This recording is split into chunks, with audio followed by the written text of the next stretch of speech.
Just a few notices before we get started. Just to advise you that this meeting is being held under the recent government regulations brought in to allow for remote meetings to take place and to allow for legislative decisions to be made. Hopefully those present will hear the meeting. However, in the event of a technical failure, I will adjourn the meeting and set a new time and reinstate the meeting. Please note that the meeting is being recorded. All members should have their videos on, but will remain muted until you're invited to speak, please. All members of the press and public will remain muted unless they have registered to speak, and you will be let to know when you can address the committee, and I'll explain that to you slightly later on so that you can make your representations. The format of the meeting is as per the agenda that's been circulated. In terms of the running of the meeting, each application will be taken in turn, with the officers outlining the application followed by a public speaking time. Members will then debate and decide the application. For members of the committee wishing to speak, can I please remind you to indicate via the online chat, and you will be called in turn. During the debate, there will be a proposer and a seconder for a resolution. Members will then vote on this proposal in turn, confirming that they have been present throughout the application being considered, and will vote for, against, or abstain. The votes will then be counted and the result announced.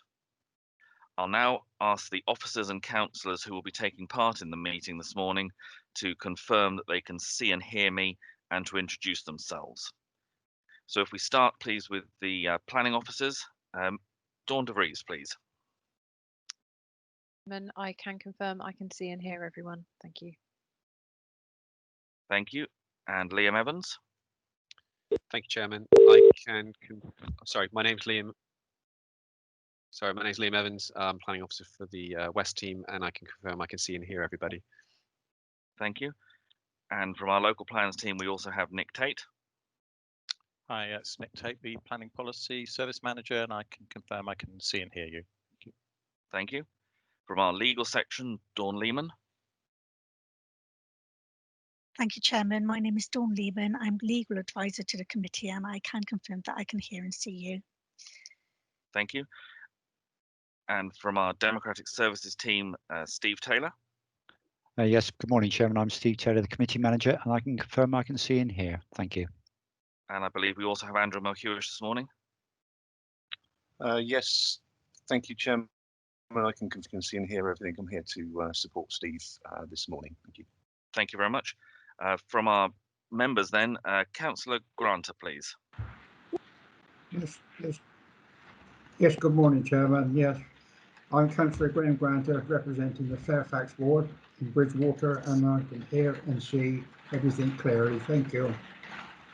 Thank you. Councillor Glassford. Yes, good morning, Chairman. Yes, I can see and hear everything, and I represent Fairfax ward. Thank you. Councillor Pearce. Thank you, Chairman. Councillor Cathy Pearce, Westover ward, Bridgewater, and I confirm I can see and hear everyone. Thank you. Councillor Gibson. Hello, yeah, good morning. Councillor Lee Gibson, Bridgewater Eastover, and I can hear and see you. Thank you. Councillor Scott.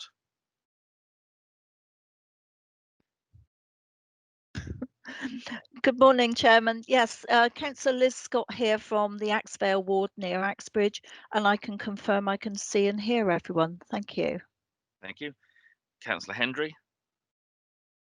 Sedgemoor District Councillor Alistair Hendry, Burnham-on-Sea Central, and yes, Mr. Chairman, I can see and hear. Facey. Yes, good morning, Chairman. Councillor Mike Facey, representing Burnham-on-Sea North. I confirm I can hear and see everything, Chairman. Thank you. Councillor Murphy.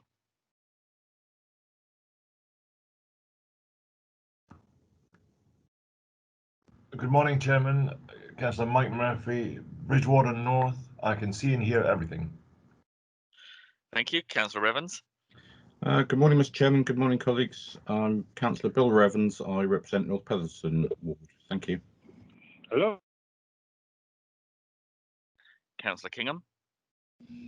Yeah, good morning, Chairman. Yes, Councillor Stuart Kingham, ward member for the West Podens, and I can hear and see all. Thank you. Councillor Bradford.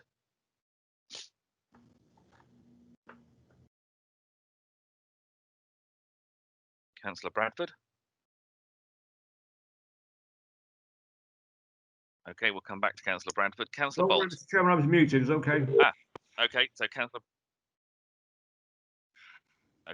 Bradford, if you could confirm you can see and hear everything. Okay. Good morning, Mr. Chairman. Good morning, committee. I represent North Pleasant Ward, and I can hear and see everything. It's a bit confusing, all these things, but I can. Yeah, right. Councillor Bolt.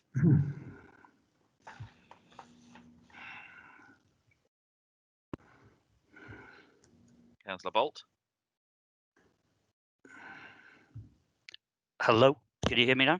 We can now. Brian Bolt, Ward Councillor for Cannington and Wemden. I can see and hear the meeting. Thank you very much. Councillor Perry.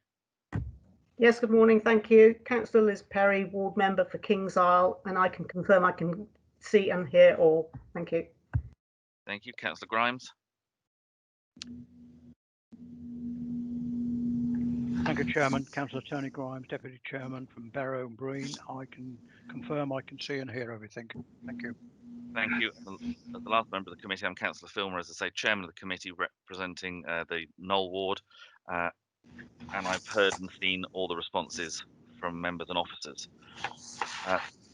We also have with us, obviously, today a number of members of the public who have registered, some to speak, others to attend the meeting and listen to our deliberations.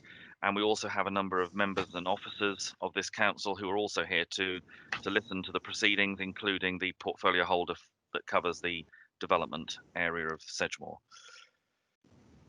Right, members, that brings us to the agenda itself. Item 1 on the agenda is apologies. We actually have all members of the committee present, so there are no apologies today. Item 2 is urgent business. I've not been advised that there is any urgent business that isn't already covered on our agenda this morning. Public speaking time is item number 3. For members of the public, for those of you who have registered to speak this morning, we'll take the applications in turn. The officers will introduce the applications and give us the background and the detail to them. I'll then invite you to come forward to speak, and you'll be able to do that because Mr. Taylor will enable your microphone. You'll have 3 minutes to address the committee. When you've got 1 minute of that time left, you should hear a bell, and hopefully, Mr. Taylor, if you could just demonstrate so members know what they're listening for. Thank you very much. Once you hear that bell, that means you have got 1 minute of your time left to go, and obviously if you can draw your comments to a close by that minute, that would be most appreciated. Item 4 is declarations of interest. Are there any declarations of interest, please, that members need to register?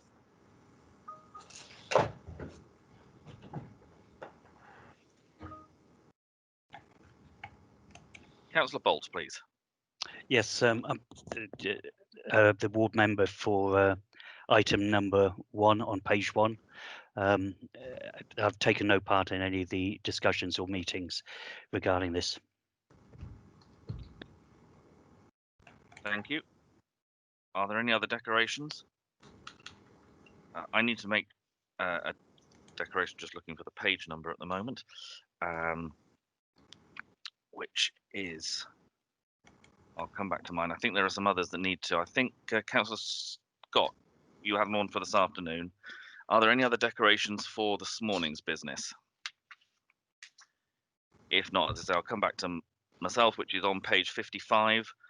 The application is within my ward, and I need to declare an interest, just that I have not taken any part in the discussions, a non-predetermination interest. Councillor. Yes, thank you, Chairman. I was trying to send through the chat box, but I'm not sure that it's worked. But I am declaring a personal interest as a member of Bridgewater Town Council, as the Wemden application partially falls within Bridgewater Town Council boundaries. Thank you very much. Would there be any other councillors that have that same declaration potentially? I'm not seeing anything in the chat, but I'm assuming that there are other Bridgewater members who might need to make that same declaration?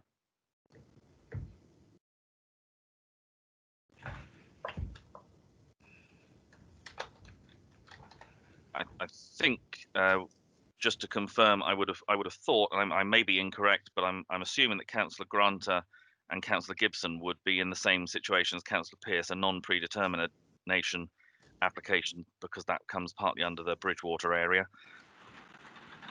Yes. Councillor Granter? Yes, thank you, Chairman. Yes, make that declaration of personal interest to a member of Bridgewater Town Council. Thank you. Okay. And Councillor Gibson? Yeah, okay, thanks. Right, we'll certainly record that. Thank you.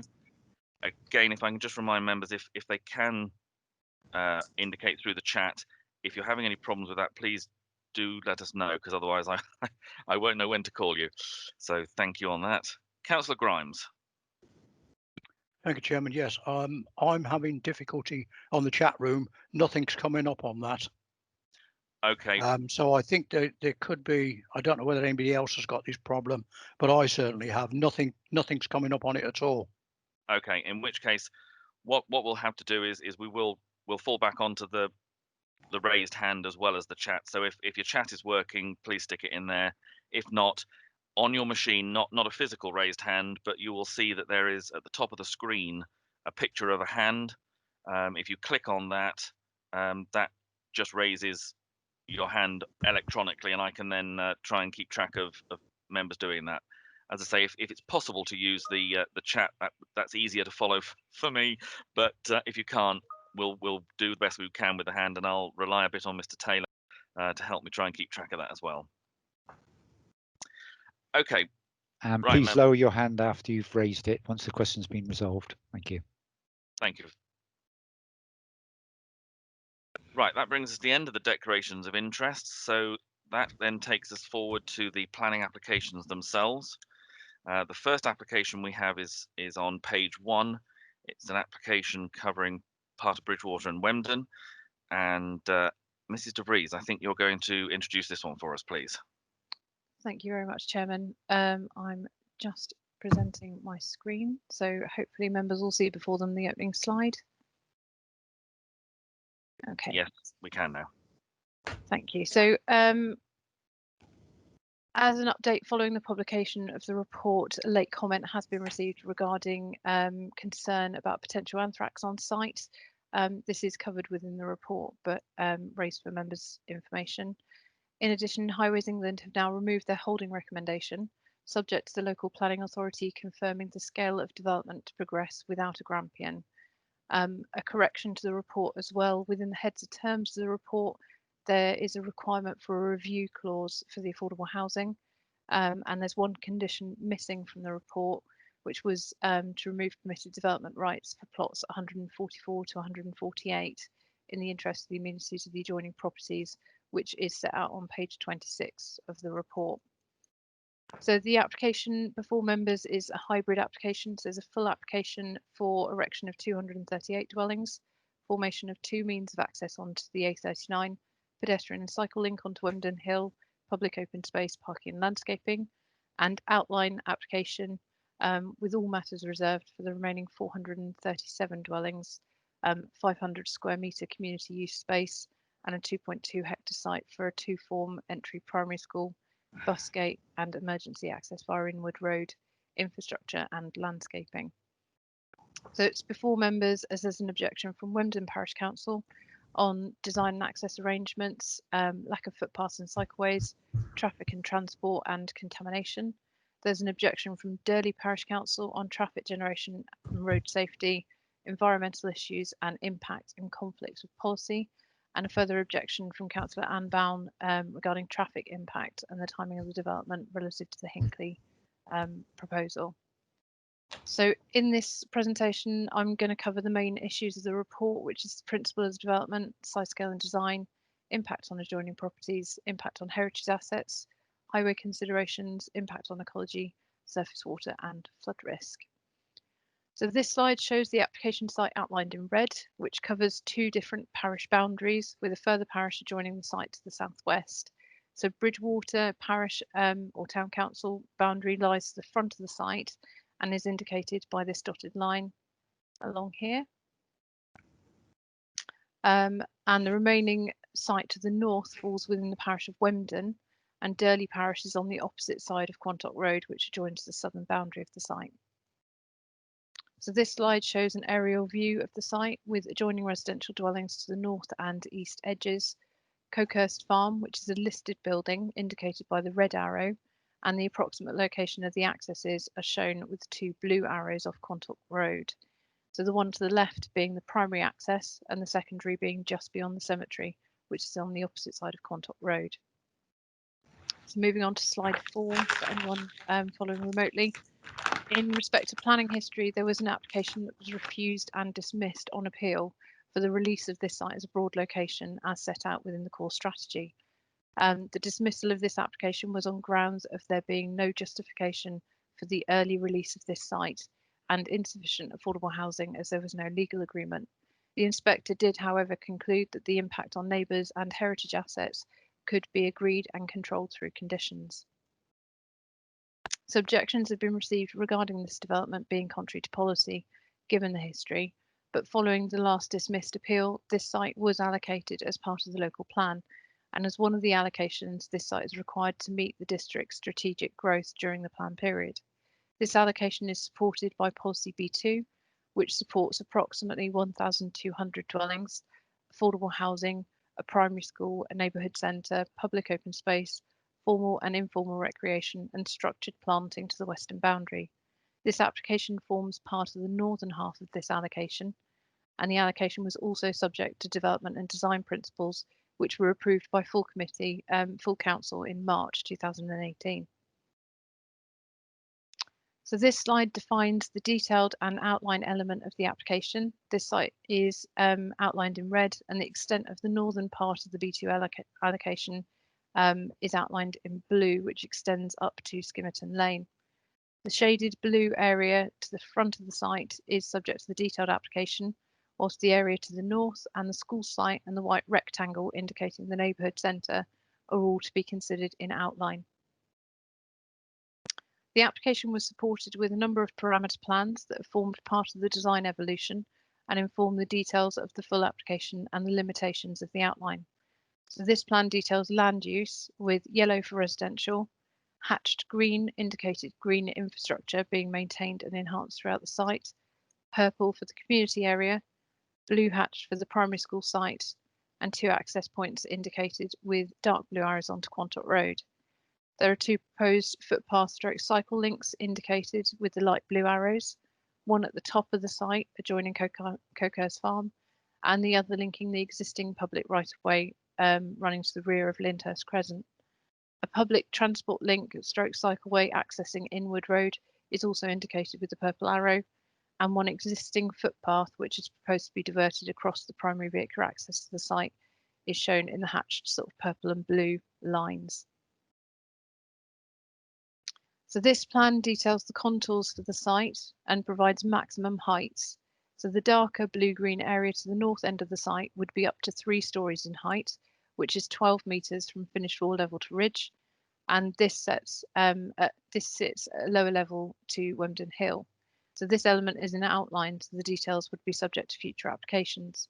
The light blue-green area is proposed for up to 2 stories, which is a maximum of 9 metres from finished floor level to ridge, with some of the properties being split level.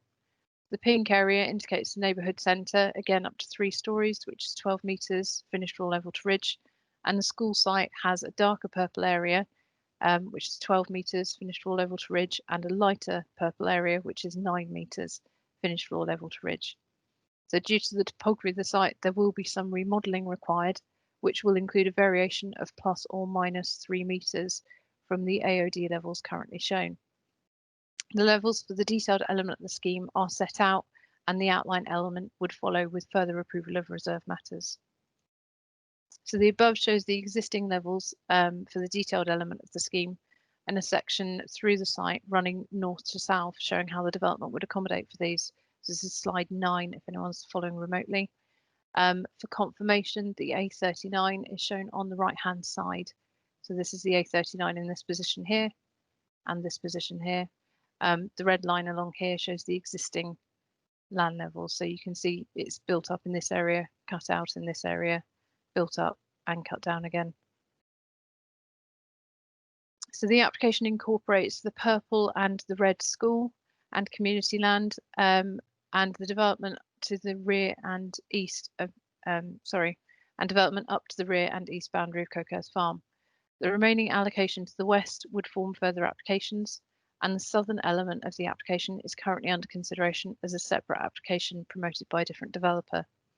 The detailed element of this application is for 238 dwellings and would provide the two accesses for the allocation on the northern side, formal and informal play space and green infrastructure. So the next couple of the slides show the layout of the detailed element of the site. The access and proposed landscaping at the front of the school site is shown on the above slide.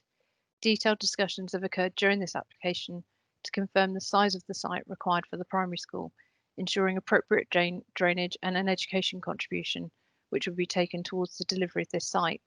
The contribution would be in excess of 4 million towards the primary and early years provision and would be in addition to any seal requirement for the secondary school contribution.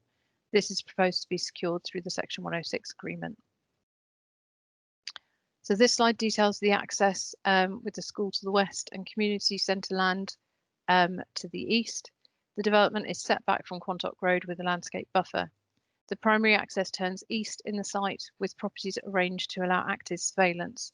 The road closest to Quantock Road is set back and access from the secondary access to the site. The multi-use games area, which is the mugger, and equipped play spaces are located to the northern edge of the detailed element, with a landscape corridor to the rear of the properties fronting the primary access and to the front of the properties facing Quantock Road. So the southeast half of the detailed element shows the primary access in the top left-hand corner. So this is the main primary access route running through here, curving towards the remaining land subject to the outline. And the secondary access shown at the bottom left would join the primary route, although serves a number of lower tiered roads and cul-de-sacs. The setback and landscaping is maintained to the frontage, and an attenuation pond is shown at the bottom right-hand corner of the site. So this is the attenuation pond here. The top corner of the slide shows the continuation of the informal play space and green infrastructure with landscaping considered throughout the site. The respective principle, following the adoption of the local plan in February last year, which identified the site as a key strategic location, the residential development proposed is considered acceptable in principle. The development provides a serviced educational site and financial contribution towards its delivery, in addition to serviced community land as set out in Policy B2. The primary access, which is in detail, is sufficient to serve the allocation as a whole and would therefore not jeopardise the remaining allocation coming forward. Policy B2 also sets out the requirement for affordable housing in line with Council's requirements. Through the consideration of this application, a number of site-specific contributions have been identified to address education and highway requirements.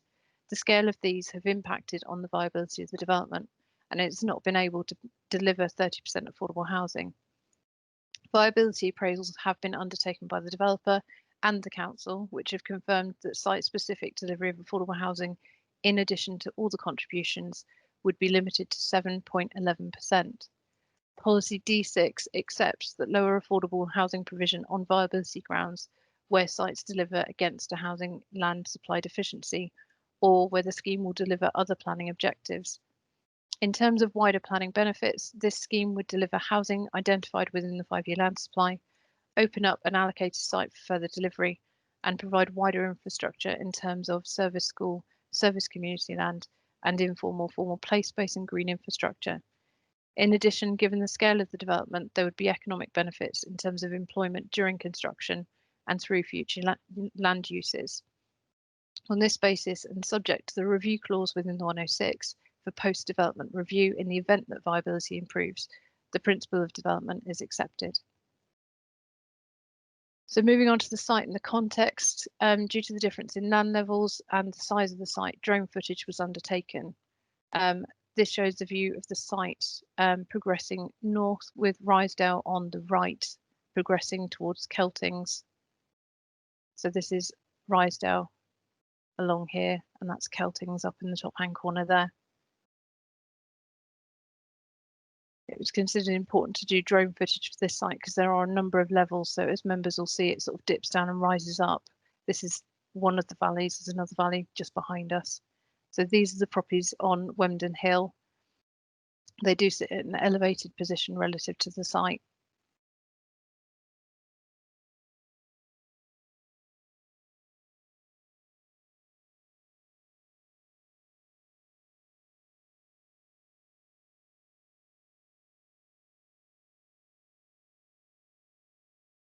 And in this top hand corner, that's Cocohurst Farm in the complex of buildings, and that's the proposed location of the footway and cycle connection point. The development sites go along this boundary and along this boundary, so this area of land is excluded from the development.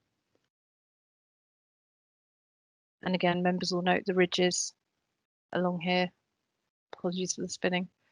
That's the cemetery on the opposite side of the A road. So the A road runs down at this point here. And members who did attend site visit, I think it was last year now, would have noted these trees on the ridge line as viewing it from the A39 position.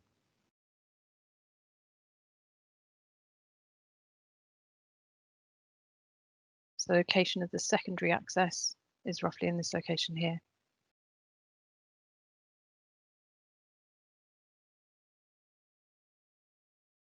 And that's a view of the site looking from outside of Bridgewater towards Bridgewater. So Cocohurst Farm was in that position. Some ground views of the site. This is from the southern side of Quantock Road, which itself is defined by the hedge boundary in the centre of the image, looking towards the development site. So this is from the opposite side of the road. That's the A road.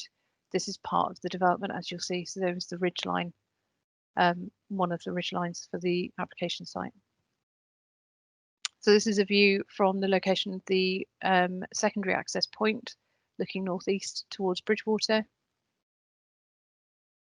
And the top left image is a view east towards Bridgewater, and the top right is a view west heading out of Bridgewater. This is the location for the primary traffic light junction, which is proposed to serve the development. On slide 19 now, the next few slides provide views from within the site of the detailed element and outline elements. So the above shows a view to the west and southeast, where members can see the lower level of the site closest to the highway and the elevation to the north. And the top image shows a view down towards Quantock Road, indicated by the tree and hedge boundary, and the bottom image looking north towards the first ridge. These two show a view looking south beyond the hedgerow is Quantock Road and the cemetery in the distance. And views looking east at the top of the slide and south at the bottom of the slide, still within the detailed element of the site. These are views from the ridge north and northeast, moving towards the outline element of the site, and you'll see the rear of the properties on Wemden Hill, although these are still a further valley away from this position. So I don't know if members will be able to make out that's the edge of the peak here, and then it dips down and back up again. So these are at some distance from this view. So the top image looking north and the bottom to the southeast. And two further views looking north. So this is the access track that goes towards Cocohurst Farm. So you can just about see Cocohurst Farm in this location with the outbuildings. And a view from the outline element towards Cocohurst Farm and the properties on Wemden Hill. And then below, a view south looking back towards the ridge within the site. These two images detail the rear of properties in Rysdale Close, and in the distance of the below image, properties in the Keltings. So this is Rysdale Close and this is Keltings along here. The above shows two views within the outline element looking northeast and south. And the top image shows the access route running east of Cocohurst Farm, and the bottom image a view northeast looking towards Keltings. And these show a view from the northern end of the site looking southeast. And from the cycle entrance, the northern entrance of the site, showing the depths and topography of the overall site. So again, this is dips down, rises up. So as members will see, there's quite a balance to the ridges. And the top image shows the existing access to Coco's Farm, and the bottom goes onwards to the northwest corner of the site. And this is a view of the access taken from Wemden Hill, where they're proposing a pedestrian and cycle connection into Wemden, into Coco's Farm.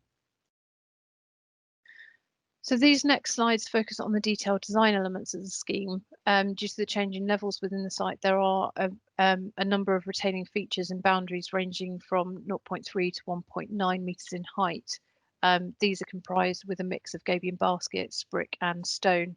And given the importance of Wemden stone, this is also used in key visual locations to show the transition from this detailed development into the Wemden parish.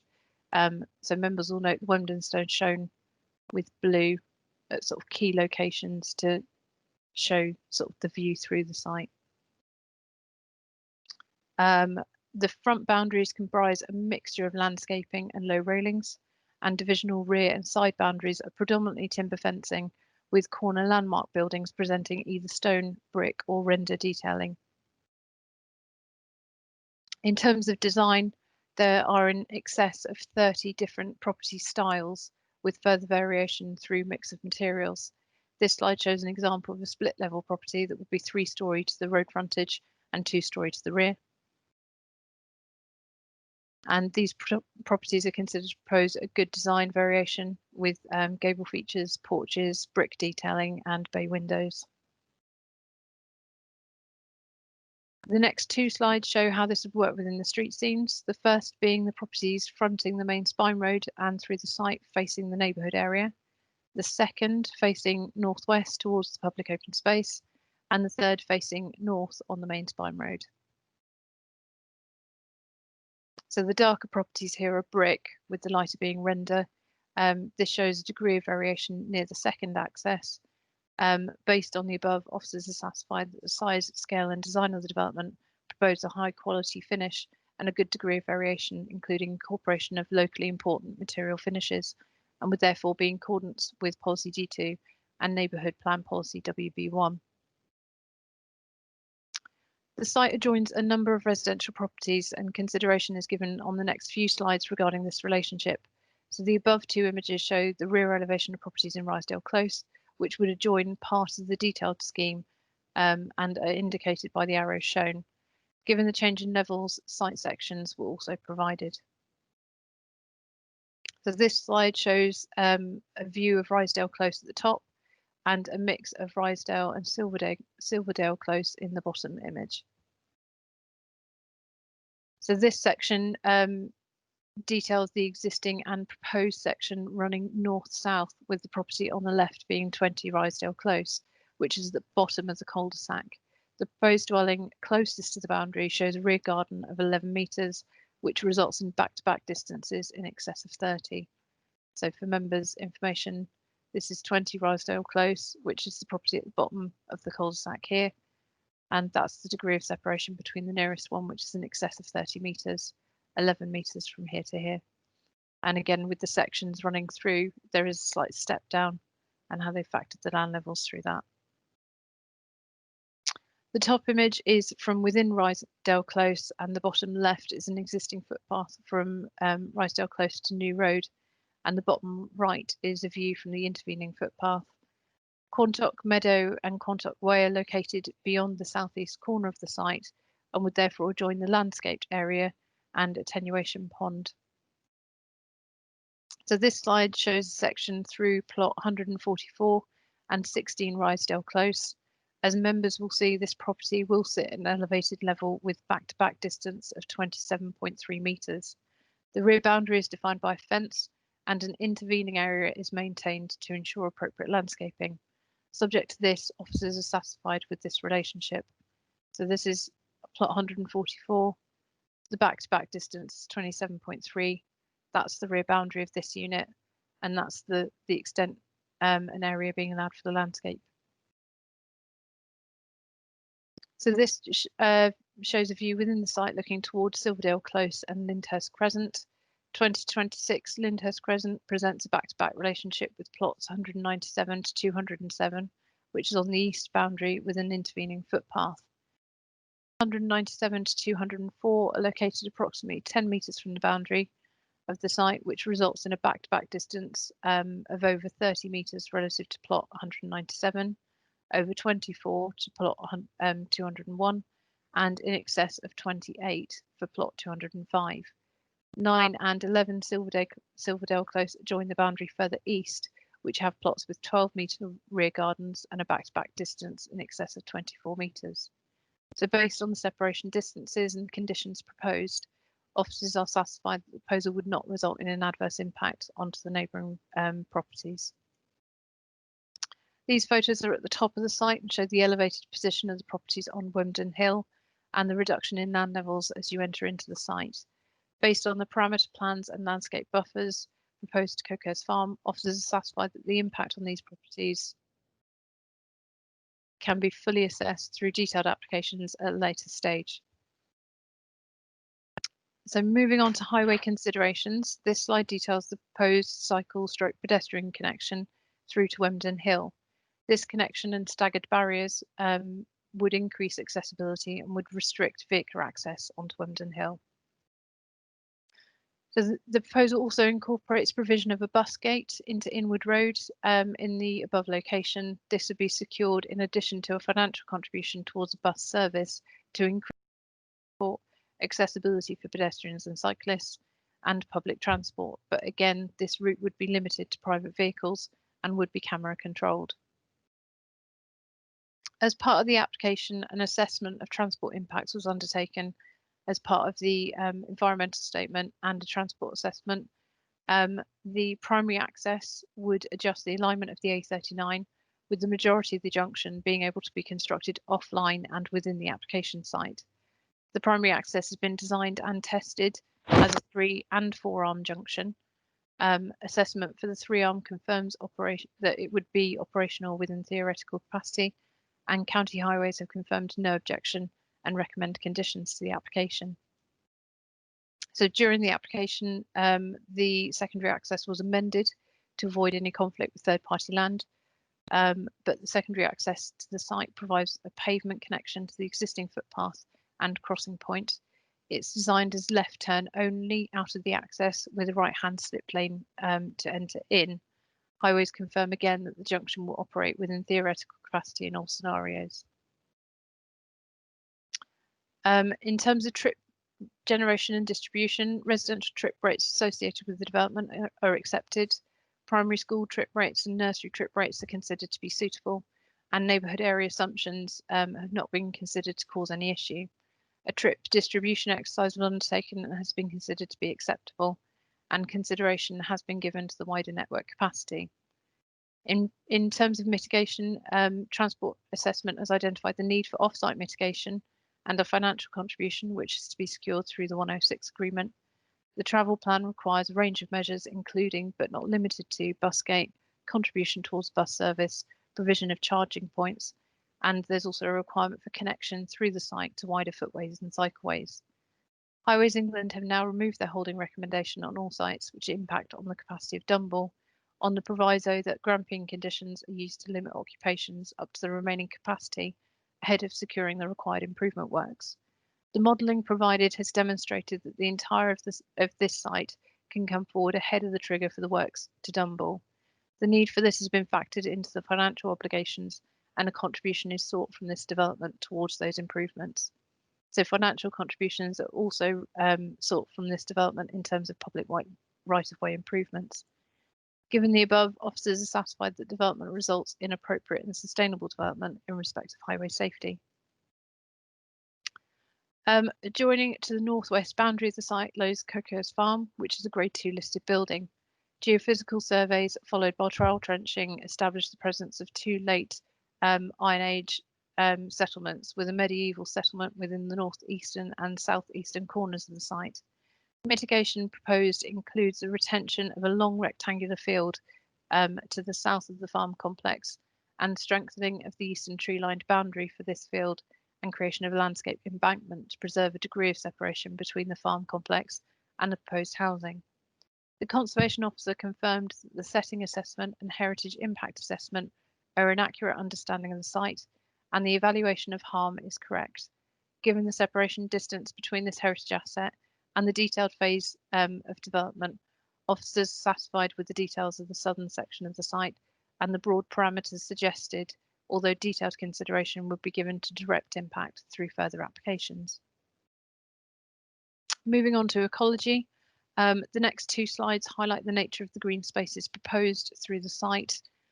So members will see a number of numbers on the plans before you. Number 1 indicates recreational paths that are being proposed through the site. 2 details new native vegetation along the front of the development within the central corridor. 3 indicates sustainable drainage in the form of attenuation ponds in the southeast corner, and 4 and 5 are detailed on the next slide. 6 indicates the location of ecological enhancements, so to the front of the school, adjoining the suds, and at the edge of the play areas. Area 4 identifies the play areas, and 5 is a linear park and trim trail. So this is a zoomed in version of the centre of the site. So outside, the site itself is located outside any designated or protected site, although there are 7 within 10 kilometres of the site. Following the publication of the Environment Bill and reconsultation of the application with Natural England, they commented on the need for the local planning authority to consider the impact of the development on recreational pressure on the Severn Estuary. The development site was allocated under the local plan and was subject to a plan level habitats regulations assessment, which concluded that the local plan policies framework effectively secured the provision of accessible natural green space, therefore ensuring that significant adverse impact on the integrity of European sites did not occur from recreation. The application was supported with an ecological impact assessment, which included in the environmental impact assessment. The botanical survey report submitted with the ES confirmed that on the whole, the existing arable field supported very little arable botanical interest due to the nature of the field management as part of the ongoing agricultural use.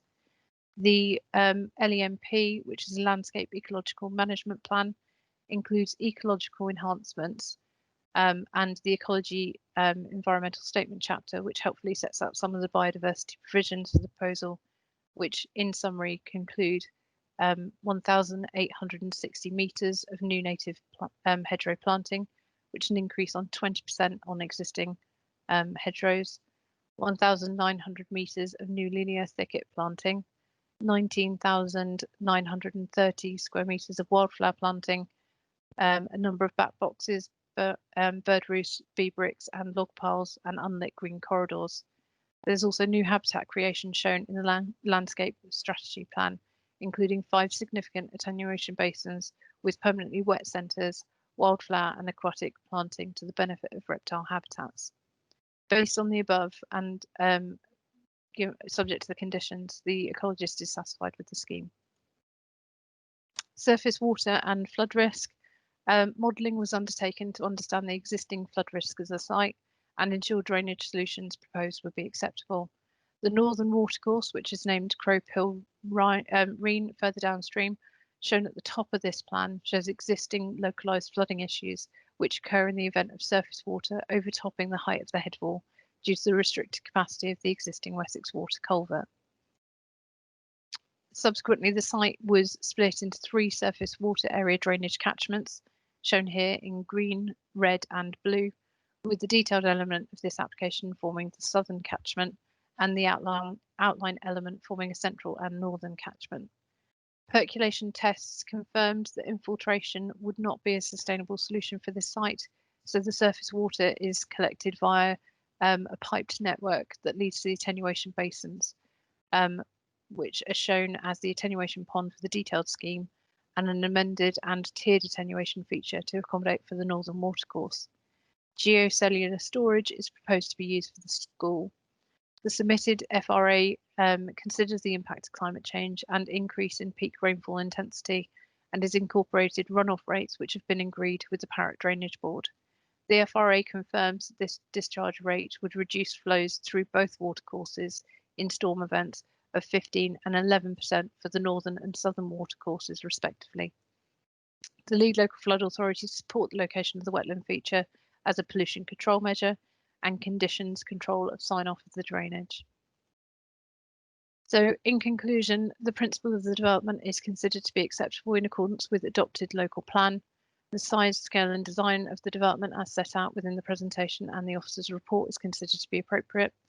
The impact on adjoining properties for the detailed element of the scheme has been carefully considered, and with the conditions set out within the report, impact is considered to be acceptable. And within the parameter plans, the impact on the other surrounding properties adjoining the outline element is considered to be acceptable subject to detail. Highway considerations are now satisfied with both access arrangements serving the development, and there's no highway objection. Subject control of conditions, we're satisfied that the impact on any heritage assets can be adequately controlled, and a number of conditions are also proposed in terms of ecology to ensure biodiversity net gain for the site. The detailed element has been subject to thorough review in terms of the surface water management, and the outline is indicated in terms of how that would proceed, but again, all of it is controlled by condition. So the recommendation before members is to recommend conditional approval subject to 106 and the conditions recommended. Thank you. Thank you very much for a very comprehensive presentation. Mr. Tate from our local plans team, I think you were just going to comment on the issues relating to the local plan, and then we'll come to speakers. Yes, thank you. Just very briefly, just to re-emphasise that the site is allocated in the council's adopted local plan. That local plan obviously was subject to extensive consultation and a very detailed examination by an independent inspector. So all matters were considered through that examination process, including overall the sustainability appraisal, the habitats regulation assessment, transport assessments, impact on agricultural land, and a whole host of other issues.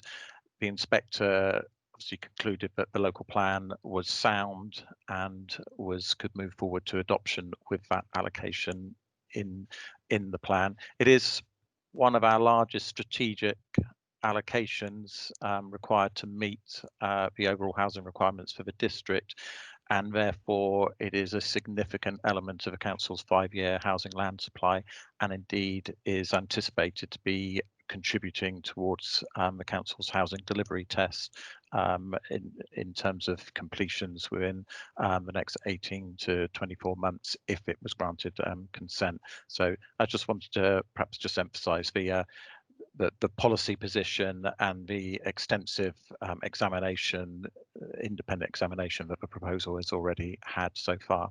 Thank you. Thank you very much. We have a number of speakers on this first application. So the first of those is Richard Adams. Mr. Taylor, if you could enable Mr. Adams's microphone, and if Mr. Adams, you could just confirm that the microphone is working and that you can hear us all right. Can you hear us, Mr.? If not, it's not giving me the option to unmute. Oh, so I think, Chairman, if I just take Mr. Adams out and invite him back in, hopefully we should be able to hear from him. If you just bear with me for 1 second, No I'll problem call at all. Mr. Adams back. Thank you.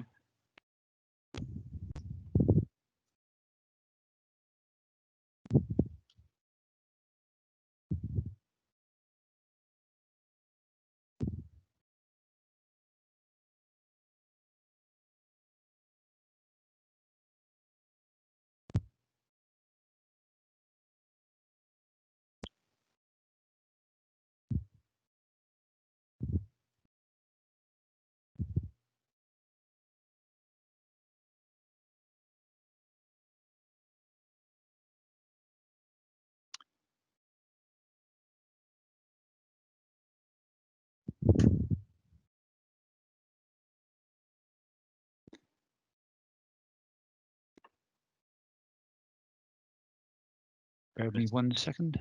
Okay.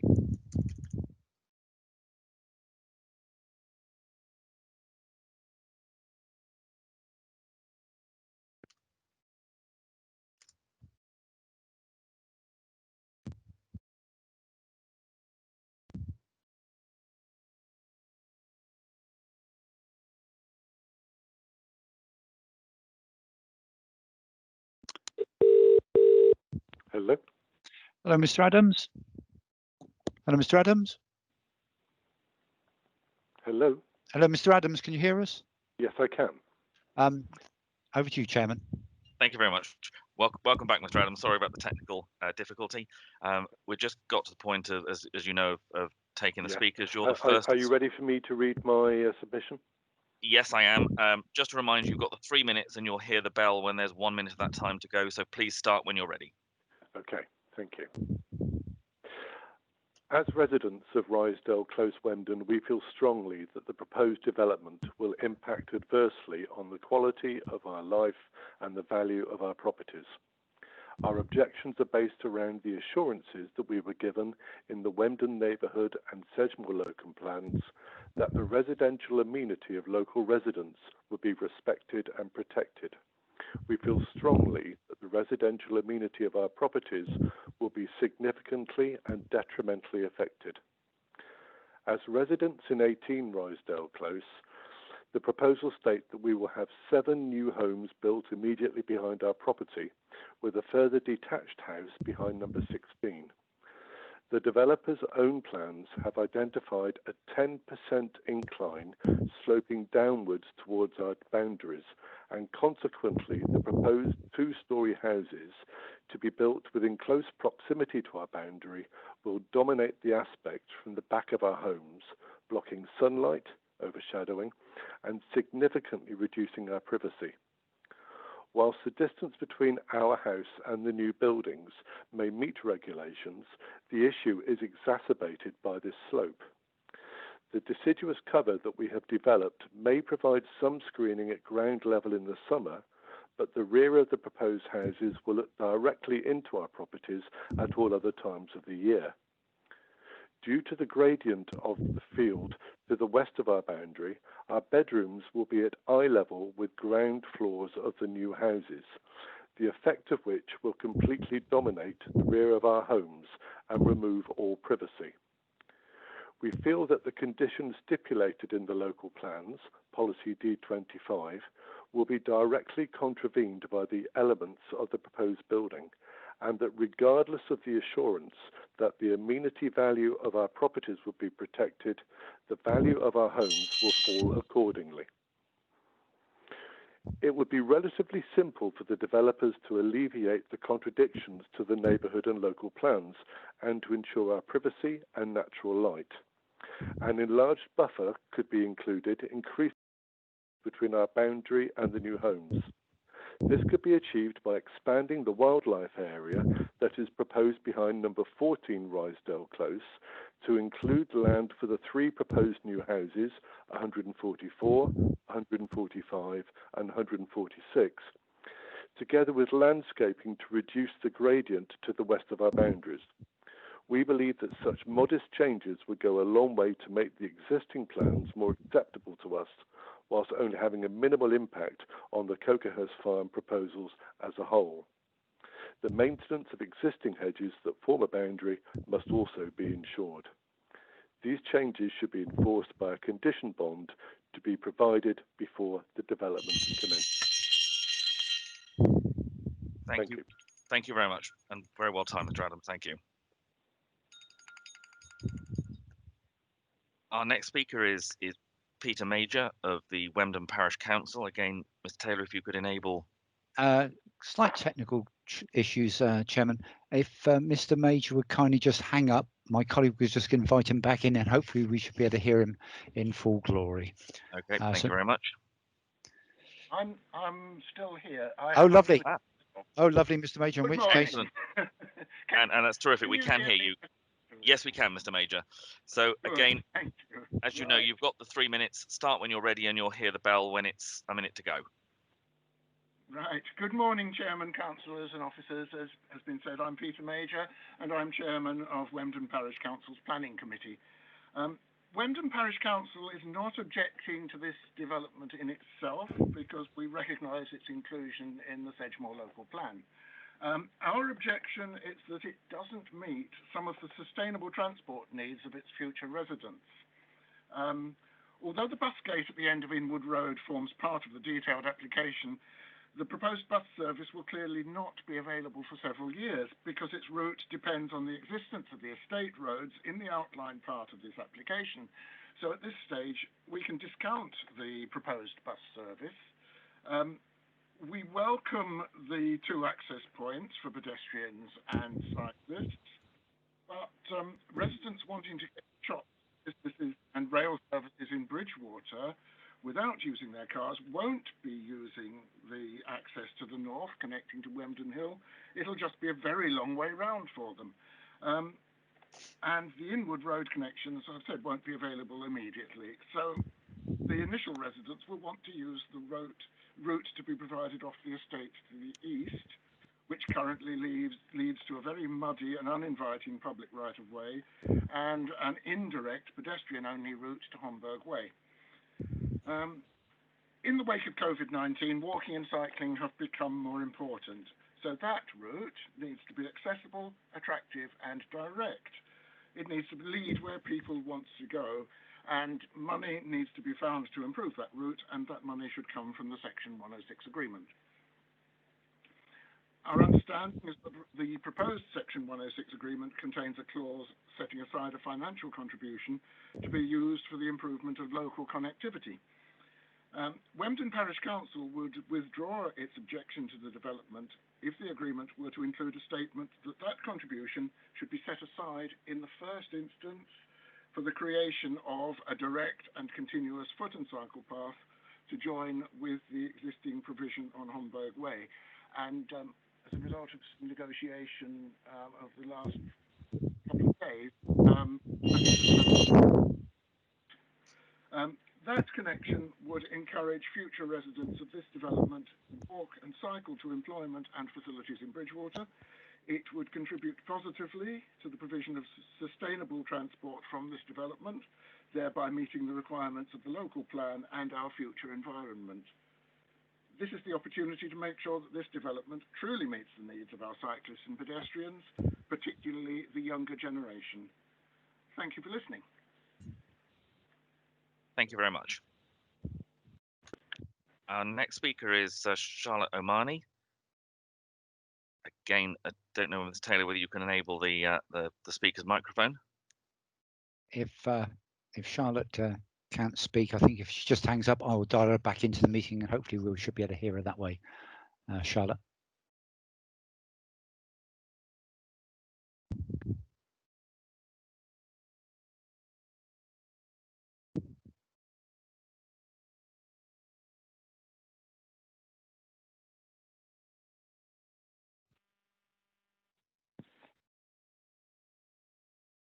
Hello, Charlotte, can you hear us? Hi there, can you hear me? We can indeed. Over to you, Chairman. Thank you very much, and again, welcome back to the meeting, Charlotte. Sorry about the technical difficulties. Again, just reminding you, you've got 3 minutes to address the committee, and you'll hear the bell when there's 1 minute of that time left to go. Start when you're ready, please. Thank you, Chair. Good morning, Chairman and members. My name is Charlotte Omani, and I speak as agent on behalf of the applicants, Kavanagh Homes and Martin Grant Homes. The principle of new housing on this site was established following adoption of the local plan in 2019. The site forms the northeastern parcel of the strategic allocation land at West Bridgewater, identified in Plan Policy B2, and forms the major development in the Maid Wemden Neighbourhood Plan. This is a positive, carefully thought out development that delivers on your local plan, ensuring the council remain in full control of where and when development takes place. The officer's report and presentation provides a comprehensive, balanced appraisal. The applicants have engaged with officers and the local community to enable the favourable recommendation before you today. The development will provide up to 675 new homes. With the benefit of delivery by 2 independent house builders, over 30 different house types are proposed to reflect the character of development in the area. The layout has been designed with the site topography, whilst ensuring proposals respect the amenity of neighbouring residents with additional landscape screening. The scheme includes extensive areas of open space. This provides several functions, not only through the provision of play areas and attractive walking and cycling routes, but also to support the biodiversity of the site. The development would be served by a primary signalised junction onto the A39. This access meets highway standards, incorporates safer pedestrian and cycle crossing over the Quantock Road, and has been designed to facilitate a future vehicular connection to the site allocation to the south. The impact of development traffic along the wider network has been appraised in detail to ensure that a comprehensive assessment has been undertaken which accounts for the cumulative effects of the planned growth in the area.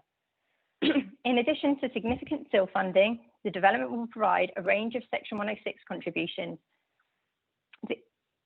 These secure improvements to the Dumble roundabout, a service primary school site and neighbourhood centre, a bus service and bus gate to improve access for the community, off-site pedestrian and cycle links which seek to support the aspirations of the Parish Council, and education contributions.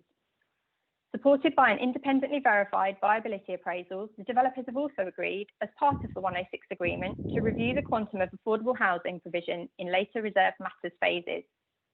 The proposals help to deliver a vital part of your adopted plan: the clear benefits of the provision of new homes, a primary school, open space and community infrastructure weigh substantially in favour of the proposals. There are no technical objections to the application and the proposals fully accord with the development plan. The officer's recommendation in favour of this proposal is therefore fully supported. Thank you for your time. Thank you very much.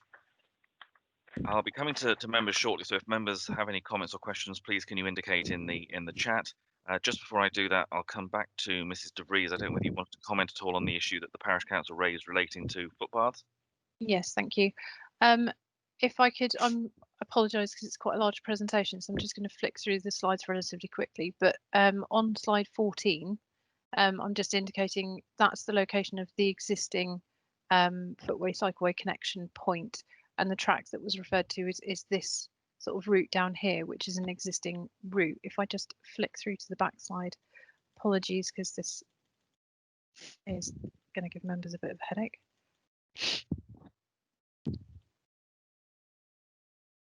Right, so this route, this is the point of the access that I was just referring members to. So route 4, which is this light green route, that's an existing route, but it's quite a muddy track at the moment. There's also an existing link here. In the last couple of days, Wemden Parish Council have been talking about incorporating a link in this location. So having looked at this over the last day, this area of land is controlled by Sedgemoor District Council, and there is a fund secured through the 106 for about £65,000 towards improvement and upgrades to public rights of way. So we are happy that the current conditions and requirements of the 106 would look at connection opportunities and certainly improvement of at least this one, but we would look at the opportunity of developing that link as well, which is what the Parish Council were requesting. What I've not been able to do in 12 hours is confirm whether everything is in place for it to be delivered, but that is something that we would look to achieve through the contribution. Thank you very much. So I'm coming to members for any comments or questions. I'm seeing a hand raised for Councillor Gibson. I'm not sure whether it's a new hand or whether it was an old one, but Councillor Gibson.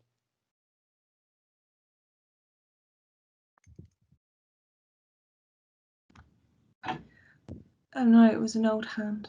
Okay, thank you. Don't worry about that. That's fine. Councillor Bradford.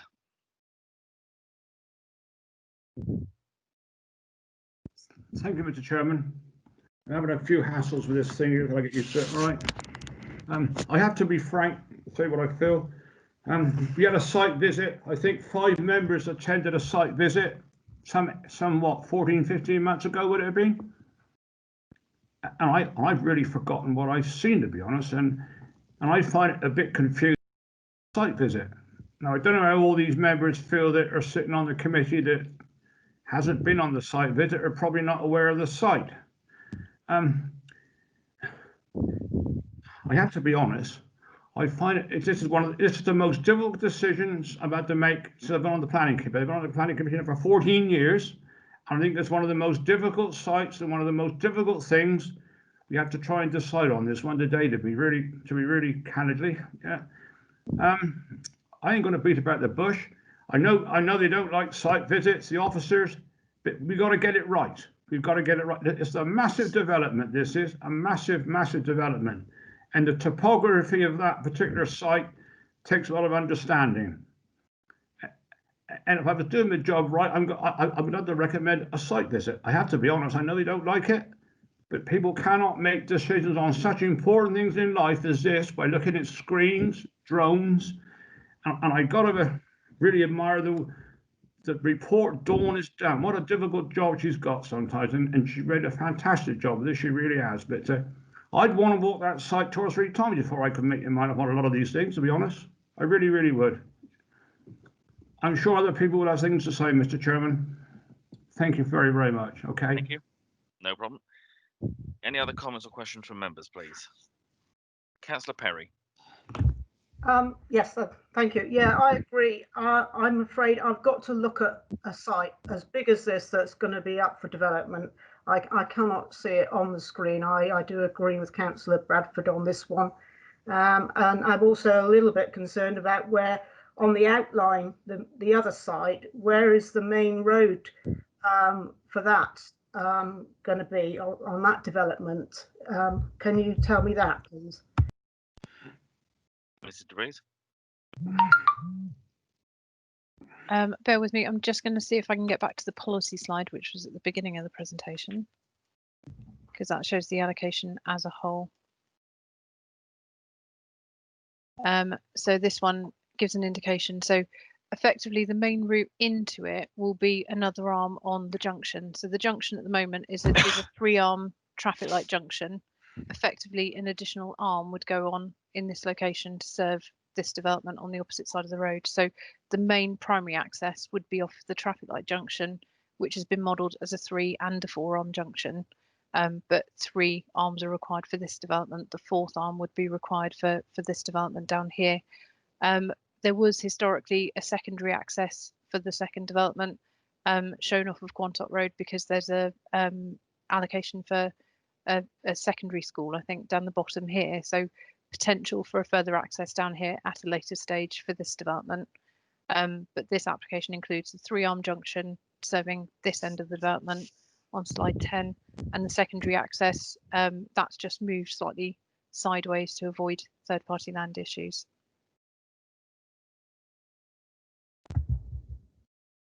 Thank you very much. Oh, sorry, can I just come back? Perry, yes, please. Yep. Yes, sorry about that. Yes, I actually, the main roundabout on the Quantock Road is absolutely gridlocked at peak times with traffic, and it flows right the way down through the NDR road. And not only is the Hinkley Point traffic and the holiday traffic and the local traffic, it's going through one road. Really, for a development of that size, I don't think that road is big enough to take all that traffic. Thank you. Thank you. I've got Councillor Evans. Thank you very much, Mr. Chairman. It's always good to have a site visit, and I appreciate what Councillor Bradford says. I do remember the site visit well, and I do appreciate the difficulty of the topography of that land on both sides of the A39. I think my questions are about some of the details that we've just looked at. The first is around the bus gate and the public transport contribution. We heard very similar contributions in terms of the Woolstock development of financial contributions and a bus gate, which turned out to not to be forthcoming. What assurances can we be given that lessons have been learnt from that experience to mean that we can actually have what's being promised in the plans on this one? My second point is around the affordable housing. If you look at policy D6, it describes making an exception to the 30% affordable housing at the viability as being exceptional. We've seen it on Bower Lane, we're seeing it on this one. At what point does exceptional become standard? I'm very concerned that we've dropped the number of affordable houses quite considerably on this one, and that concerns me, as that's the area where I feel that we are in need of housing in this area. And my third point is I was looking for any reassurance about where we are on secondary education. It's good to see a primary school of hopefully sufficient size included on this development. There is land allocated at Queenswood Farm for secondary education. What is the timescale and what is the capacity of the school west side of Bridgewater? Where will these children go to secondary school? And my last point is about the sustainability of the buildings that are going to be put up. Will they be carbon neutral, as near to carbon neutral as we can manage? Thank you. Thank you very much. Mrs. DeVries. Thank you. I will try and remember all the questions. If I go back to Liz Perry's point first, if I may, just in terms of the road not being wide enough, the existing width of the road is sort of twofold.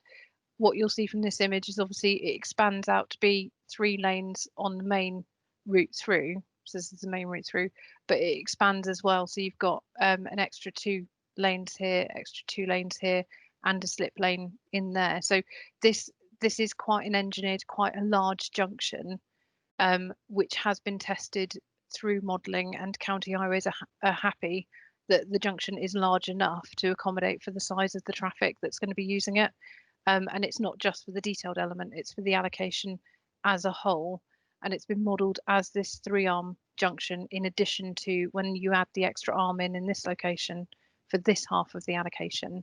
So I think that the scale of the development is such that on plan form, maybe the junction looks quite small, but it is quite a large engineered junction that has been put through sort of all the tests through the highway team to make sure that it's adequate to fit the amount of traffic generation and fit within the A road without disturbing the free flow of traffic, because that will be controlled through the lighting mechanism which has gone through the signal teams.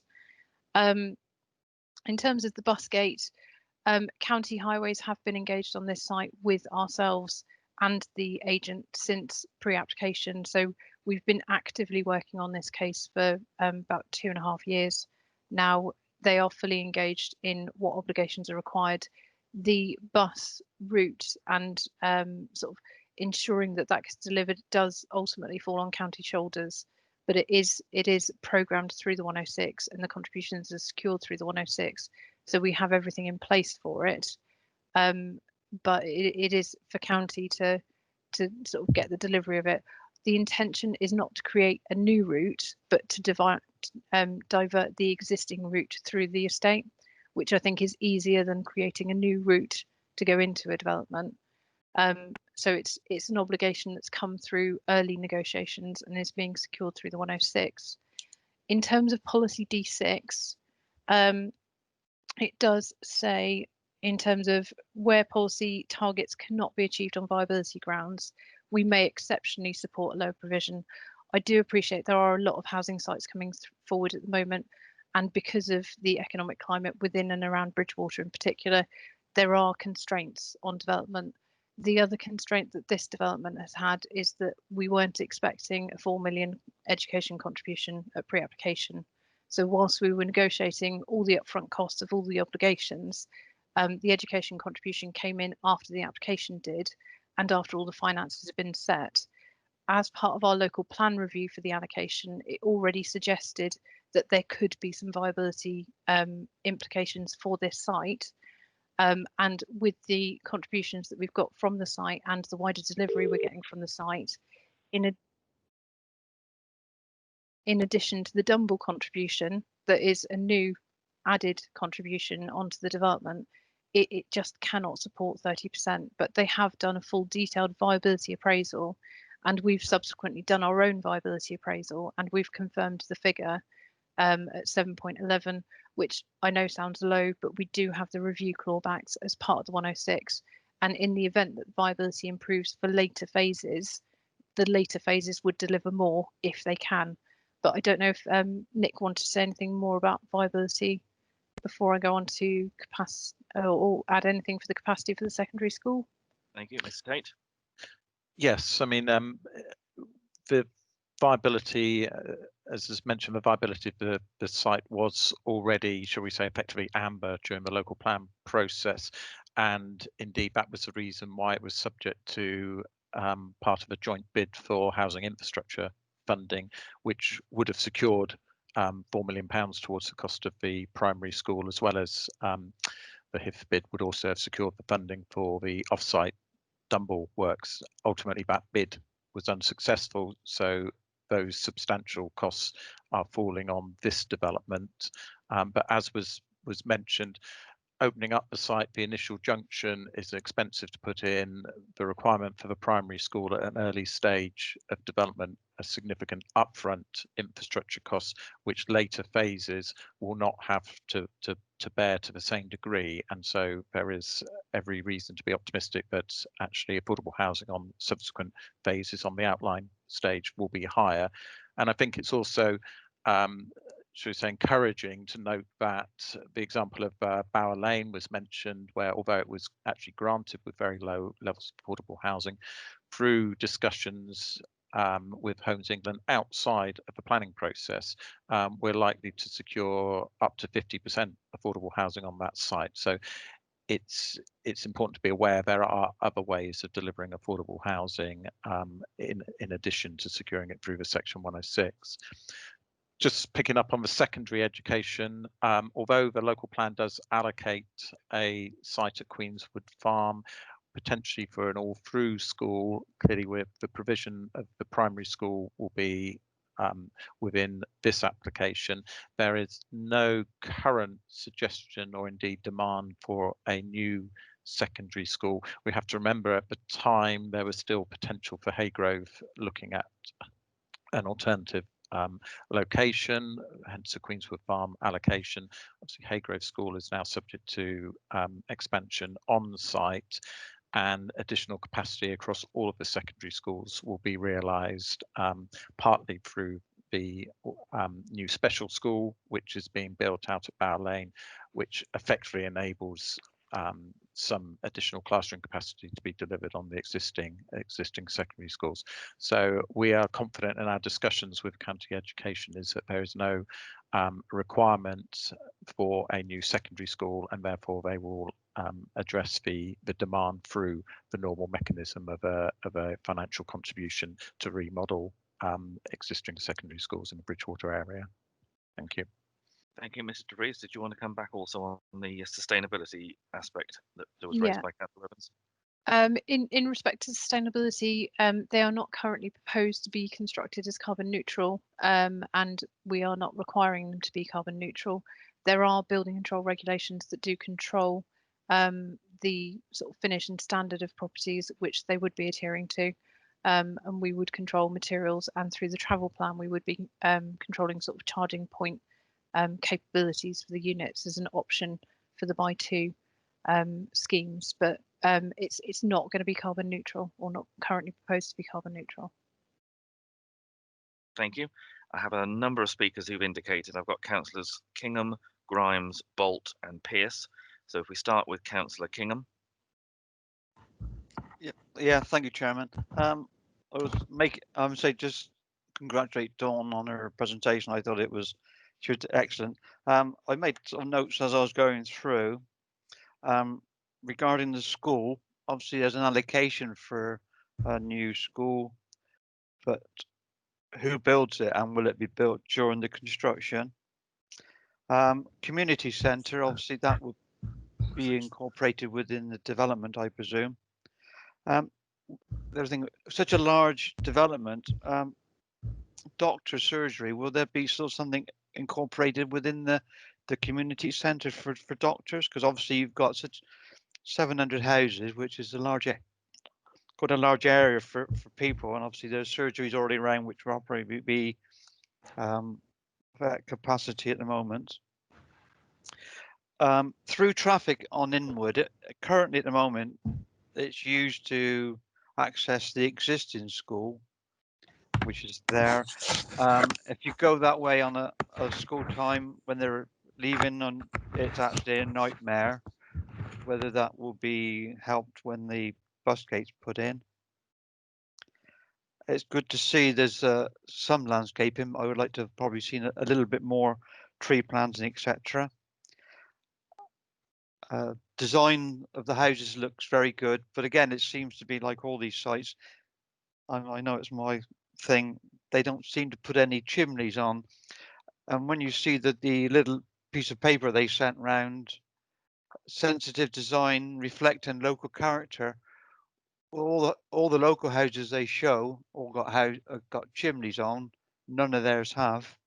I know it's just a little thing, but when you see these estates, they go around. There's not as every roof's flat at the top.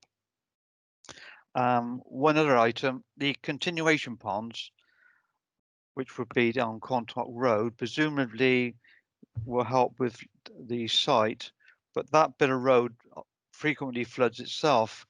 I'm going to say maybe that might be something that could be incorporated to alleviate flooding in Quantock Road, or it may even be something which stops it from flooding. Large application.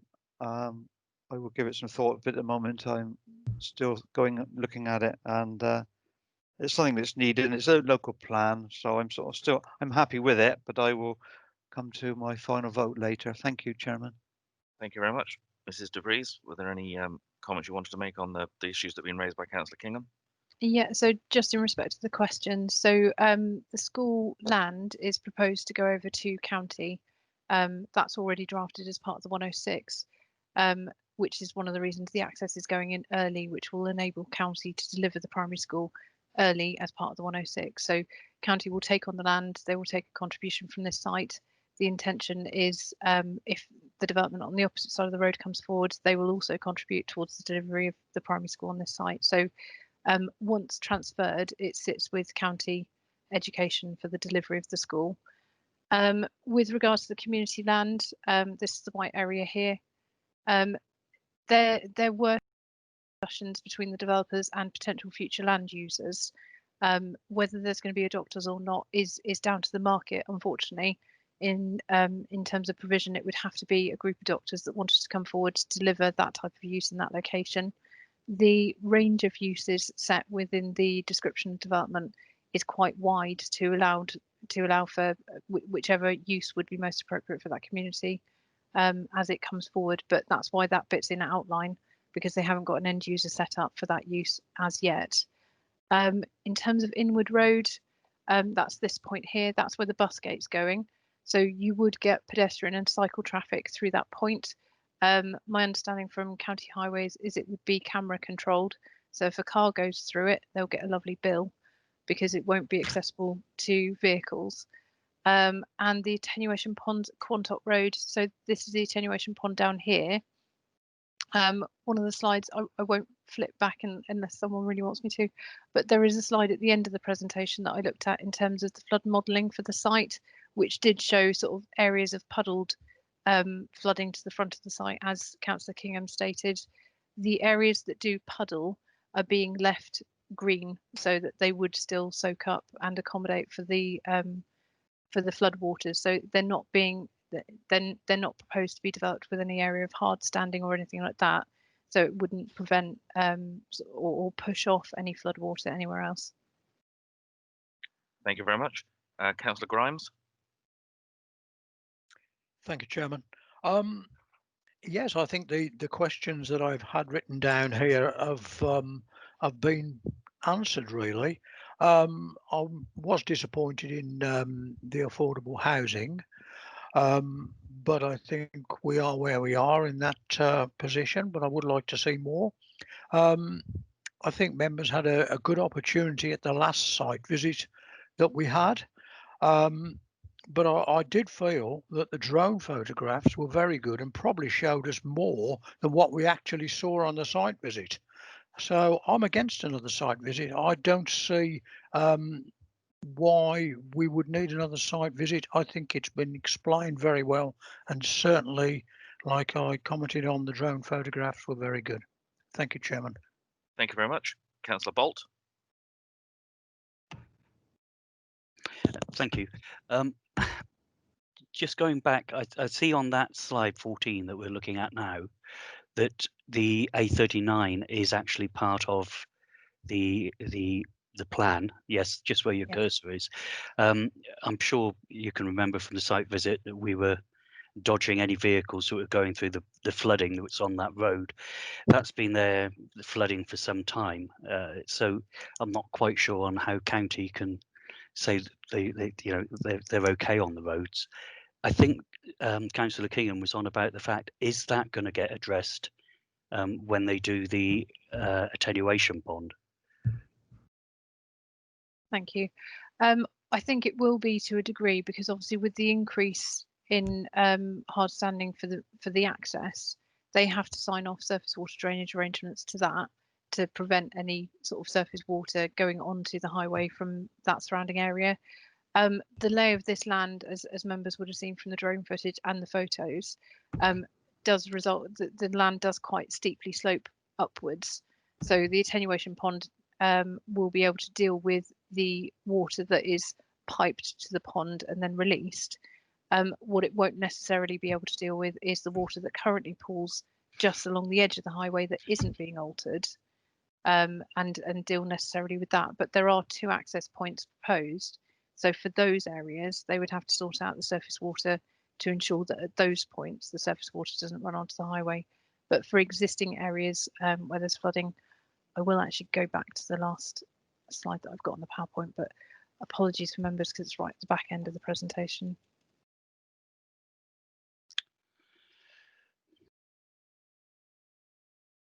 That one. So this one is the one that shows the existing surface water flooding along the main road. So this one was cause for concern at the top for a lot of local residents, particularly this area here, and this route down here, which is where we would have been dodging puddles when we did do the site visit. Predominantly it's on sort of this side of the road, but there are sort of clusters in this location and along here where there's existing sort of localized flooding issues in the result of heavy downpour. So this area is being taken up with the new access. So this area here would have to be accommodated as part of the surface water drainage strategy for that access. The secondary access was shown in this location. It's actually moved over here. But the areas that do have a little bit of localized flooding on the very edge of the site, the landscape scheme shows that as being retained as open green space. So it is allowing the water to continue to pool on the edge of the site rather than pushing it off anywhere else or increasing flood risk anywhere else. Thank you, Councillor Bolt. Yeah, thank you. I'm not sure how that's going to address the existing problems that we've got there. There's a permanent sign of flood outside of just out past the cemetery. But then the next issues are to do with traffic. That road is usually solid traffic, almost back up to the new garage on a daily basis. It's basically anybody going in and out of that estate is going to be trapped, because until we can get some better traffic infrastructure, that road is gridlocked. I think Councillor Perry raised the issue. Most of us have to travel it. Most of us suffer it. Now, with that being the case, a lot more traffic is going to be using the B road through Wemden, which is a major cause of concern, because a lot of that road doesn't have footpath. There's cars parked. It's basically a single lane road for part of it. It will increase the traffic through Wemden. Is there nothing that's going to get done about that? Thank you. In terms of the layout that's proposed, what's in front of members is slide 50, if anyone's following remotely. There are slip lanes proposed, so if people are going into or coming out of the site, they are taken out of the free-flowing stream of traffic on the A road. And then in terms of the main traffic light junction, again, it is multiple lanes, so it shouldn't disrupt the existing flow of traffic. There is pressure on this existing road, partly as a result of the Hinckley development, which does have a 10-year build-out programme. In terms of construction, the development obviously will come forward at a slower pace. It won't come in fully fledged with a full range of sort of vehicular transport connected to it. So it's been modelled and it's been tested, and County Highways are happy in terms of the proposed impact and trip generations relative to the existing network. I do appreciate the comments that are coming forward from members, but it has been tested from a highway safety perspective and County Highways were satisfied with it. Thank you. Councillor Bolt, anything further? Yeah, I think it is okay to run these models on computers. You've got the previous ward councillor, the adjoining ward councillors, all having the same comments, all living in the area, all knowing that road. It isn't suitable at this time for taking on an additional amount of traffic. It is chaos there. Like I say, on a daily basis, coming into Bridgewater is very often backed up well towards the garage, well past where this junction will be. Stationary traffic. It's going to be stationary across the two junctions. Where the vehicle's going to go, it just isn't suitable as it stands now. Okay. Just a couple of comments from myself. Like Councillor Grimes, obviously an element of concern in terms of the reduction of the affordable housing to the levels that we've seen. But I think we've heard the explanation, and obviously sites can only generate a certain amount of local benefit, and this particular site, as we've heard, is now contributing over £4 million in the education, is creating the new junction that we've just been discussing, is creating the community area within its site, and also the contributions now to Junction 23 and the resolution of that issue. So I think I'm satisfied that we've had the explanation as to why it's at that level, and we do have the, as we call it, the sort of clawback clause within there, that if this site actually generates more, then we can actually see that increase. And as we've heard from Mr. Tate, on other sites that has actually sort of occurred where we've seen a greater level of affordable housing come forward than we originally thought. I think it's one thing also we have to bear in mind, obviously, that this site, as was again mentioned by Mr. Tate, is allocated in the local plan, has been consulted on, and in terms of numbers and access onto the road, that is part of our local plan as agreed by this authority. We've had Highways look at the junction layout that's been proposed, and what we have in front of us on the screen at the moment is the solution that they feel that can address the issues that the site would be creating. And obviously any site can only address its own issues. It can't necessarily address the wider issues, although, as we've heard, this is contributing to other improvements off site as well. So I think we have to bear in mind that this is an allocated site, and it is a key site within obviously our housing numbers for delivery over the next few years. I do have a number of other councillors who have also indicated they wish to speak. I've got Councillors Pearce, Councillor Murphy, and then Councillor Hendry. So if we start with Councillor Kathy Pearce. Thank you, Chairman. Yeah, following from what you were saying, this has obviously been in the local plan for some time, and so we have to accept the principle of development here. But for me, it's all about the numbers.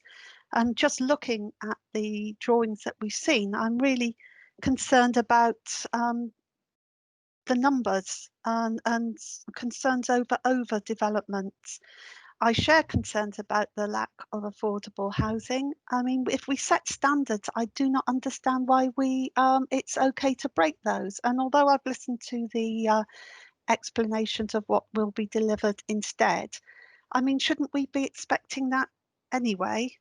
A resident from Rysdale Close raised concerns about overlooking loss of privacy, and looking at the plan that's up on screen at the moment, I can see why they're worried about that. And this is a site with a southerly aspect, and I don't know that I've seen a site with so much opportunity for reorientating houses to benefit from solar gain, and yet I see nothing about sustainability and about the climate emergency. I think the problem here is there were plans set in place, and since then a climate emergency has been declared in the meantime. And I understand the things in the report and the things that have been said about planting that will sort of flourish in the future, but the climate emergency is happening now. And now, with this development, we are due to lose 19 trees, 8 groups of trees, 8 hedgerows, 4 short sections of tree groups, and disturb 9 species of wildlife, including protected species. So I really think we need if we are losing this this agricultural land, that we need to be really careful what we are putting on there to protect the future. And finally, I also share concerns about the traffic generation. Yeah, I think everything has been said on that. Thank you, Chairman. Thank you. Mrs. De Vries, were you able to address any of the concerns that Councillor Pearce has? Yeah, just in terms of loss of trees and landscaping, obviously there are a number of trees and sections of hedgerows that have to come out in terms of enabling the access roads through. In terms of the mitigation that's part of that, that's set out as part of the construction and environment management plan and the landscape and ecological management plan, and does set out the provision of additional hedgerows and additional planting, all of which is being controlled and secured by condition. The ecologist, both the ecologist and the landscape officer, are fully satisfied with the scheme, and it does result in a biodiversity net gain for the site.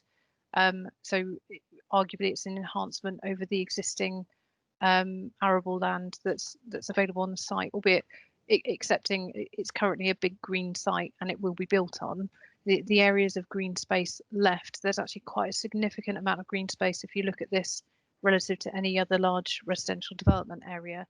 And because it's in a sort of angst deficiency area, it's actually providing more to mitigate the deficiency within the wider area. So it is actually over providing in terms of green space, and because of the change in levels, they've also designed the property so that the development is sort of pulled back from the ridge lines to reduce the visual impact. So as members would have seen the ridge lines going through the site, the areas of green going through the site mirror up with the highest points of the site to sort of show the green aspect of the site and minimise the visual impact of the development. The landscape environment management plan and the mitigation works, they're all covered by conditions that are set out at the end of the report. In terms of impact on 16 Rysedale Close, so the slide that's up before members at the moment is slide 44.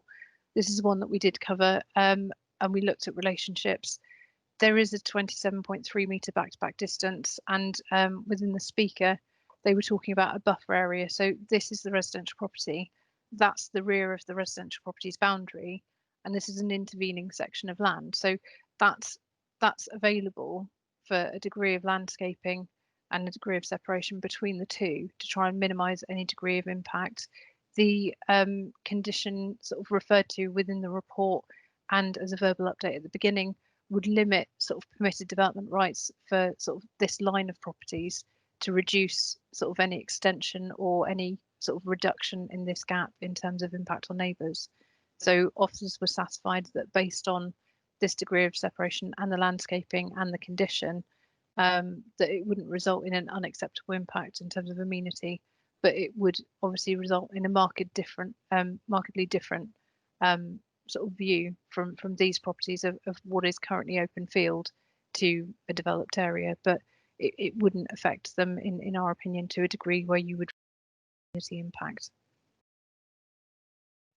Thank you. Just a quick comment. I've had a note come up on the chat asking if Dawn could share the screen. That the screen is being shared at the moment. It may well be that if a member has clicked on one of the pictures at the bottom of the screen, that will have taken control. So if you can see a picture, small picture of the screen at the bottom of your screen, click on that and that will then display on the full screen. And hopefully that'll Can I just say something as well, Councillor Bob Filmer? Yeah. That I've got my hand up and I can't, the chat box isn't working, so I'm just letting you know because you didn't say I had my hand up just now. Okay, Thank you. I will add you to the list, Councillor Gibbons. Sorry about that. Right, Mr. Tate, I think you were going to comment on numbers and the issues to do with climate change. Just very briefly, because I think it's important for members to be aware. Climate change matters. Obviously, whilst the climate change emergency that was announced and endorsed by the County Council and the districts in Somerset, obviously climate change issues have been around with us for a number of years. And in terms of the local plan, it was examined and we were questioned in detail over climate change and mitigation measures the sustainability appraisal which accompanied the local plan fully considered environmental, economic and social impacts, and there was detailed consideration of the mitigation necessary to offset some of the impacts of the development of this scale. But bear in mind, we are in a position where we need to deliver substantial amounts of housing.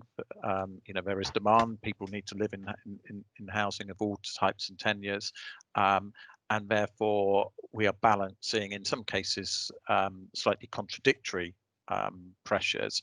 In terms of this site, as has already been mentioned, substantial amounts of additional green space, and in terms of overall density of numbers, actually this site, I haven't got the figures immediately in hand, but actually the density of development relative to many of the larger estates which have come forward in recent years is substantially low. And I think in terms of a detail element, that jumps out at you in terms of the amount of green space that runs throughout the development. And we need to remember that this is part of the overall West Bridgewater allocation, which in itself, in terms of the development potentially that could come forward on the remainder of the land on the Wendon side, but also south of the A39, there is again very large areas of green space and undeveloped land to offset some of the impacts in terms of development.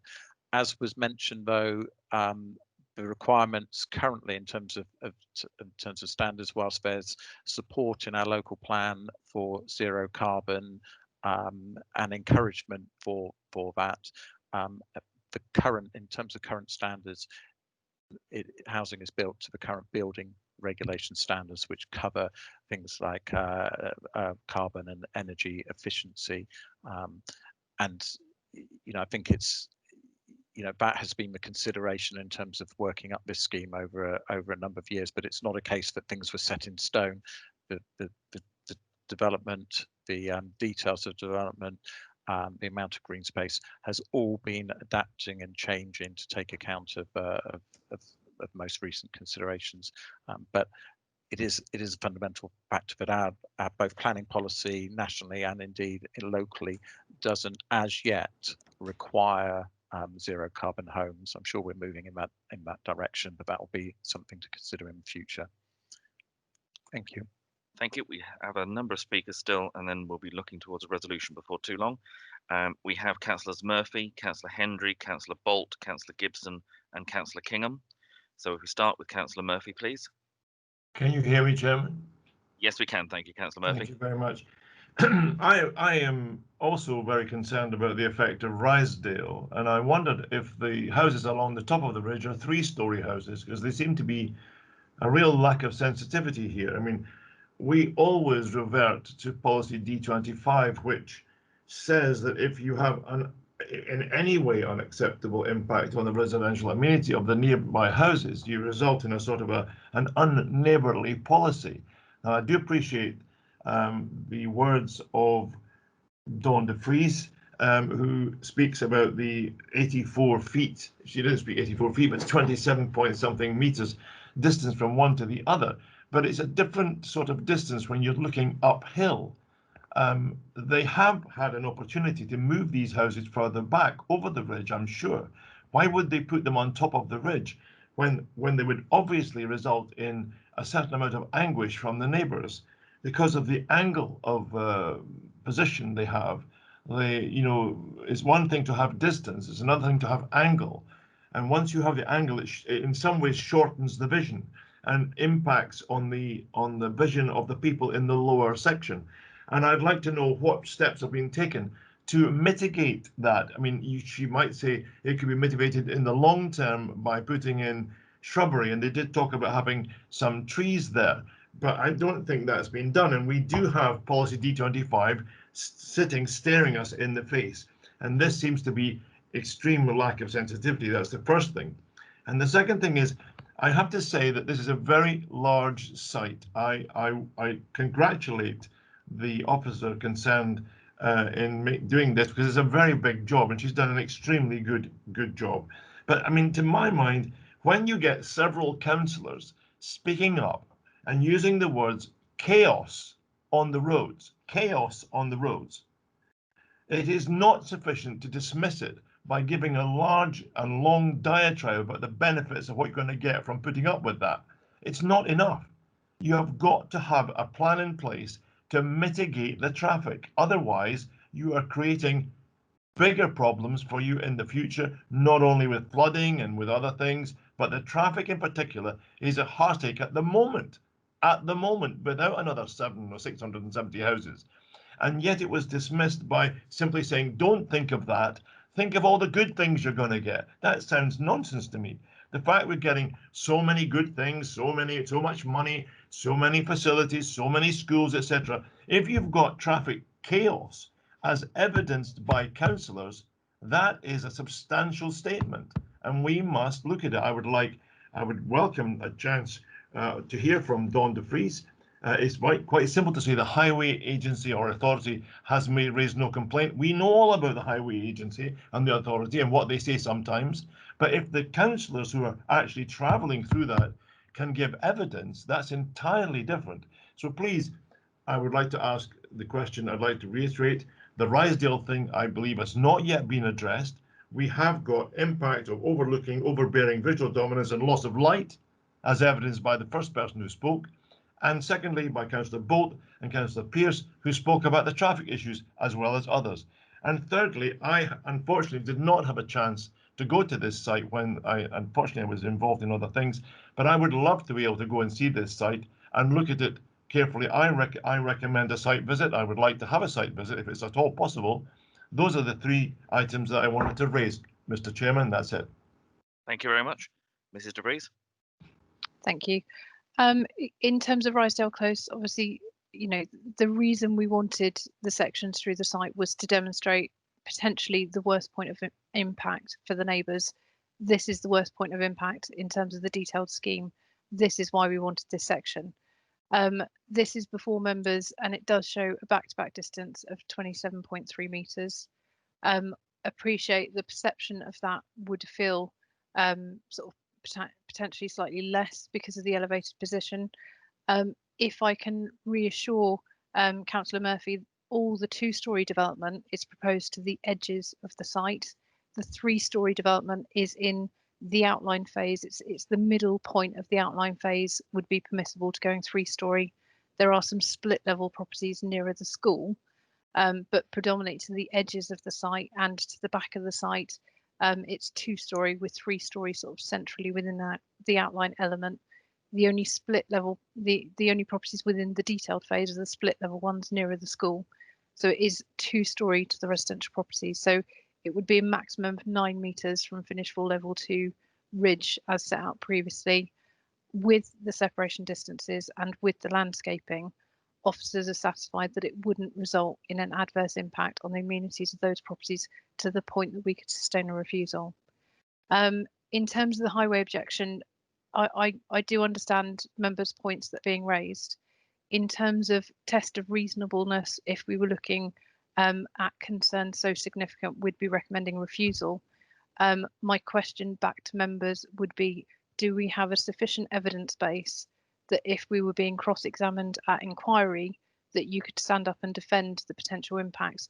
I know that sounds confrontational and it's not meant to be, but the highway authorities are the people who consider all the information that's submitted as part of the transport assessment, all the modelling that's done as part of the transport assessment, and they look at what the impacts of the development would be on the surrounding network. And the highway authority has concluded that there is not a significant impact or adverse impact on the highway network to the point where we could sustain a refusal. So whilst I appreciate members' concern and local information in terms of the capacity of those junctions, to a degree from a local knowledge perspective, of course there's Hinckley going on, there's construction traffic linked with that, which will impact on the capacity of that road. That has limited build out time, and that will reduce over time, and it will increase over time as a result of this development. So there will be a degree of balance through the HBC construction traffic decreasing, and when this development comes online and starts increasing. But in terms of that modelling, all of that technical detail has been submitted and assessed by County Highways and Highways England, and we haven't got an objection from the statutory consultees. So I would urge caution for members if they were considering that this area of concern was so significant that they were concerned about the application and looking to move towards refusal. We would need a robust evidence base to go against the 2 statutory responses that we've had back on highway safety grounds. I think that's covered off everything. Thank you. Can I respond, Mr. Chair, just briefly? Certainly, Councillor Murphy. No, just briefly. I won't be long. I promise you that. I would thank you very much, Mrs. de Vries, for that comprehensive response. I really appreciate it. I am very doubtful because it seems to me that this is a lost opportunity. You've used the word impact several times. It's a very important word that you use, impact. And I think that having a building on top of a ridge, looking down over other buildings, causes impact. Why on earth don't they have even a bungalow there? There are no bungalows on the site whatsoever. This is about numbers, trying to get numbers and heights and people into houses that are narrow.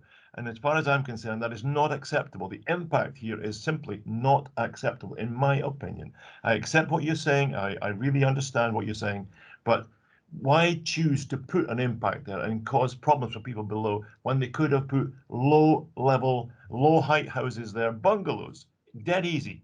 That's number one. Number two, I have to say, it seems rather strange to me, and I'm just going to finish with this, that when councillors give first-hand evidence of chaos traffic, that is just simply dismissed on the fact that highways don't recognise it.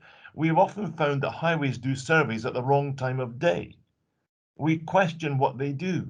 And this is part of our role, as far as I'm concerned, is to give evidence where evidence is available. And this evidence is real, is substantial.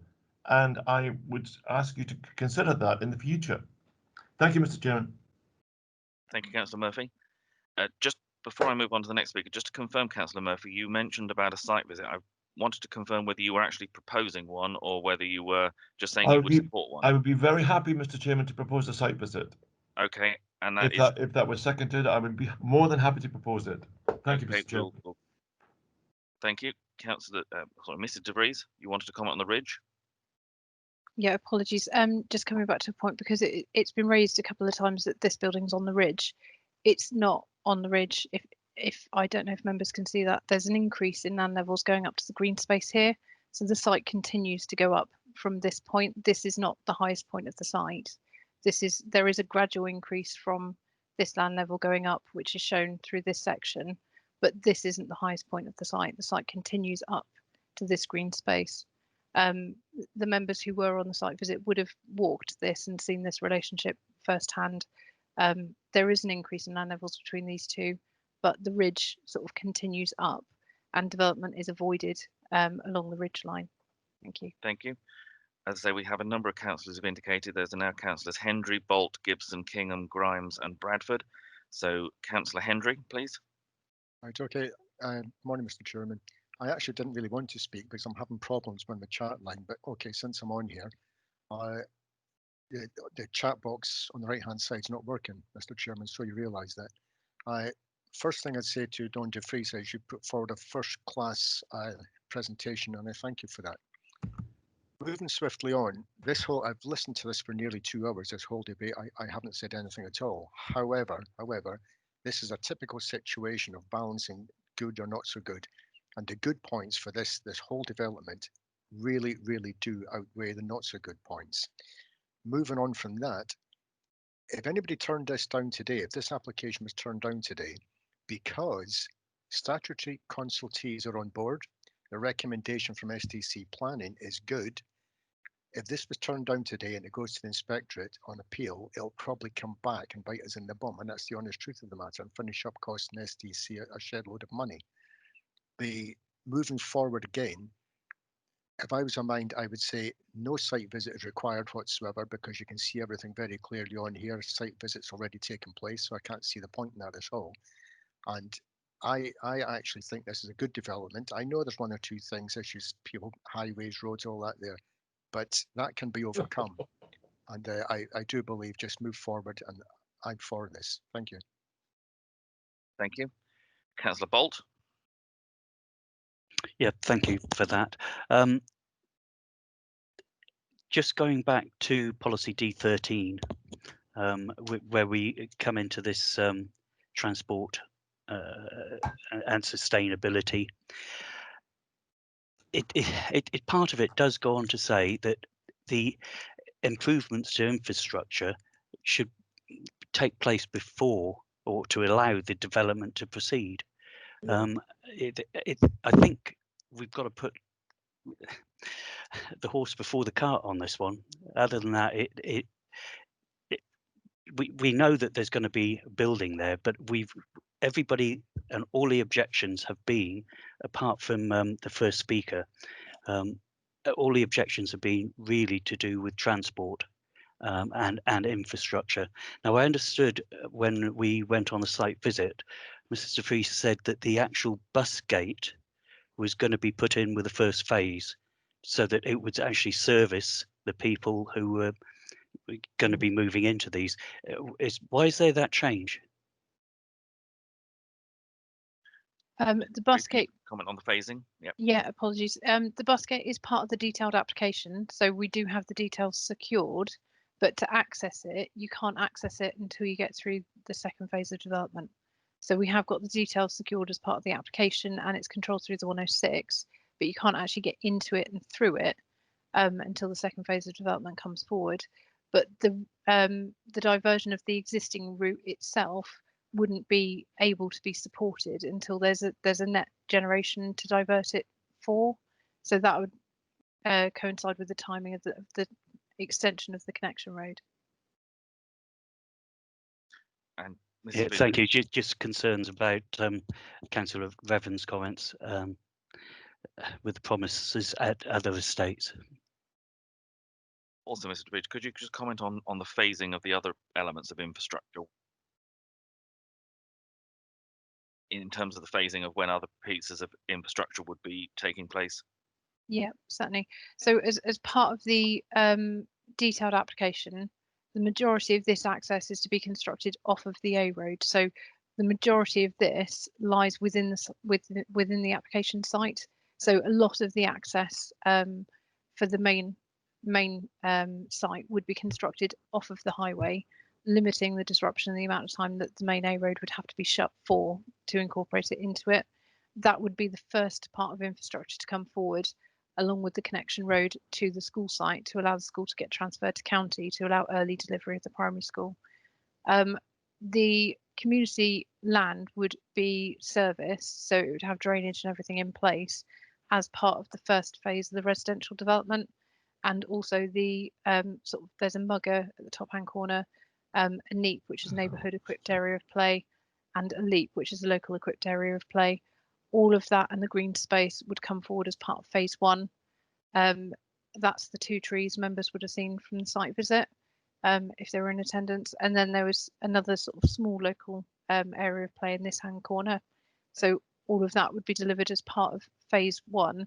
And we've got details of the pedestrian and cycle connection point here and the bus gate here, and then the additional pedestrian and cycle connection point here, and then the contribution from the site of 65,000 to go towards sort of improved connection through to Homburg Way.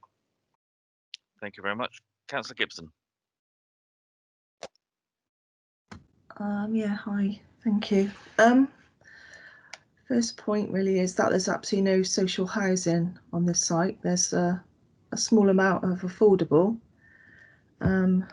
which is well below what is needed. No social housing. I think the traffic is going to be a complete nightmare. It already is on this area, in this area.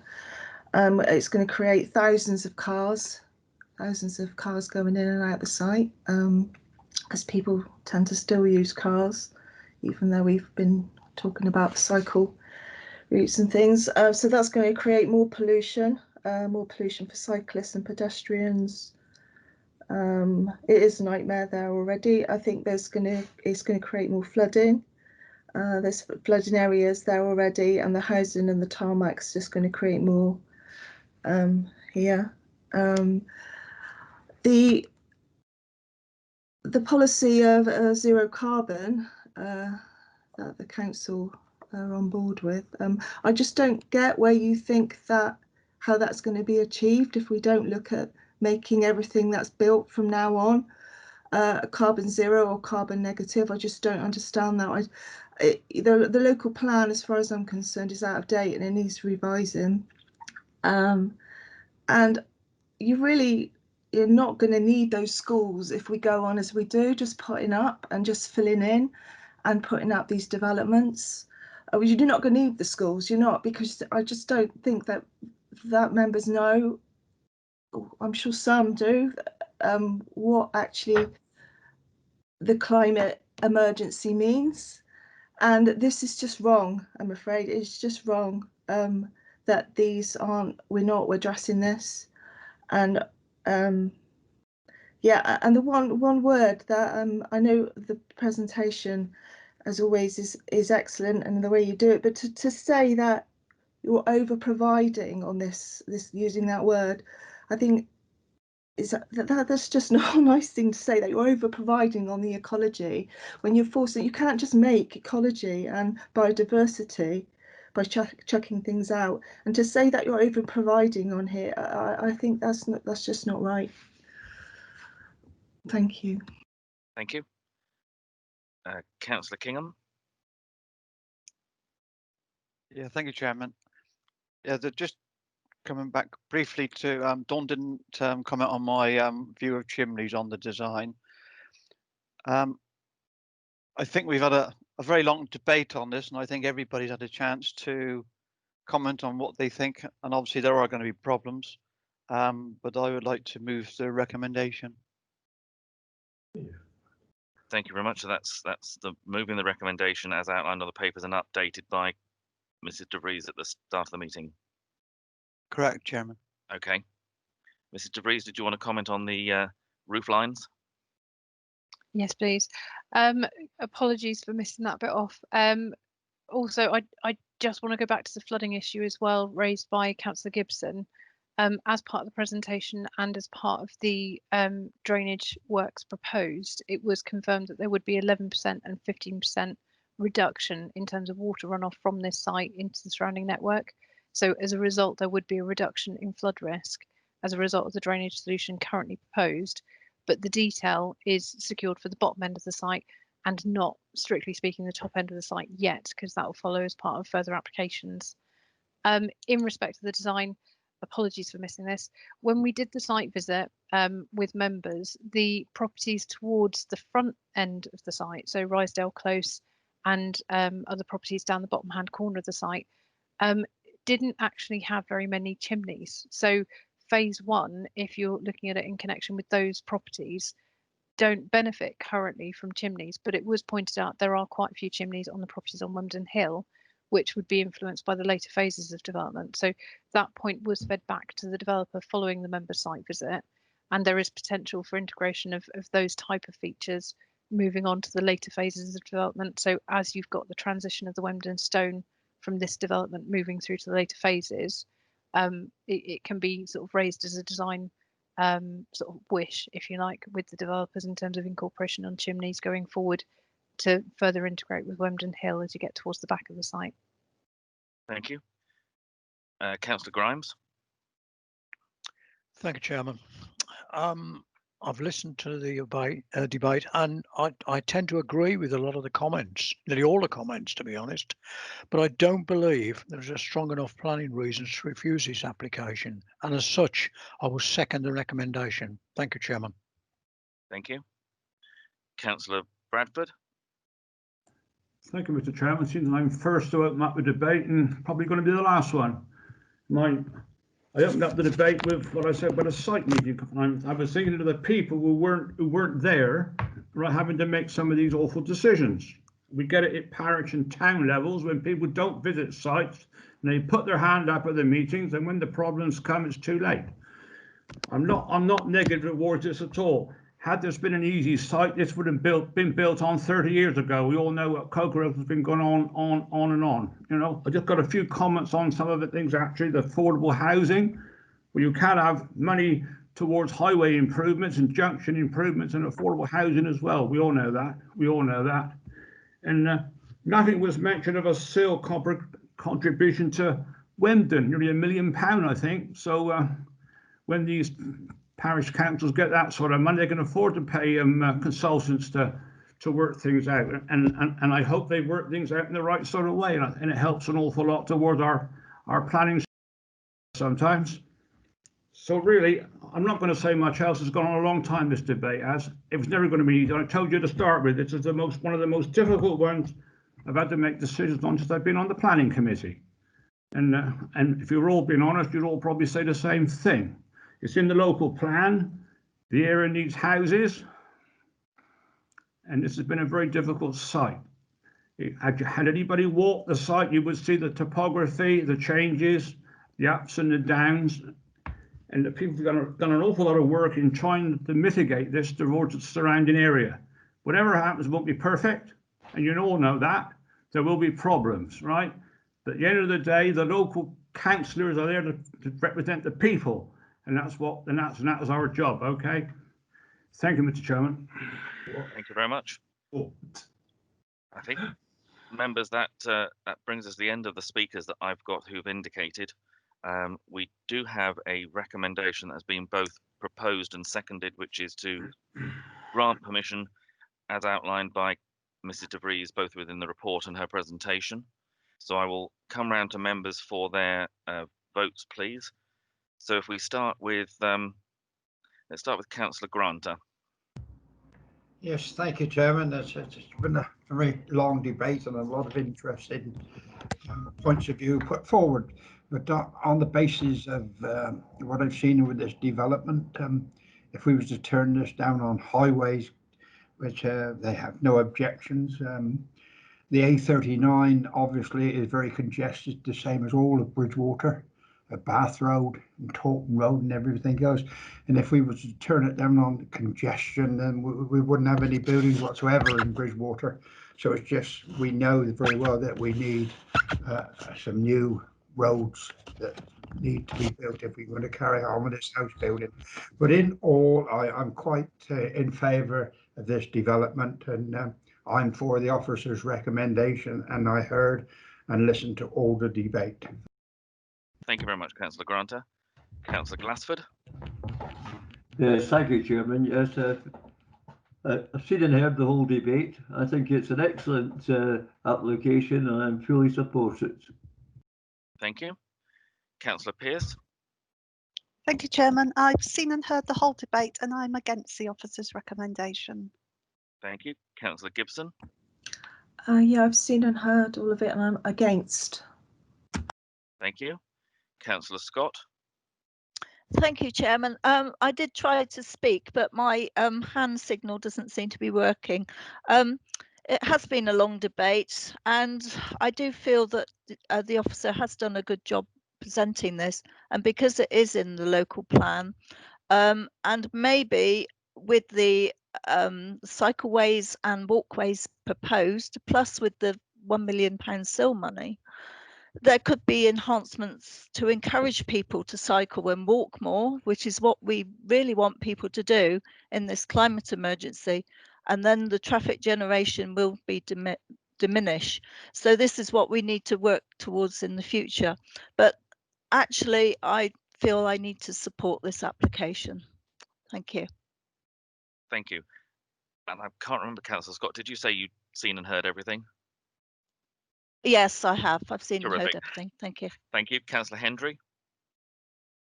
Thank you, Mr. Chairman. Yes, I confirm I've seen and heard everything. I think it's a very good project. A couple of lot of issues, but nothing that can't be sorted out. And yes, I'm for. Thank you, Mr. Chairman. Thank you. Councillor Facey. Yes, thank you, Chairman. Yeah, I've been present throughout the presentation, Chairman. Seen and heard everything. Like just to say, what a presentation from Mr. De Vries was absolutely excellent, Chairman. And I am for the recommendation, Chairman. Thank you. Councillor Murphy. Thank you, Chairman. I have been present for the whole of the debate. I've seen and heard it all, and I am for. Thank you. Councillor Evans. Thank you, Mr. Chairman. I've seen and heard the whole debate, and my vote is against the proposal. Thank you. Thank you. Councillor Kingham. Yeah, thank you, Chairman. Yes, I've been present and heard the whole debate, and I am for. Thank you. Councillor Bradford. Thank you, Mr. Chairman. I've heard and seen the whole debate, and I reiterate my initial starting point today. It's important for people to visit and look at things, especially major things like this, and I am for it. Thank you, Mr. Chairman. Thank you. Councillor Bolt. I've been present, seen and heard the whole debate, and I'm against. Thank you. Councillor Perry. Yes, thank you. I've seen and heard the full debate, and I'm against. Thank you. Thank you. Councillor Grimes. Thank you, Chairman. I've seen and heard the whole debate, and I'm for. Thank you. Thank you. And I've also seen and heard the whole debate, and I'm also for the recommendation that's been proposed. So, Mr. Taylor, if I could just confirm that all councillors have voted. Yes, Chairman, it's 10 for the recommendation and 5 against. Thank you. So that is clearly carried, so permission is granted. I'm going to suggest, members, we have a 10-minute comfort break at this point, and also we're going to try and see if we can sort out one or two of the IT issues that have been plaguing the chat line. So if we can come back, in 10 minutes. Right, members and members of the public, welcome back to the Development Committee. I'm Councillor Filmer, Chairman of the committee. We'll just have a quick run through to make sure that members have all returned to the meeting. So if you could just confirm, members, that that you're present. Councillor Granter.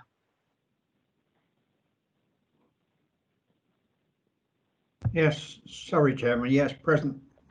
Thank you. No problem. Councillor Glassford. Yes, Chairman, present. Councillor Pearce.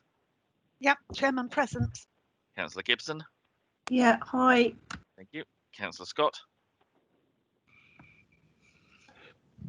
Yes, thank you, Chairman. Yes, present. You're a little bit faint, Councillor Scott. I don't know whether your microphone might be up, but I think I pressed something I shouldn't have done. okay, don't worry. We can. You're okay. Councillor Hendry. Yes, I'm here, Mr. Chairman. Thank you. Thank you. Councillor Facey. Present and correct, Chairman. Councillor Murphy. Present, Chairman. Councillor Revens. Hello, Mr. Chairman. Councillor Kingham. Present, Chairman. Councillor Bradford. Present, Mr. Chairman. Councillor Bolt. All present. Councillor Perry. Yes, present. Thank you. Councillor Grimes. Present. And myself. So we're all members are here. Members, if you can turn then to the next application where we have a speaker present, which is on page 55, and we're in the parish of East Brent in Edingworth. So I think it's Mr. Evans. You're presenting this one, please. Thank you, Chairman. Hopefully this works okay. So this application relates to Rookery Manor, which is in Edingworth. The site itself is to the south of the main Rookery Manor complex, and relates to the change of use and erection of 14 holiday cabins alongside the existing site. So hopefully you'll be able to see the application location plan showing the outline in red of the site itself. We're on slide 2 at the moment. As you can see to the north of the red line area, there are 6 holiday cabins already in situ. These were granted a couple of years ago. Since that development, there have been a number of other consents taking place within the grounds of to the south of the main Rookery Manor complex. We have granted 9 holiday cabins just immediately to the east of the application site we're dealing with today, and a further 6 further along here as well. So this is the aerial photograph of the existing site with the main complex here, multiple access points coming off of Edingworth Road here, and the proposed development will be accessed from the west side of the site here, utilising the existing access, which is currently serving the existing 6 cabins, which would be located here, were the aerial photograph up to date. So we move on to the layout plan of the development. These are the 6 units at the top here, which have been constructed. The existing car parking access is located on the west side of those buildings there. The proposed development is located in this area here. So the ones that are labelled A, B and C indicate the different types and designs of the cabins, all of which will be consistent with those already approved and constructed on site. There will be an extension of the existing internal access arrangements with further car parking provided here and 11 parking spaces located here. 6 to 9. The 9 holiday units are located in this location here, with the further 6 that were approved subsequent to that located just off the plan here. But in essence, we're looking at this area of the site immediately south and to the west of the existing units already permitted and constructed. These are the proposed layout plans for the lodges, cabins. There'll be timber construction with felt shingle roofs. They'll all take on a fairly similar appearance to those already on site, and they will all be single story in height with accommodation varying in terms of layout internally. So if we move on to the photographs, so this is a shot from Strolands, which is located to the west of the application site. And as you can see, the existing lodges located there, those are the 6 that were permitted in 2018. And further to the east, you'll be able to see just off the ridge there, further cabins that are currently under construction and vehicles within the site as well, just indicating the works that are ongoing.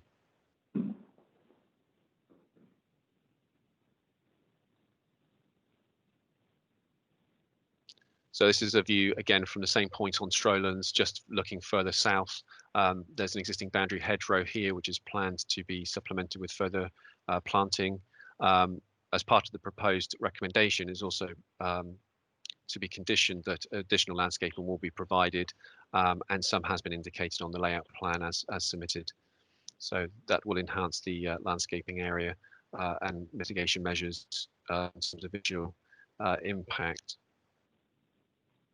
Again, this is a further angle from Strolands, looking in the south west corner of the site, looking back up towards the complex. So the main Rookery Manor will be behind these lodges here, and basically the application site is located in this sloping site here. So we'll go further down towards the south boundary and further towards the permitted area that's currently under construction now.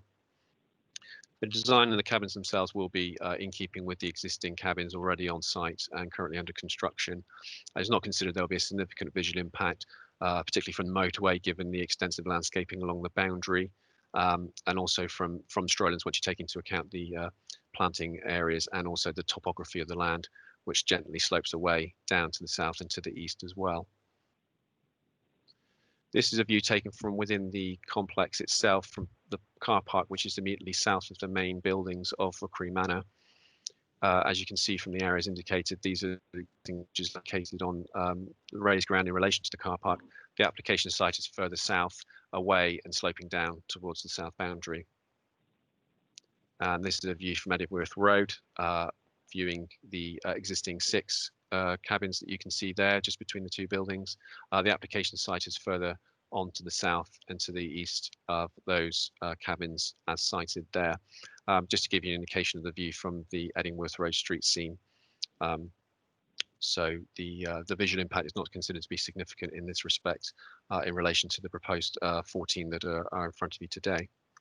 In terms of highways, we had received an objection from the Parish Council regarding the impact on the highway network. However, we have not received an objection from the County Highway Authority based upon the expected transport movements generated by the 14 cabins that are proposed. The existing access from within the site will be utilised, and this is considered to have good visibility in both directions, as well as capacity to take the additional traffic movements. As you can see from the left, if I revert back to the layout plan.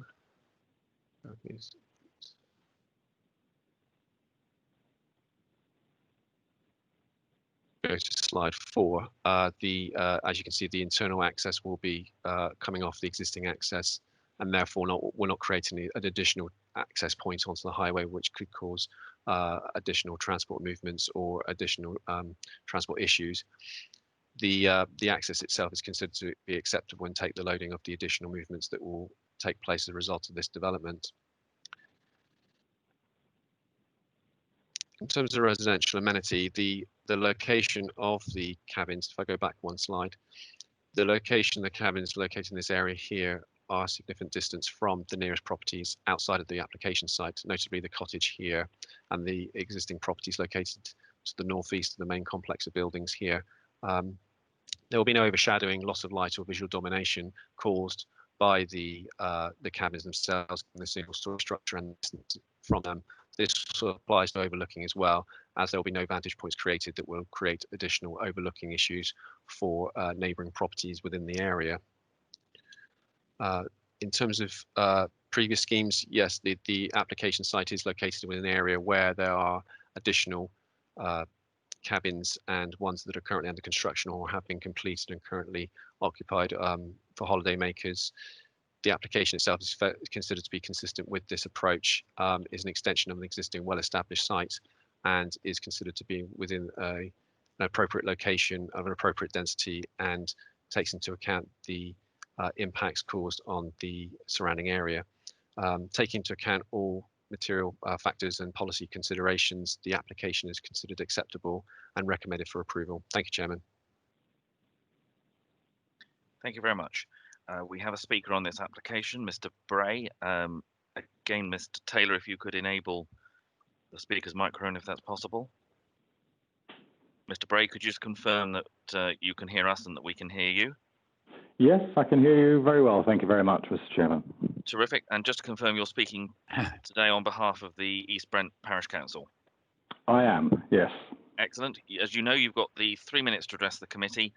You'll hear a bell go off just like that Okay. when there's a minute to go. And obviously, if you can wind up your comments within the 3 minutes, that would be appreciated. Thank you very much. Start when you're ready. Thank you. Good morning. The Parish Council have two major concerns with this proposal. Firstly, the land up until 1990 was a pig farm, which was then closed, and the land was then used as a spoil deposit for local contractors. As a result, the ground levels were raised from 5.8 AOD to 11.5 AOD.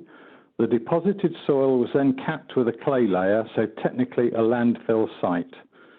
This proposal to locate the 14 cabins on the southern part of the site cuts into that spoil and reduces the southern part back down to 7.5, with the spoil being deposited around the remaining site. During a recent visit by the Parish Council, the area of cut that has been undertaken was noted and the deposited soil noted to contain a mixture of concrete, rubble, brick, steel, tarmac and plastic decomposing waste. The PC would have expected an environmental impact assessment to have been undertaken and requested by the planners to ensure that no hazardous material was deposited on that site during this fill, and that now that the capping layer has been removed, no hazardous material will be exposed or have any possible contamination to the adjacent watercourse. As this hasn't been done, we feel an immediate stop on the works should be carried out and enforced by the planning enforcement until such time as Sedgemoor Environmental Health have established there is no hazardous risk to the public or the adjacent watercourse. Secondly, the Parish Council is concerned that the development will increase traffic flow along the Edingworth Road to the junction with the A370. East Brent Parish Council located its SID operator in June of 2017 for 5 days, and that records an average 3,238 vehicles per day along there, with an average speed of 60 to 70 miles an hour, with a top speed at 134 miles an hour, and this was at the junction point with Edingworth Road. The speed limit is 60. There have been numerous accidents over the past 3 years at this junction, and no traffic study has been offered by the applicant, and highways have offered no comments. Bearing in mind that in the last 2 years, this carriageway has suffered 2 fatal accidents and highways have been involved in both cases in re-tarmacking the surface due to the fire that resulted from the vehicles and damage to the surface. We therefore request that the committee either defer this decision until an impact assessment is undertaken on traffic. Thank you very much for your time. Thank you. Thank you very much. Mr. Evans, before I come to members, can you comment on the issues raised by the speaker?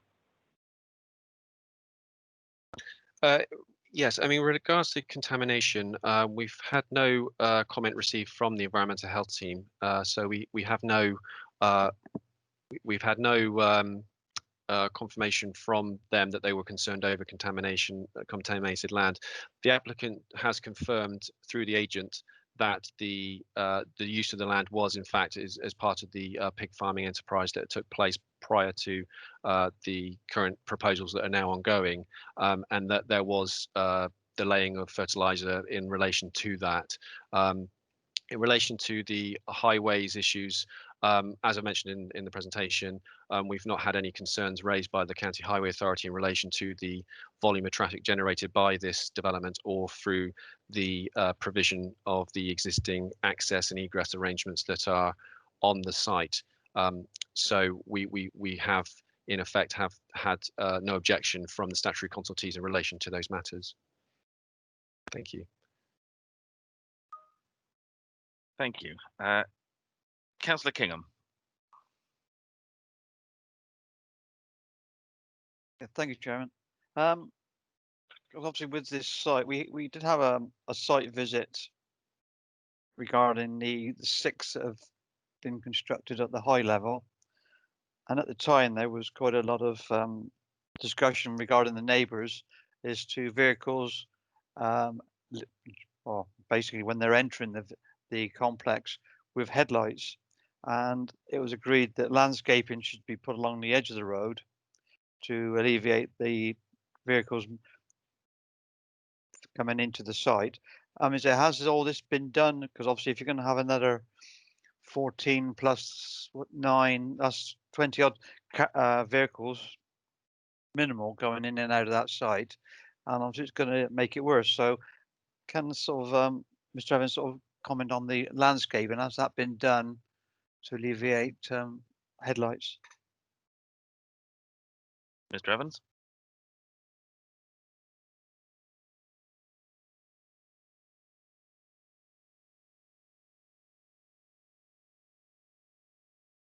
Yes, okay. So when they were approved, there was a landscaping scheme and bunding that was approved at the time as part of that scheme. I'm not sure if you can make it out, but there has been some planting along there on the outside edge of the car parking area and access. So just where the arrow is there. Obviously, it's still in its infancy at the moment, but as time goes on, that will begin to grow and provide the screening along there for the car parking area that's immediately adjacent to those cabins. Obviously, with it being a working site at the moment, implementing permitted schemes that have been approved on a delegated basis in the last year or so, there's a degree of untidiness to the site at the moment. In the future, once the cabins come online and people are occupying them, there will be more emphasis on getting those landscaping works completed, if not already. But I think you can see there has been an effort on the part of the developer to provide the landscaping along the west side of the site, which is facing onto the nearest residential property in this to the west, which I think is the cottage just off of Eddingworth Road. Thank you, Mrs. De Vries. Thank you. It was just to also reiterate in terms of the recommendation, condition 6 also requires a landscape planting scheme for this particular development. So there's a requirement for a landscape planting scheme for development to be carried out within 9 months of the date of the commencement of development, and then to protect the landscaping for up to 5 years following their planting in the interest of visual impact. So that element of landscaping falls outside of the site, but within the site there is also a degree of control through condition 6.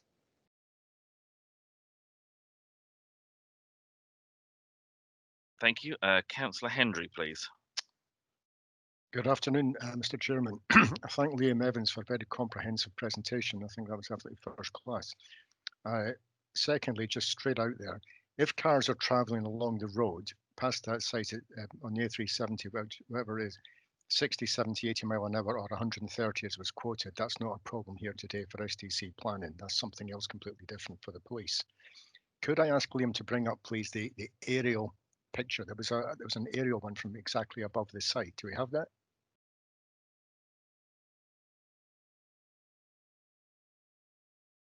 No. Okay, do you want me just to move on? Oh yeah, there we are. Yes, that one. That's it. Exactly. Yeah. Right. Looking at that where it is just now, this is in its own way, just in its own way, a near perfect application. 3 fields either side, all empty, not imposing on anybody, no problem for any adjoining properties at all. The access is okay, considering there are another 2 exits on the same road, about 50 yards up to the one side. I think it's the east side there. Ecology, no problem, that's been dealt with. Drainage is okay. Highways don't object. Timber cladding or felt shingles will really match in with that surrounding area, given what it is.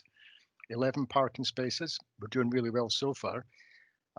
Somebody quoted with, I think they sent an email, and they said that it's a prelim, if you like, for about 35 park homes in 3 years' time.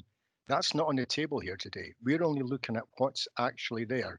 If they have another 30 or 35 in 2, 3, 4 years' time, that's for another day. It's not on the table, not at all. Landscaping, somebody mentioned about landscaping. That needs time. Once you plant something, it doesn't just grow overnight. It takes time to get there and to be established. So yeah, I don't see a problem for that at all. Policy D1 with the flood risk, that's been dealt with as well. That's just not an issue. Policies D2, D13, D14, D17, and D25, they're all on board if you look at them in the detail, what they actually specify. Policy S2, SDC's local plan in Sedgemoor, seeks to encourage development within identified locations in the first instance. I'll give you that again. SDC's local plan in Sedgemoor seeks to encourage development within identified locations in the first instance. With this development, I have absolutely no problem at all, no hesitations, and it should go ahead. Thank you, Mr. Chairman. Thank you very much. I wonder if I could ask a couple of questions, if I could, relating to conditions. Condition 3, which is our holiday accommodation, just wanted to check we've got the correct wording in that one now. With we now ask for evidence of someone's second, the main dwelling, which I think is not included in that wording, but I think needs to be if this is granted. The other thing was just coming on in terms of issues that were raised, whether works have been carried out on previous applications. I think Mr. Evans mentioned that the access of this is through the car park that was created in the previous application. There was, I know, a problem with that for some time, that it was not surfaced in the way that it should have been. It was supposed to be a tarmac surface, and I just wanted to check, is there any way that we can ensure that that is carried out before works are carried out on this site? Because the fact they're using that as an access, if it is not tarmac, it's going to exacerbate the problem that we were trying to deal with the first time round. The next question is lighting. We had a condition on the previous application which was relating to lighting, because this obviously is a countryside location, so we'd just like to have confirmation that that could be repeated on this application to ensure that lighting is controlled. And the final question was relating to the comments of the parish council about the contamination. It's quite normal that we have conditions put on sites that if they may be contaminated, and I just wonder whether we ought to be having our contamination condition on this site so that we can ensure that if there are any contaminants found, that they are dealt with properly during that development. So I don't know whether that's Mr. Evans wants to take those to start with, or Mrs. De Vries, but Mr. Evans. Thank you, Chairman. Yes, quite right. So yeah, going back to condition 3, we can add the phrasing of the word evidence when it comes to the individual guests and their main home addresses to ensure that we're dealing with holiday cabins and people occupying it on that basis. There's no problem with that. We should be able to add that fairly straightforwardly with the condition we already have recommended there. In terms of the access surfacing, I mean, the plan that we have on the screen at the moment, slide 4, does detail the access itself would be finished with tarmac. But we can add a condition that would ensure that that is carried out in accordance with the details as submitted on the plan, available prior to the occupation of the cabins that we're looking at today. In terms of the lighting, again, yes, that's a condition that we could look at adding. We do have details of the location of the lighting on the cabins themselves. That's mainly related to the decking areas and underneath. I mean, unfortunately, the images are probably a little bit too small, but basically we do have, if you can just make out the dots on the overhangs there, they do show details of lighting in low locations. But obviously, if members feel that we need further information about the types of lights that we'd be looking at, then that's something we could add as an additional planning condition to the recommendation. And in respect of contamination, yes, if members feel that while we have no, while we've obviously had the information from the parish council about the contamination, we can add a condition that would require works to cease if in the event of unexpected contamination is found, that they then carry out an investigation into what type of contamination we're looking at. While we don't have that from our environmental health team as a recommended condition, it's something that would allow us to add a little bit of control to that and allow the applicants to be aware of the fact that this may be an issue in the future if it hasn't already been identified. So those are certainly additions to the decision notice that we could add if we were going to go with an approval in this instance. We could add those amendments and those extra conditions if members felt strongly about those. Thank you, Thank you very much. I think Mr. DeVries, you wanted to just comment on that before I come back to Mr. Councillor Evans and Councillor Scott. Yeah, I think Liam's actually covered everything. In terms of the contamination, there's two different types of contamination conditions we have. One is very, very onerous, and the other one is a bit more light touch in terms of in the event that contamination is found, and then requiring remedial works. So we would be looking to impose that in the event that contamination is found rather than the standard one, because we don't have the evidence from the environmental health team to support the full-blown condition. And the tarmac, again, just trigger point prior to the first use of these units, it can be tarmacked. So I think that's important, but I think Liam's adequately covered everything. Thank you. Excellent. Thank you very much. Evans next, please. Thank you, Mr. Chairman. You asked the point I was going to raise, so I'll pass now. Thank you. Thank you. Councillor Scott. Yes, thank you, Chairman. Yeah, well, this was pre-COVID a very busy wedding venue, and I guess having these holiday chalets nearby will actually enhance that business in the future, and also it will probably alleviate some of the late night travellers that would leave that wedding venue, because they'll obviously probably want to stay on site. So I can see it will be a benefit to the business as a whole. And I feel I will support that. And the measures that you've just mentioned about the lighting and the contamination, I would support as well. Thank you. Thank you very much. I now have Councillor Grimes. Thank you, Chairman. Yes, with the conditions that we've got on, providing they're adhered to, I'd like to move the recommendation. And just to confirm, Councillor Grimes, that's including the additional ones relating to the trigger on the surfacing, the lighting and the landfill, and the updating of the evidence on the holiday accommodation. Most definitely. Okay. Thank you. Thank you. Can I've not been able to put my hand up or anything. Councillor Gibson. Okay, thank you. Yeah, I was going to ask about the contamination of the site and whether that would get tested first of all, and as it goes on, because Dawn said about it going, or sorry, Liam, about going on when things arose, but maybe that should be done first. The lighting I was going to bring up about that it should be conditions about that it shouldn't be after a certain time, the lights should really be off. on a site. That I used to live up on a farm just east of town, just past here, so I know the site quite well, and I know that Edingworth Road is horrible road, and it's horrible to get out onto the A370. It's difficult. I don't know if this would create any more traffic because it's a cut through as well. That road off of the A38. I know because I've used it many a time when I used to drive. My question is about it. It's quite a barren area regards planting anyway. How much planting would be done, and how much could we actually ask for to be done around and are the housing, is the housing going to have its own energy, provide its own energy? Because I think we've got to look at every house. I mean, this might not be classed as a house, but it's going to be accommodation, and it's going to need energy.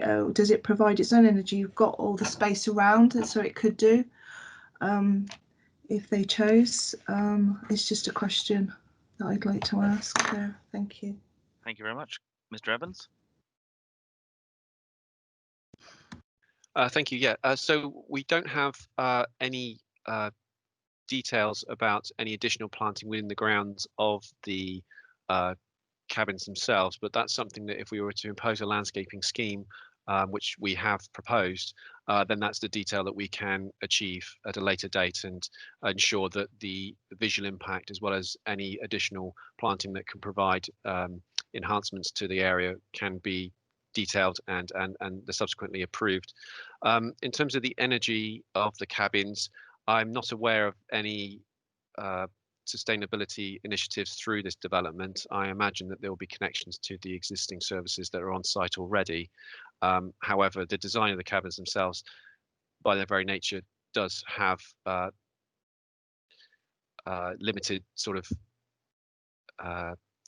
passive solar gain through the glazing that's being proposed.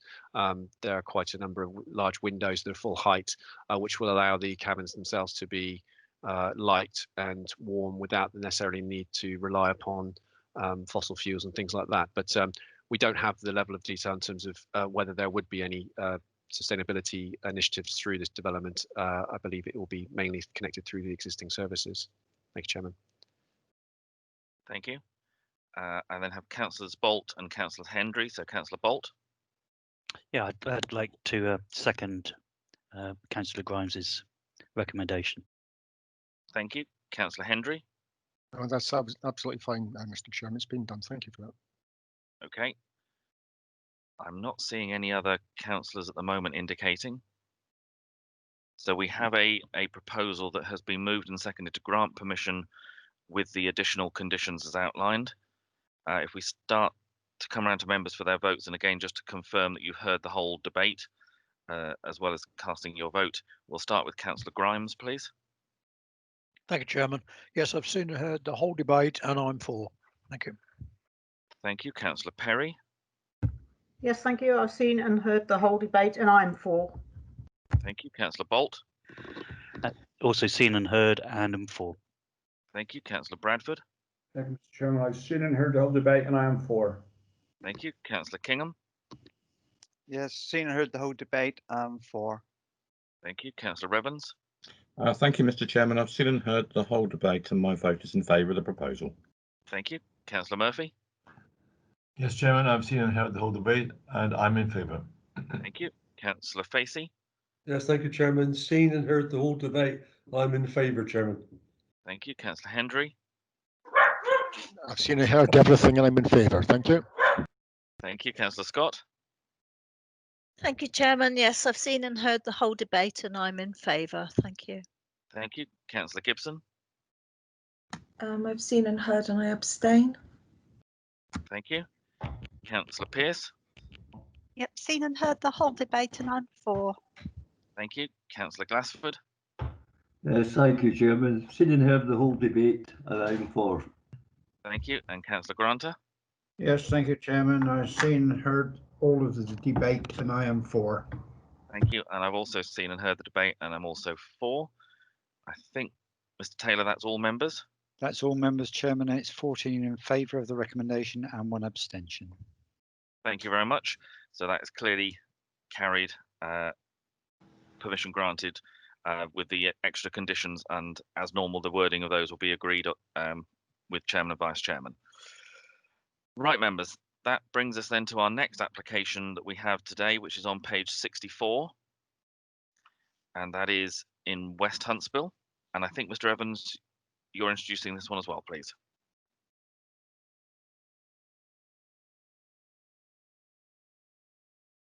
Is Mr. Evans still there? Yes, sorry, Mr. Chairman. It's That's all right. just trying to organise my my screens just so I know which one is actually being presented. So No problem. Last time we did this, there was a mass exodus, so that's good. Right. Okay. So Screen we can currently see is the floor plan. oh, okay. Right. Let me get the right screen up. That's it. Right. Okay, there we go. Okay, so this application is an outline proposal with all matters reserved for subsequent approval for the erection of 5 self-built dwellings to the north of West Huntsville on Main Road. So the application site is indicated here. As you go along to the north, you will reach Highbridge, and further south is West Huntsville. So it's in sort of the sandwiched in between the two settlements there. The application site is outlined in red here, and the proposal is to erect 5 self-built dwellings within the site as indicated.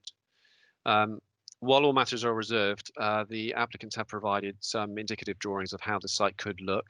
Being a self-built scheme, obviously there will be a degree of customization with the layout and the nature of the development itself in terms of design scale, because the development itself will be tailored towards the self-builders' requirements and their existing needs. So the application site is effectively what we're determining today in respect of the principle of the development of locating 5 dwellings on the site. It's considered the site itself is a sufficient size to accommodate the 5 dwellings and would be of a density which would be consistent with the current street scene along Main Road as you go to the north towards Highbridge and further south as well. The site itself, the application site plan that we've been provided with shows a strong street frontage with 4 detached properties along Main Road facing onto the main highway with parking located to the rear of those dwellings. So much like the existing properties along here where you have a service road serving the rear of the detached and semi-detached properties that are to the north of the site there. So in terms of consistency with the existing pattern of development, it's considered that the site could come forward with self-built properties on this basis. So in terms of principle, the principle of self-built dwellings within the location is based upon an existing demand. The application has been submitted at a time where there is an existing demand for 5 self-built dwellings within the West Huntsville parish, and any subsequent approval will be conditioned as such to be for occupants that had display a local connection to the parish itself. So if we move further along with the photographs, this is a view looking at Main Road. This is 64 Main Road, which is the applicant's property to the south of the site. And as you go further along the road, you'll reach West Huntsville, the main built-up area of West Huntsville. This is the application site located in behind the hedgerow here. Another view looking straight onto the site itself. And this is these are the existing properties to the north of the application site. So the detached and semi-detached properties that are viewed from the main road with the application site located on the left-hand side there. So the existing site itself is currently part of the applicant's existing semi-agricultural equestrian type use that is enclosed by existing landscaping and is not contributing significantly to the street scene at the moment, but in terms of any planning application coming forward would be able to provide a design and layout which would accommodate sufficient mitigation measures in terms of landscaping and the visual impact. But at this point in time, we are dealing primarily with the principle of development of 5 dwellings on this site. In that respect, it's considered that the proposal is consistent with the local plan. It is adjacent to the development boundaries of West Huntsville. There is an existing demand for self-built plots in this area, and it's considered that the layout of the site and the density is consistent with the existing built environment. With relation to the highways, the application site plan that has been provided indicates the site would be accessed from the A38, which is the most logical choice given the proximity of the site to the main A38. And again, this would be something that would be detailed at reserve matter stage in terms of the layout and formal layout of formal layout of proposed parking spaces in relation to each of the proposed properties. In terms of the flood risk, the site is within flood zone 3.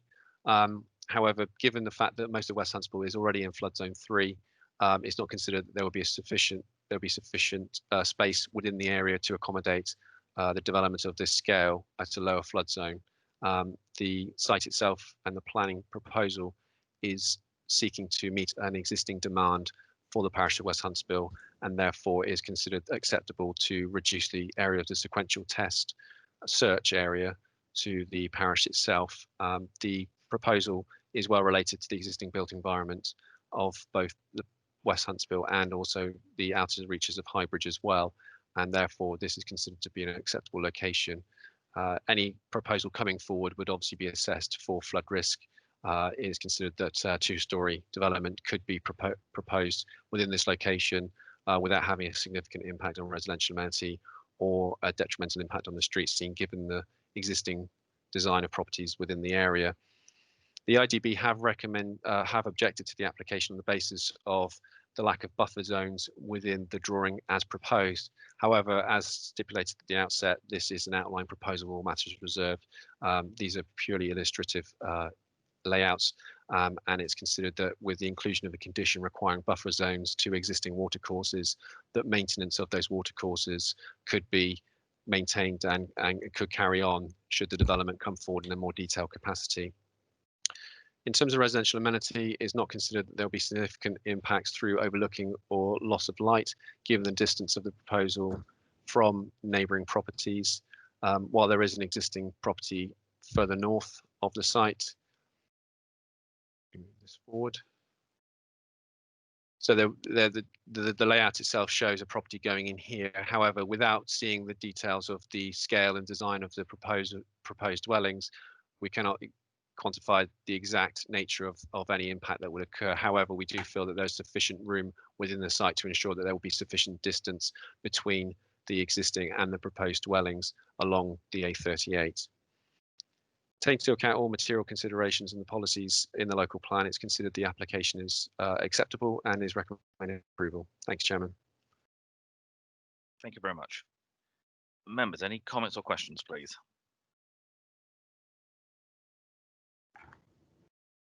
I'm not seeing anything at the moment. Councillor Hendry?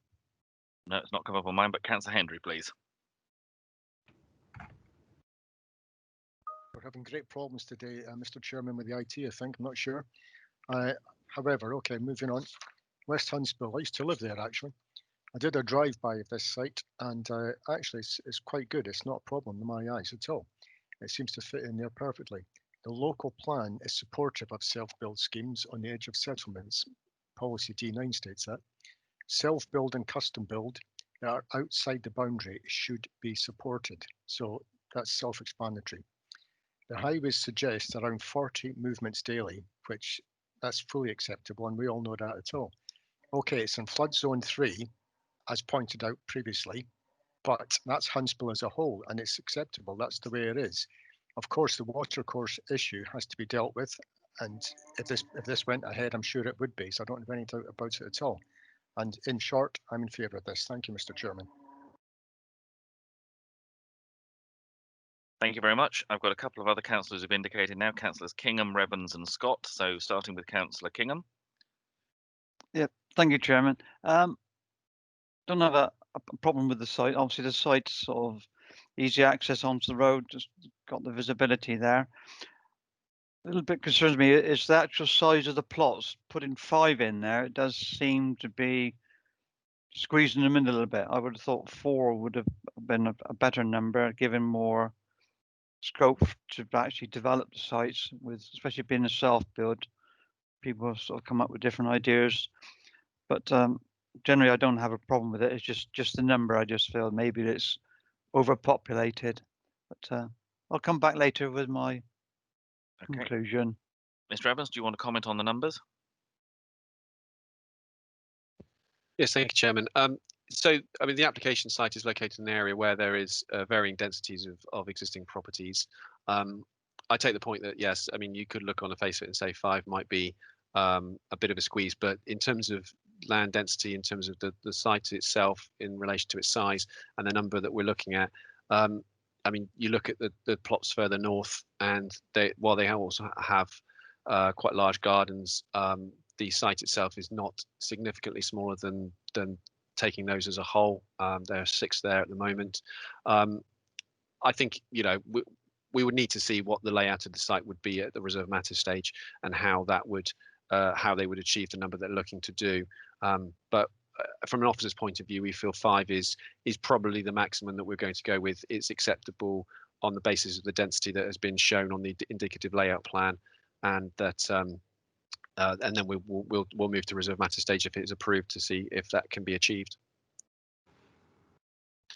So again, potentially from what you're saying, Mr. Evans, is if 5 comes in as the reserve matters and it looks cramped and a problem, then it could be reduced.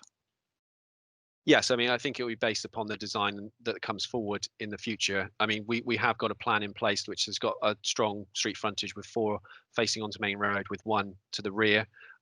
Given the irregular layout of the site itself, we feel that as sort of it's adapting to the site layout, but not in a way that appears cramped or contrived. It's providing a logical access point into the site, providing a rear property which again isn't out of keeping with the rear properties that you see along Artillery Mews here, and that in that respect, I think we could achieve the development of 5 dwellings that could provide a layout that is consistent with the surrounding area and also adapts to the layout of the site itself.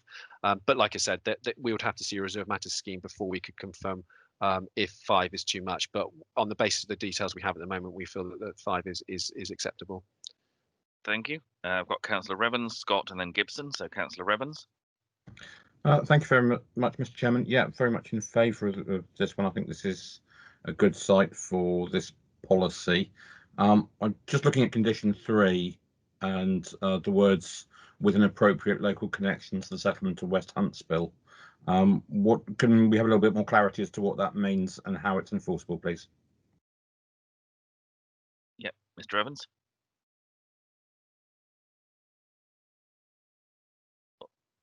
Sorry, I think you might be muted.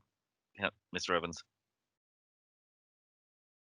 So I was just saying that I wish we had Mr. Tate still here actually, because he would probably be able to go into that in a little bit more detail.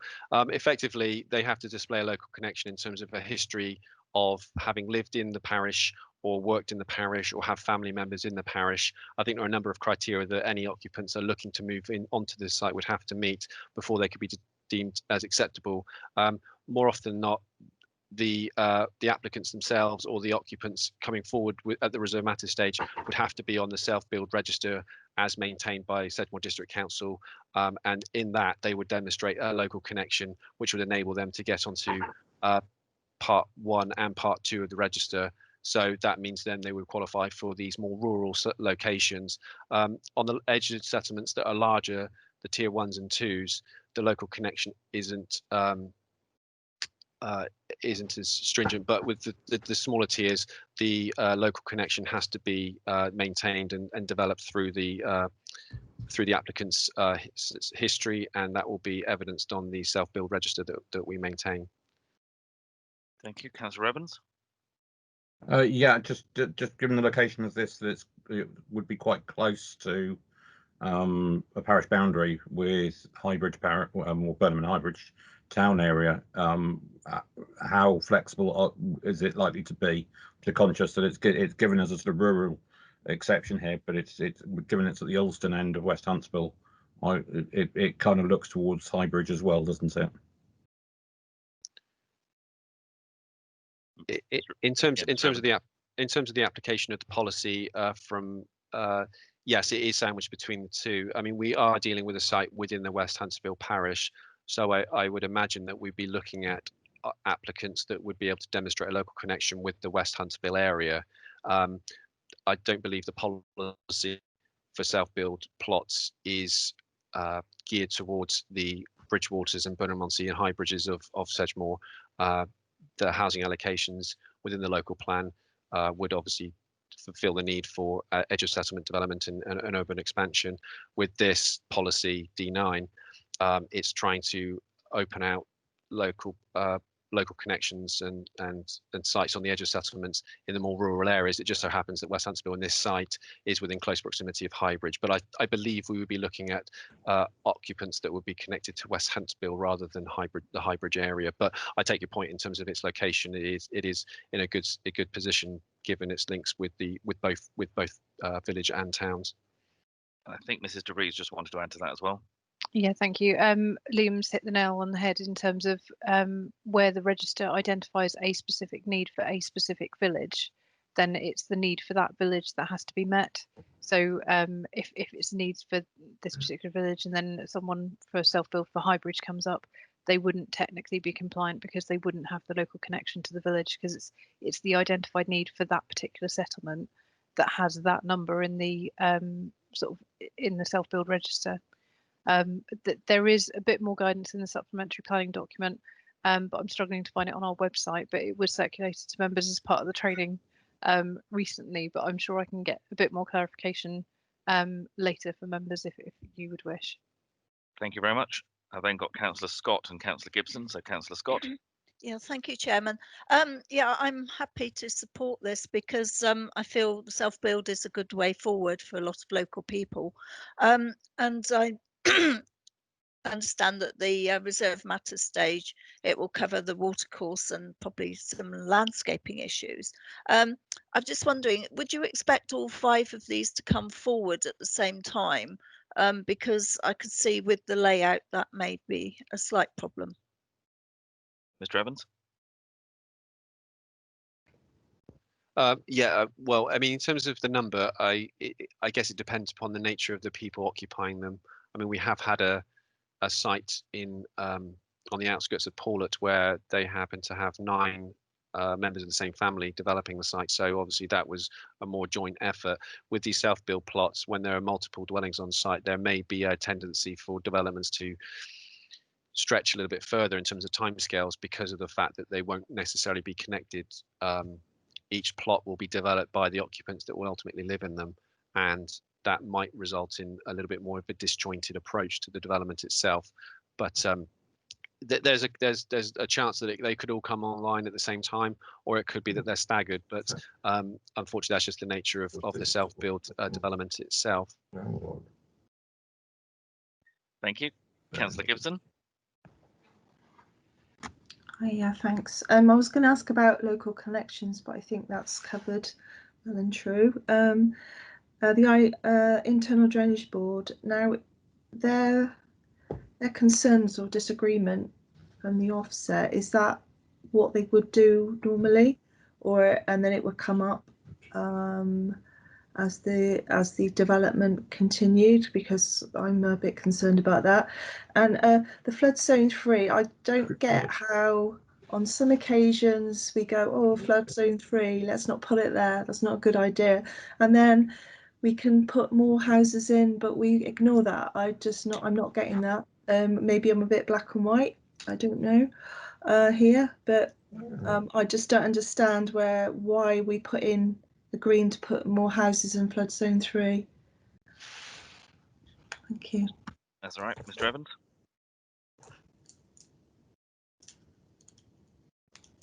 Yes, so I mean, respect to flood zone 3, yes, normally we would apply the sequential test to the entire district when it comes to developments outside development boundaries. Development inside development boundaries automatically deemed to be passing the sequential test in accordance with policy D1 in the local plan. As this is an edge of settlement development, there is an existing demand for self-build plots within the West Huntsville area, and that's what this development is seeking to achieve.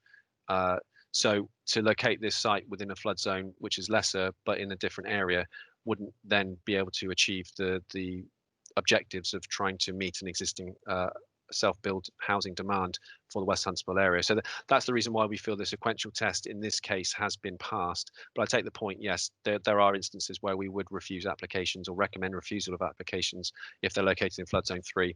But if there's no overriding need or overriding factor that would allow us to reduce the area of search from the Sedgemoor area to a particular area, then unfortunately we wouldn't be able to approve those. But in this case, we feel that the sequential test has been passed because it does meet an existing demand for the West Huntsville area in particular. And Mrs. DeVries? Apologies, I was adjusting my blind. As Liam said, because the local need is identified for this particular settlement, to locate it anywhere else other than the edge of this settlement would mean it wouldn't be a self-build policy meeting the need of this settlement. Thank you. And could we just address the internal drainage board issue as to how that will be dealt with? Yes, so the internal drainage boards have raised an objection at this stage. As we're dealing with a reserve matter, as we're dealing with an outline application, and we're not as sure of the detail in terms of the location and scale of the development itself, or the detailed means in which surface water will be disposed of, we feel that it would be unreasonable to withhold a positive recommendation on the basis of that. We don't know at this stage what the impacts will be, but we do feel that those will be they can be successfully mitigated through the inclusion of a condition that requires a buffer zone to all the drainage areas that are surrounding the site. And obviously at a detailed reserve matters stage, they will most likely have to go through the IDB to provide them with land drainage consent for any connection or discharge of water to the existing water courses. So this won't be the end of the IDB's involvement in the site. They will be able to comment on the reserve matters stage, where hopefully we'll be able to show them that there is a buffer zone, there is mitigation measure, that there is a successful sustainable drainage scheme that can be implemented for each of the plots that will come forward in the future. Thank you. Thank you very much. Councillor Hendry. Good afternoon again, Mr. Chairman. Generally speaking, this is a good project with very little problems. The IDB problem can be sorted out because these things usually are. They take a little bit of shifting back and forth, but generally speaking, they're sorted out, and this one will be too. On that basis, I would like to move the recommendation, Mr. Chairman. Thank you very much. Okay, thank you. Councillor Evans. Happy to second Councillor Hendry's proposal. Thank you. I'm not seeing any other comments from any. Chairman, yes, can I? Sorry, I can't do the speech box, and now I can't raise my hand either, so it's a bit frustrating. I just want to say I'm really supportive of the self-build element, but I do share those concerns about the it being in the flood risk, and I take on board what our officers have said. Is it possible just to beef up the SUDS element of that, just to ensure? I'm just wondering if, I mean, talk of a buffer is, well, it's okay in one respect, but it doesn't sort of seem to address the whole the village or the general issue. Is it possible to be recommending sort of certain materials permeability within the site? To mention a SUDS, because the SUDS isn't mentioned at all, that the arene is mentioned and the drainage board, but I just wondered if we could beef that up a bit. Mrs. DeVries, I think you were going to comment on that. Yeah, just in terms of what the buffer's required for, is basically there are land drains running through the site, and the IDB need to be able to move machinery up and down these buffers to be able to get them in to dig out any silt that settles within the land drains. So the buffer isn't, as we would have with large scale sites, sometimes the buffer is a landscape buffer. So the intention is to build up landscaping and to sort of minimise the visual effects. But what this is, it's an area to be able to access the land drain, to be able to ensure that it continues to flow water smoothly. So effectively, it's a margin of open space that's maintained. We call it an IDB buffer because it's the bit that the IDB need to be able to get in and scoop out any silt to make sure that the waterways continue to operate. So it's the drainage solution for the site and how the site itself is to be drained isn't sort of concreted at this point because it's an outline application and we'll have details of that as part of the approval of reserve matters. But the buffer is always going to be required as an open corridor so that the IDB can get to the land drains and maintain the land drains. But it's not the same as a landscape buffer, which is what we would usually have, or a SUDS buffer to have an amount of area to collect surface water. Mrs. DeVries, if I could just then confirm that in effect what you're saying is when reserve matters applications come in, they will have to address the SUDS issue and the drainage issue at that point? Yeah. Okay. I have Councillor Kingham. Yes, thank you, Chairman. Yeah, regarding the drainage board issue, I mean, to say we developed a site out at Wall Row, which had a similar thing, but we actually concreted and put a wall in to alleviate the problem of the drainage board having to get in to maintain it. So, you know, there's quite an easy way of getting around that. So it's not necessarily a problem that could upset the planning issue. Okay. Again, I'm not seeing anyone else commenting at this point, so we have a recommendation that's been moved and seconded to grant permission. So if again, I'll come back to members for their votes in turn, and if you can confirm you've heard the debate and been present throughout. We'll start this time with Councillor Murphy. Yeah, I was just checking with my microphone. Thank you, Chairman. I've listened to the debate. I've heard it all and seen it all, and I am in favour. Thank you. Councillor Evans. Thank you, Mr. Chairman. Seen and heard the whole debate, and my vote is in favour. Thank you. Councillor Kingham. Yeah, thank you, Chairman. Yeah, I've seen and heard all, and I am for. Thank you. Councillor Bradford. Thank you, Mr. Chairman. Heard and seen all the debate, and I'm for. Councillor Perry. Yes, I've seen and heard all the debate, and I'm for. Councillor Grimes. Yes, Chairman, seen and heard the whole debate, and I'm for. Councillor Granter. Yes, thank you, Chairman. Heard and seen all of the debate, and I am for. Councillor Glassford. Thank you, Chairman. Seen and heard the whole debate, and I am for. Councillor Pearce. Thank you, Chairman. Seen and heard the whole debate, and I am for. Councillor Gibson. I've seen and heard, and I'm abstaining. Okay. Councillor Scott. Thank you, Chairman. I've seen and heard the whole debate, and I'm for.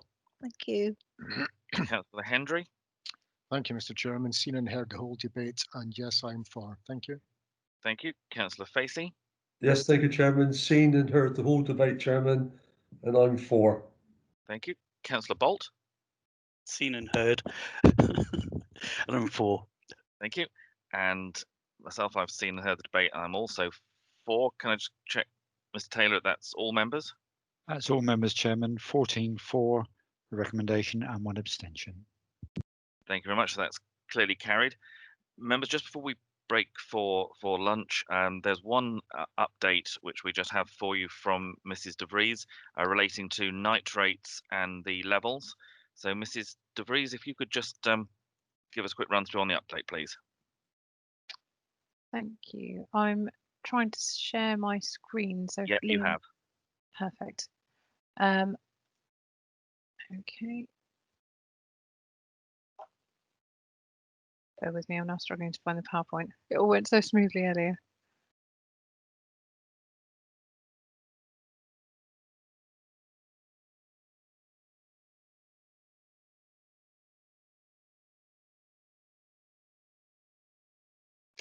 Apologies, just bear with me 2 seconds. If I can just chip in for members, I know some of you, the direct access may have dropped out, which gives you limited functionality. Just to say that I will be at the meetings for this afternoon at from around about 2 p.m. So if you want to come into the meeting early to check it's working, and if not, we can probably get IT in a bit earlier, or you can come in, just mute and turn your video off. Sorry, Dawn, sorry to interrupt. That's right, I'm still in the throes of trying to sort out my presentation. So I just presented it again. I think I might have to reshare the screen.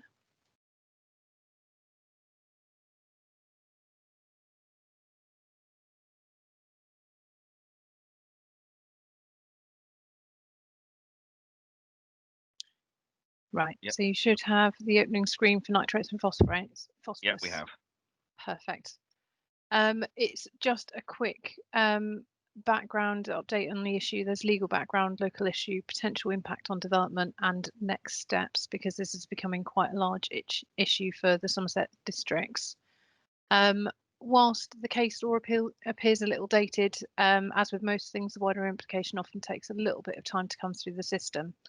Effectively, Natural England have updated their legal advice following the above European Court of Justice ruling, which relates to the application of the Habitats Directive on diffuse pollution issues. So it's more commonly known as the Dutch case. And this, as a result, has led to greater scrutiny on plans and development which have greater nutrient loads. This change in advice has already affected development in Southampton and Herefordshire, with a push for development to consider nitrogen neutrality, where it affects ecological sites in and around the Solent, and is now starting to impact on development within Somerset. So in terms of why it affects us as a local issue, the Somerset Levels and Moors Ramsar site is designated for its internationally important wetland features, including flora and invertebrate diversity and species within its ditches. But the vast majority of the ditches within the Ramsar site and the underpinning SSSI are classified as being in unfavourable condition due to excessive amounts of phosphorus. So this is from water pollution sources such as agriculture, and point sources such as sort of wastewater treatment works within a fluvial catchment of these waterways.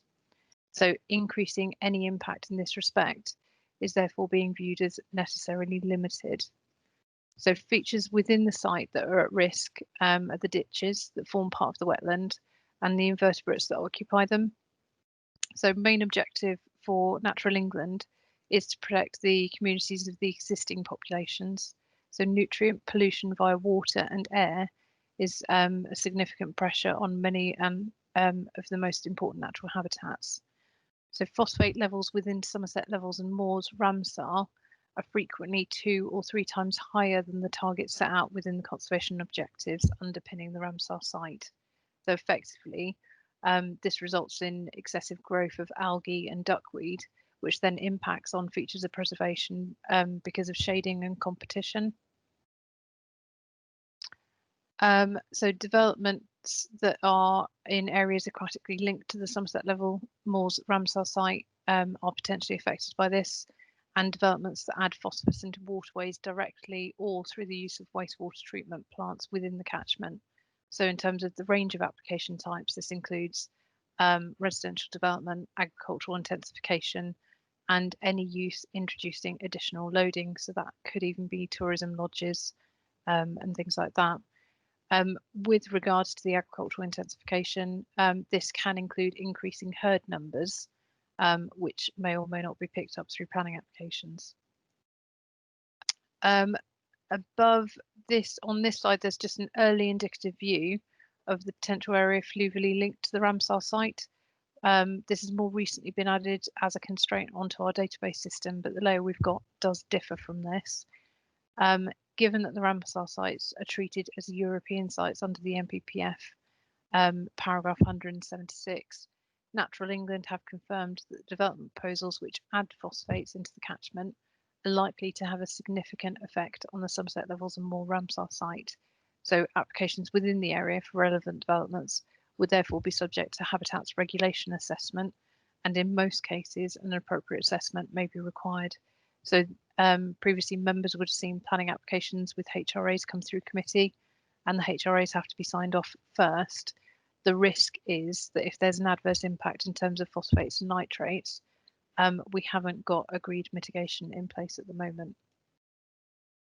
So in terms of next steps, Natural England have provided us the GIS layer, so we can identify now the sites that within the district that are affected by these issues. Although the accuracy of this layer is still being questioned by ourselves and the county ecologist in terms of some areas of sites that are missed off and some area of sites that are added but don't make sense. I think I saw the layer cut down halfway through a property in the Kingsdown development in Bridgewater earlier on in the week. So we are questioning where the layer sits and how much implication that has. We've had a meeting with the adjoining districts, and we are in discussion with County Ecology and Natural England to try and understand the issue and the potential mitigation. But it's clear from the meetings to date that the potential impact this can have on development progressing is significant. And whilst our development is slightly less affected than some of the adjoining districts, there is a need for a coordinated response to allow for development to continue in the area. Additional research will need to be undertaken, and we're currently in discussions with county and the districts in terms of how this is approached. That's my last slide. So it was basically to flag it with you guys as potentially quite a big constraint to development going forward if it falls within these areas. We are lucky or luckier than some of our surrounding districts, as in our main growth areas fall outside of these, but it will catch the more rural developments. I don't know if anyone's got any questions. Thank you. Any comments or questions? Councillor Kingham. Yeah, thank you, Chairman. Like you were saying, Dawn, regarding East Bridgewater, because a lot of these sites now they're having to pile for foundation, so obviously it makes a big difference as where before you would dig a normal trench foundation, we probably didn't disturb the ground quite as much, but obviously we're piling, they could be going down several meters. So is this sort of making a difference to this problem? It's more treatment of wastewater. So if you've got a new property in an area that's potentially affected, the wastewater from that property will likely go to a water treatment plant. And if that plant's within the same area, when they've treated the wastewater, it doesn't come out with no phosphates. It comes out with some phosphates. But the issue is there's too much phosphates now in the wider network. So any additional phosphates is a problem. So if you're looking at increasing even by one dwelling in the areas that are impacted, then potentially it's a problem. In terms of how they could deal with it, we're having discussions ranging from like individual sites could do their own individual wetland treatment systems, but you need a lot of land to be able to do that properly, and you'd need to make sure that water from that doesn't leak into the surrounding channels that then subsequently get to the SSSI. The most efficient response promoted by Natural England is removal of land uses. So if you have an intensive agricultural use within this area, removing it and replacing it with a new wetland removes the existing phosphates going in the system, and the wetland can absorb the phosphates better to create a rebalance. And then you could trade I don't know, phosphates units to developers to allow them then to build out in those areas. But any mitigation sounds like it's going to be quite fundamental between all of the different districts in the county, and the mitigation needs to be in place prior to the occupancy of any of the dwellings that will then subsequently rely on it. It has, in the other areas that has experienced this issue, it has caused significant problems in terms of determining applications. And I think it was with Somerset West and Taunton, they had a major allocation due to go to committee that had to be pulled off of committee because this issue needs to be addressed. Thank you. I've got some other councillors who indicated. Councillor Perry, so Councillor Scott. Yes, thank you, Chairman. I read a bit of this report. I think also there's a mention of lead and mercury that was entering these watercourses, which is from the airborne pollution from, dare I say it, cars, as well as, the phosphates which are coming from sewage plants. As a matter of interest, we've had this problem here in Axbridge for quite a while because our sewage station is down on the levels here. And when we get heavy rain, our sewers surcharge, and that surcharges straight into the ditches. So there is a problem in other areas, actually, and that's bound to sort of compound when we have further development, I guess. So it's good that I feel it's good that this report has come through, although it is going to cause us a few problems, as you say, until we've got mitigation measures in place. Thank you.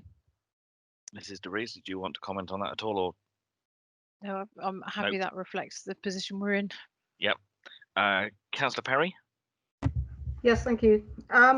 Does this mean that all the developments down through the Bower Lane and Dunware, which have been proposed on the local plan, are sort of going to be looked at with more scrutiny with this this pollution that's and this report that's gone out? Is what you're saying to us? Thank you. It depends on where it falls in terms of the constraints layer. So the map that I showed you earlier, that was the early indication we had from Natural England. If I can just go back to the map. So as you can see, sort of the map here, we've got Bridgewater sort of miles away from this constraint area. So from that map, we were sort of relatively comfortable that our key growth areas are outside of this constraint area, and therefore not likely to be affected.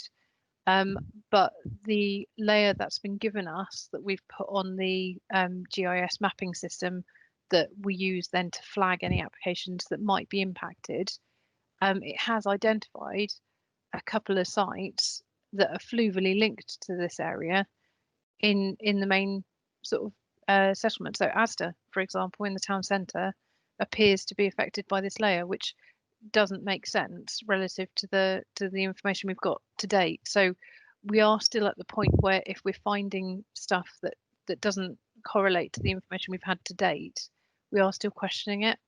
But the early indication was anything within the black line potentially is impacted by this constraint, but anything outside of it we were led to believe would be okay.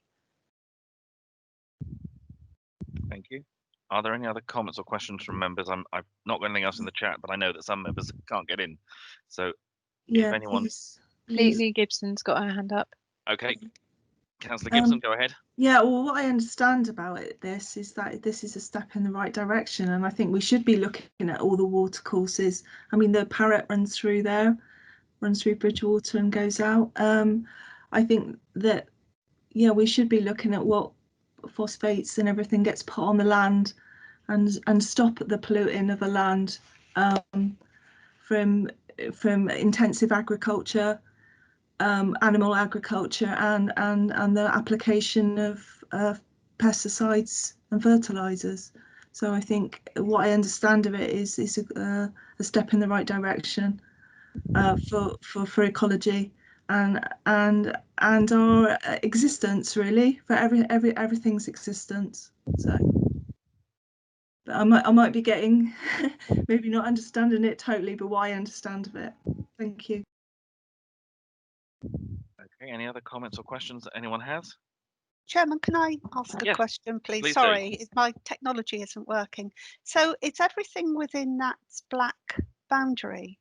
So does that not include the 200 odd houses that were approved this morning? No. And oh, I see. Sorry, I've misunderstood. Have I misunderstood? No, the main Bridgewater settlement. Oh, I see. Here. Sorry, I have misunderstood. Wemden's here, so the allocation that you would have looked at this morning would have been here. Right. Sorry. If it would have fallen into the zone, I would have had to have updated you as part of the application process. That was going to be my question, but you've answered that. Thank you. Okay. Any final comments or questions? Yes, Councillor Gibson.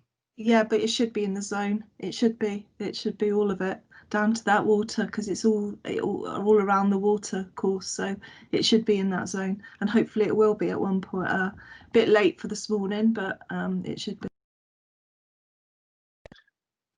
Okay. If there's no further comments or questions, I think, members, if we take a break there, we'll resume this afternoon, obviously, with the other planning applications, and we'll deal with the reports then as well. As Mr. Taylor said, if members could try and log in a little bit early this afternoon, because there are obviously some IT issues that if we can try and iron them out before this afternoon, it would be good, because I think there's only about 2/3 of you that I'm able to see at the moment. So fingers crossed we'll get it sorted for this afternoon. Thank you very much. Thank you. Cheers. Thank you.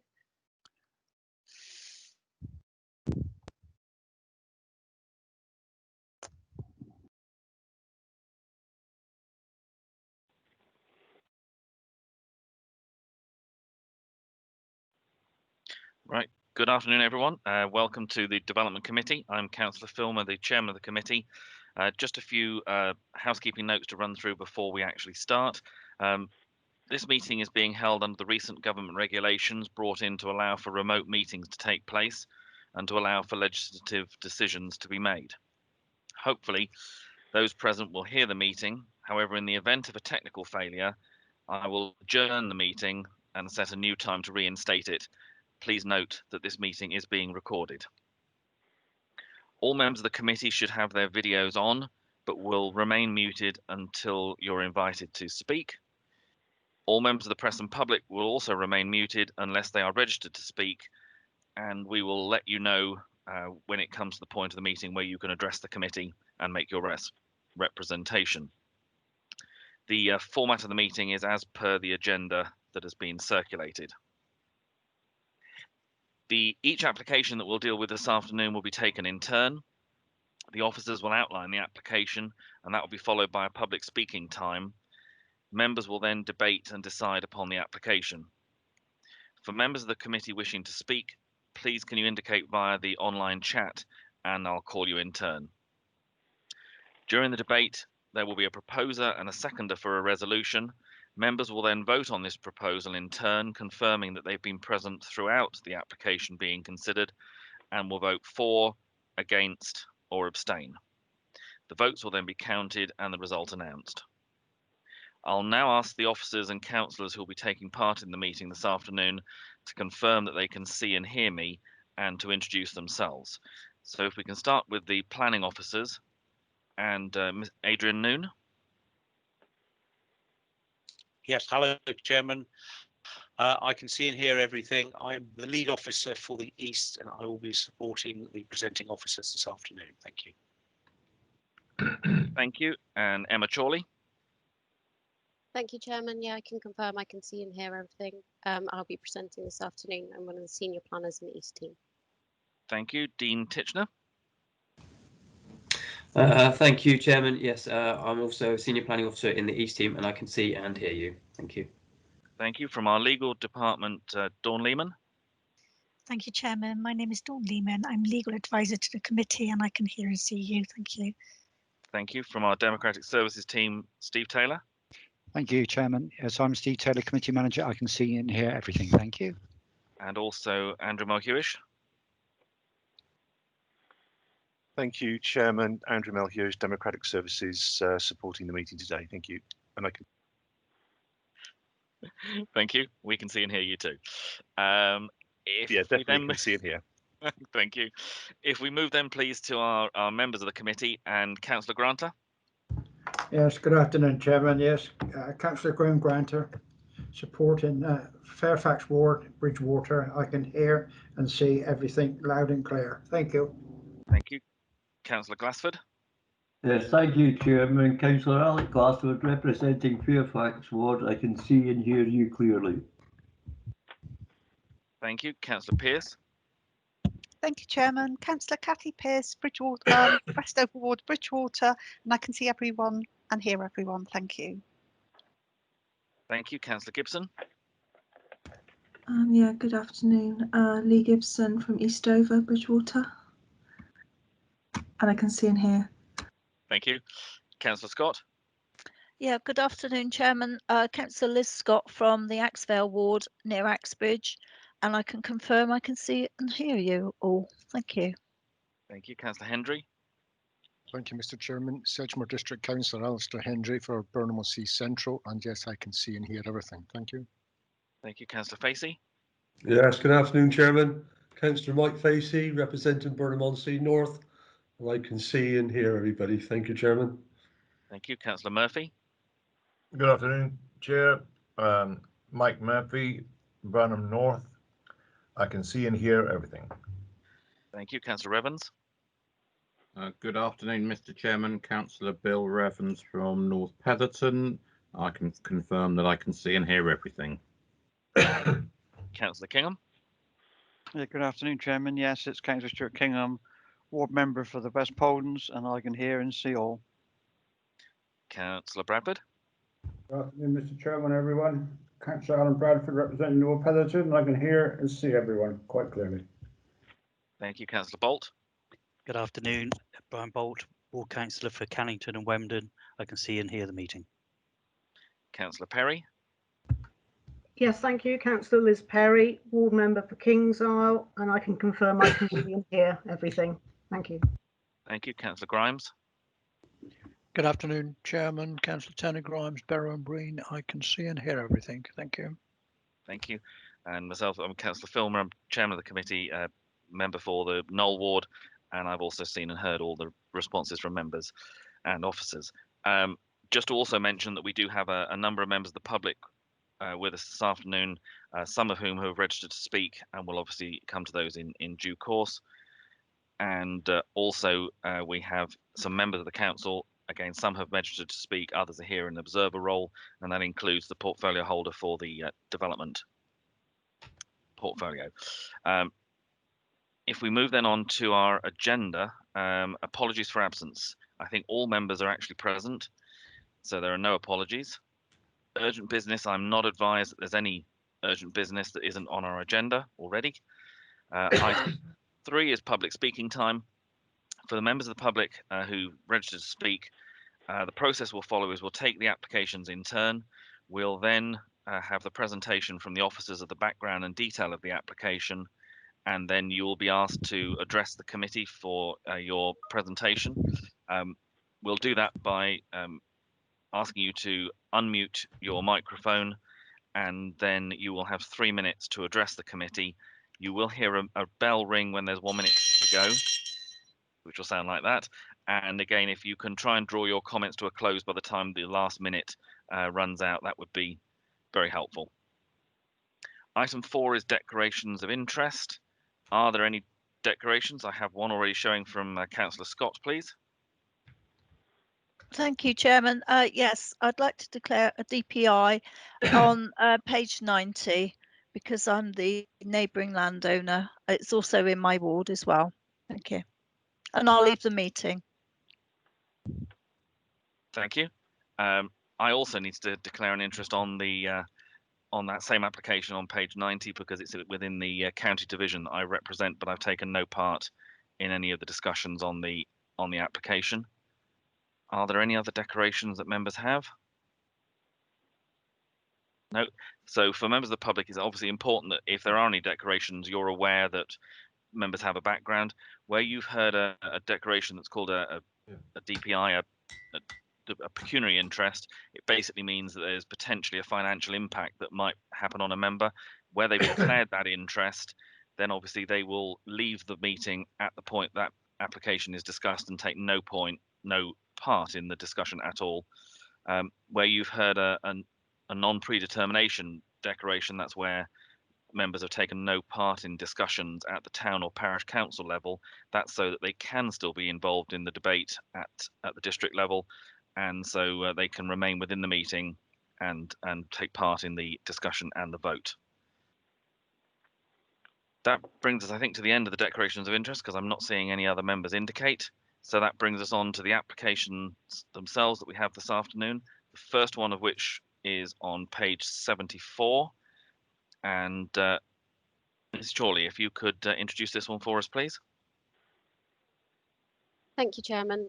This is an application for the erection of a permanent agricultural workers dwelling at Haybury Farm, Upper Draycott Road in Cheddar. This first slide here shows the application site, which lies to the southeast of the Tier 1 settlement of Cheddar. And here a slightly closer aerial image. You can see the site just outlined there with the yellow circle. Access is off an existing track that goes to Carscliff and the farmstead beyond, and to the current temporary agricultural workers dwelling. Okay, here we've got a site plan showing, again, access is to come from here. This is a temporary agricultural workers dwelling that we have at the moment, and the application building would go approximately here. as shown in the red line. Slightly closer view again, we do have the temporary agricultural workers dwelling just here, and this is the application building that we're looking at today. You see the access coming off of that existing track, 2 parking spaces, and then the block, the roof plan there of the building, and there's integrated garage space as well. Okay, so the proposal is for a detached 3-bedroom dwelling that will be cut into the landscape. The dwelling is to be finished in Draycott stone to the west elevation, that's the front elevation, with the remainder a buff coloured render. Slate roof tiles are proposed. Shows the sections of the proposed dwelling. As you will see in the site photos in a moment, it is a sloping site, so the dwelling is to be cut into the hillside to reduce the visual impact. The integrated garaging, my apologies. The integrated garaging is located at that basement level there that you can see. Looking at the floor plan here, at ground floor, there's a utility boot room with a shower room, open plan kitchen diner with a separate living room, dining room, farm office, and a separate toilet. Whilst at first floor, you've got 3 bedrooms and master with ensuite. We've got some site photos here. The direction and location of where they've been taken are shown with the red arrows. So this top image that you can see is taken looking towards the application site, with the temporary agricultural workers dwelling just in the distance there, whilst the lower image is looking from a slightly different angle, looking towards the application site itself. Again, some more site photos. The image at the top is taken from the end of what is the current access track, looking towards the application site. The temporary agricultural workers dwelling there is just out of shot to your right, and then turning around and looking back along that access track, which as you can see from that's taken here, is looking along this track here, which joins up with this private drive that goes to Castcliff, an existing dwelling, and the farmstead beyond, and we've got Upper Draycott Road just here. So to reflect on the planning history, in 2012, a planning application was submitted for the erection of an agricultural workers dwelling. That was refused on the grounds of insufficient functional need having been demonstrated. The application had been submitted on the basis of projected figures and aspiration, really. Following that refusal, an application was received for a temporary agricultural workers dwelling, and that was granted on the for 3 years on the basis of an aspiration to increase the livestock on the holding to something in the region of 96 cattle and 120 sheep.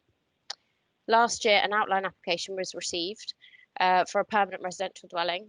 However, given the application site is within the AONB, it was considered in order to be able to effectively assess the landscape visual impact, it was necessary to have a full application at that point. The application was withdrawn, and we've now got the application that we've got before you at committee today. So in terms of the principle of development, look at the policy. The application site is located outside of any settlement boundary. As you can see from the aerial images, it's over to the southeast of the Tier 1 settlement. The application is looking to come forward under Exception Policy D10 of Sedgemoor Local Plan, which relates to rural workers' dwellings. There set out on the side before you is the kind of key criteria that policy sets out, which I'll just run through very briefly. So the dwelling is required to satisfy a clearly established existing functional need to live at or near the place of work in the countryside that can't be met within the defined settlement boundary. The rural business has been established for at least 3 years, has been profitable for at least one of them, is financially sound, and has a clear prospect of remaining so. The functional need could not be fulfilled by an existing suitable and available dwelling either on the unit or in the area. The need could not be fulfilled by another existing building capable of conversion on the unit or any other building capable of conversion in the area.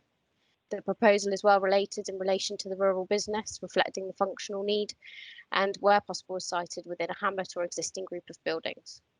The dwelling should be of a size that is commensurate with the essential need and should be able to be supported long time by the rural enterprise. In this case, Haybury Farm is comprised of 151 acres grassland. The proposal is for a dwelling measuring 195 square metres, which includes 35 square metres of office space to serve the farm. The temporary dwelling was granted on the basis of an aspiration to increase the livestock on the holding within 2 years to 96 cattle and 120 sheep. At the point the application was submitted, livestock numbers were had a pedigree North Devon beef suckler herd of 268 head of mixed ages, together with an Exmoor Horns sheep flock comprising of 71 breeding females, 112 lambs and 2 rams. So they've definitely kind of over and above surpassed the aspirational figures they had. They've given us details of the man hours that is required in order to meet the functional requirements of the farm, and that equates to 1.88 full-time workers. They've given us details of how that's formed. That's set out there for you: calving, lambing, animal husbandry, feeding, and general maintenance. In terms of the financial test, we have had accounts for the year ending 2016, 17, and 18, which is reasonable, bearing in mind the application was originally submitted in 2019, and they each confirm that a profit was made and that the business is sound. In terms of alternative property, there are no existing dwellings on the holding, save as for the temporary dwelling that was permitted in 2012. There's no other underused buildings that could be capable of conversion. In terms of properties available in the general locality, at the time of submission, again, there was no properties available under 200,000 within half a mile of the site and postcode that would fit the criteria of being within sight and sound of the land. A check was done in readiness for committee on the 12th of October. The closest 3-bedroom property under 250,000 is located 1.3 miles away. 3-bedroom accommodation is proposed, measuring 195 square metres to serve the enterprise. That's not considered to be unacceptable and is considered commensurate with the essential need. Therefore, in my view, it's subject to conditions. The principle of development is acceptable. To go on to assess the design and visual impact, the dwelling is to be sited to the southeast of the existing temporary workers' dwelling and close to existing mature hedgerows which bound the site. The dwelling is to be cut into the landscape, which will help alleviate the visual impact. The material palette proposed is for a mixture of local Draycott stone with buff-coloured render and slate roof tiles. The Cheddar Neighbourhood Plan does provide that limestone is a local stone in the area. However, it does also acknowledge that there is evidence of Draycott stone in some instances, and given the location of this particular site on the edge of Cheddar and very close to the village of Draycott as well, it's not considered that the use of local Draycott stone would be inappropriate. The design and visual impact of the dwelling, therefore, is considered to meet the requirements of both Policy D2 Sedgemoor Local Plan and Cheddar's Neighbourhood Plan. In terms of ecology and landscape, the application site does lie within Band A of the back consultation zone. There is a condition suggested to secure a lighting design for bats, and it's proposed that anti-glare glazing will be used in order to minimise the effect of the large window that you've seen that serves the open plan kitchen area. It'll also be conditioned to secure biodiversity enhancements. Subject to those conditions, it's considered that the development proposal is compliant. Now, the condition regarding lighting was originally put forward by the county ecologist. It's since been suggested that the wording of that condition and the reasoning for it is amended to read as follows. Prior to the installation of any external lighting, details of all external lighting shall be submitted to and approved in writing by the local authority. Such details shall include the location of all lighting, the type and specification of units, and measures to prevent light spill and pollution, so it can be clearly demonstrated that areas to be lit or affected by light spill will not disturb or prevent bats using their territory or result in undue light pollution. All external lighting shall be installed in accordance with the specifications and locations set out in that design, and that these shall be maintained thereafter in accordance with the design. Under no circumstances should any other external lighting be installed without the prior written consent of the local authority. The reason for this is not only in the interest of the integrity of a European site, the favourable conservation status of populations of European protected species, and to prevent any unacceptable adverse impact on light pollution on the dark skies in the Mendip Hills AONB, and that's now in accordance with policies D19, which refers to landscape, D20, ecology and biodiversity, and D24, which looks at pollution. In terms of landscape, the application site does lie within the Mendip Hills AONB, Initially, a holding objection from the landscape officer was submitted. That was pending this production of an LVIA, a landscape visual impact assessment. That was produced by the applicants and confirmed that the impact was to be low or neutral. The landscape officer has considered the same and confirmed her agreement with the findings. The AONB officer was again reconsulted and has confirmed that having visited the site, they have no comments to make. The application would be subject to a pre-commencement condition for a landscape plan to be submitted, and that would then need to be complied with and maintained for a period of 5 years. So again, bearing in mind the conditions, it's considered that the proposal is acceptable and in accordance with policy D19 of Sedgemoor's local plan. So to summarise, the principle of development is considered to have been sufficiently evidenced in the agricultural appraisal that's been provided. Subject to conditions, the size, scale and design are considered appropriate and commensurate to the need.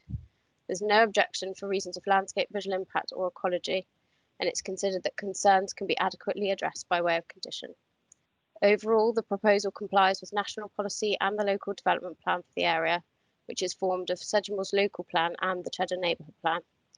Officer recommendation is therefore to approve, subject to the conditions as detailed, and the verbal update today with regards to the lighting condition. Thank you very much.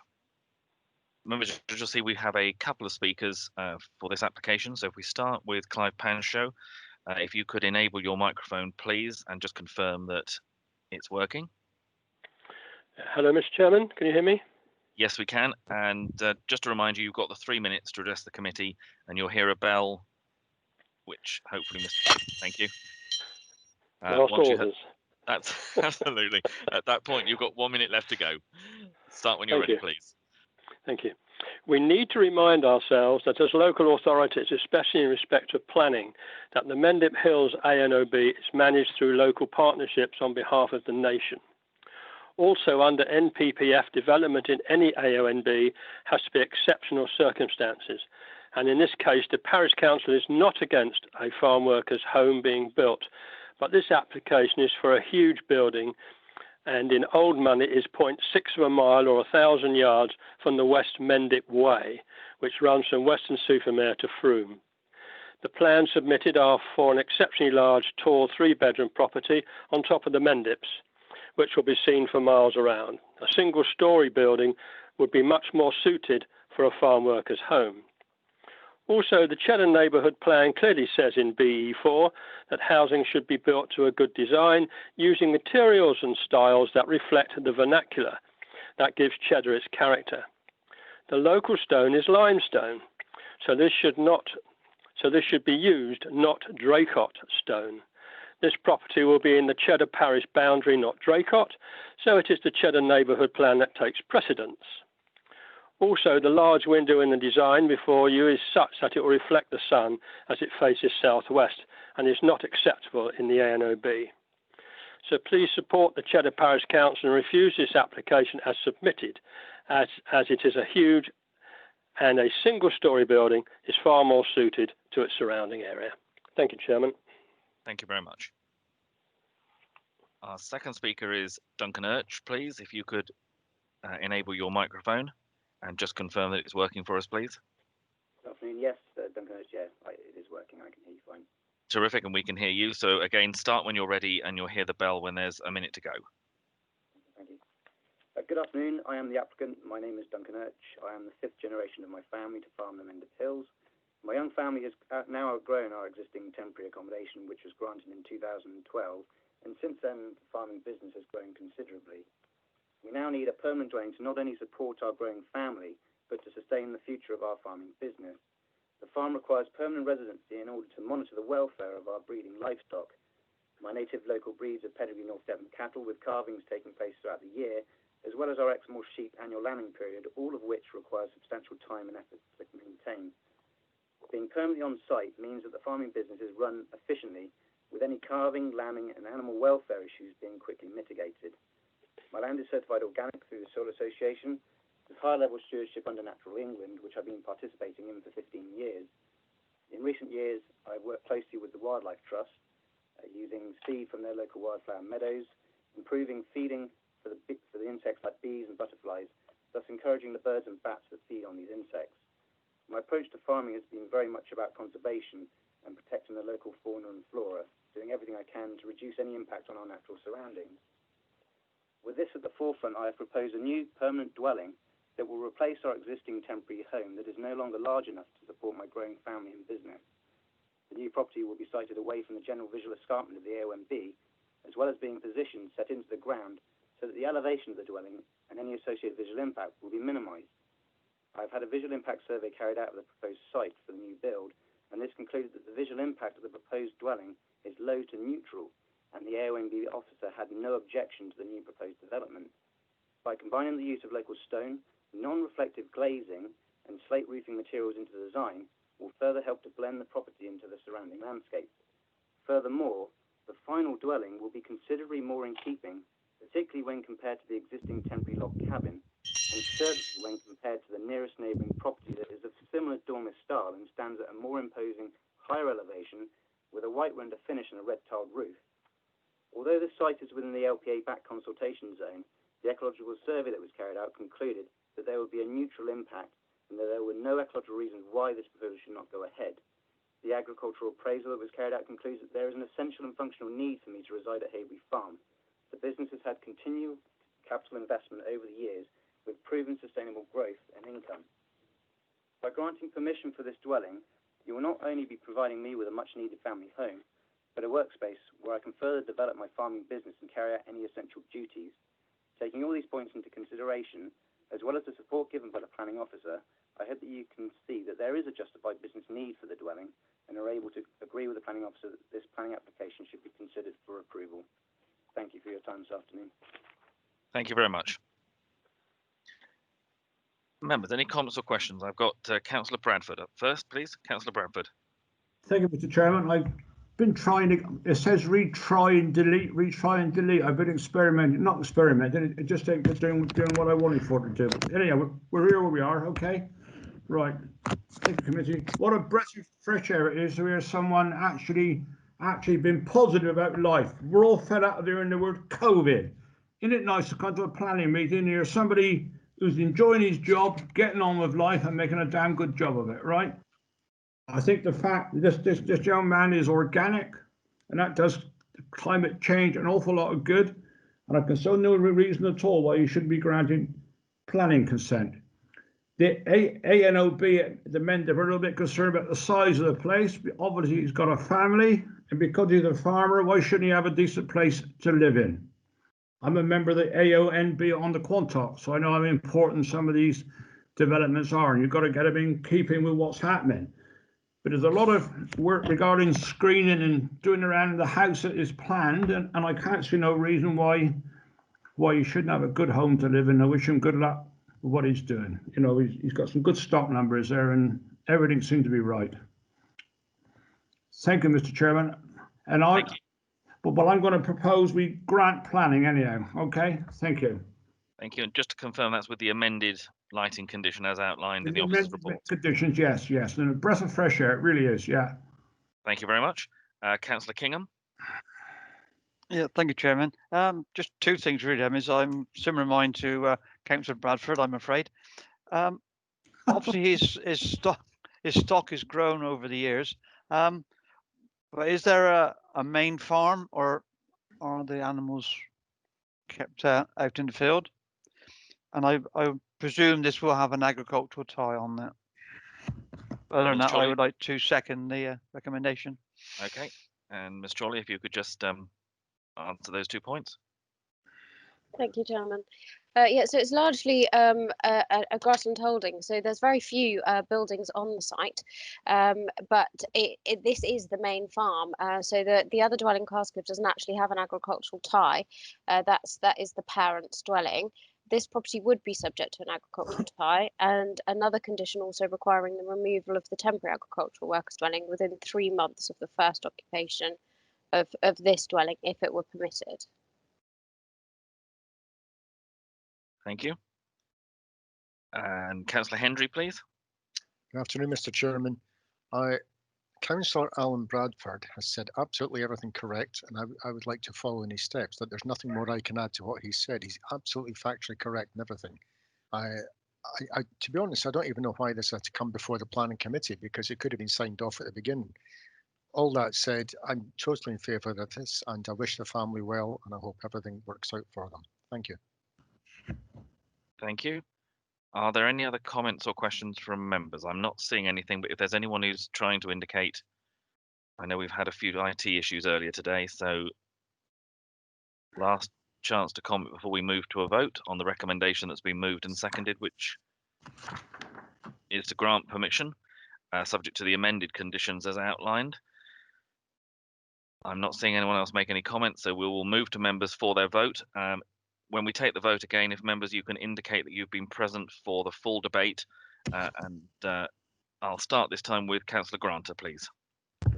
Yes, good afternoon, Chairman. Thank you. Yes, I can confirm that I have been present at the whole of the debate.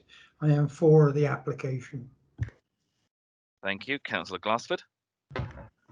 Yes, I've been present for the full debate and I'm for the application.